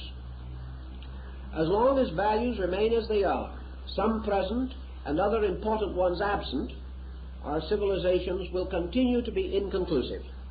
We will never achieve the final consummation that we desire. Out of this fact also comes a recognition that a human family is not different from a family of nations, that the beliefs of whole generations of persons have produced effects very similar to those effects that will occur to us if we as persons hold the same beliefs. Thus, history is forever a generalization upon a particular. And history is always capable of bestowing this generalization upon a particular, assisting that particular, a person, in his own orientation. If, therefore, we go back over these periods, we will find that the intolerances and intemperances of history are merely mass examples of the intolerances and intemperances of individuals. What happened to the nation or the race because of a certain intemperance or intolerance will inevitably occur to an individual who follows the same procedure. Thus, history becomes a personal guide as well as a collective guide. Recognizing, as the tradition of the Phoenix tells us, that this is the great era of liberation, man's duty is to liberate himself from anything and everything that prevents him from being a balanced, mature human being. He must liberate himself from childishness, from his own adolescence.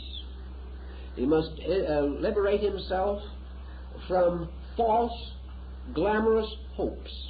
He must liberate himself from inanity, stupidity, and a kind of learned ignorance in which he knows much, but nothing that he knows helps him to live better. He must liberate himself from the great collective policies which now tell him that this and that are acceptable, fashionable, and necessary. He must do these things to what degree he can in his personal life, and to the degree he succeeds, he improves his personal life. He must also face the fact that by collective action he must ultimately achieve these things collectively, in order that nations may have security and freedom from the national diseases of poverty, war, and unemployment.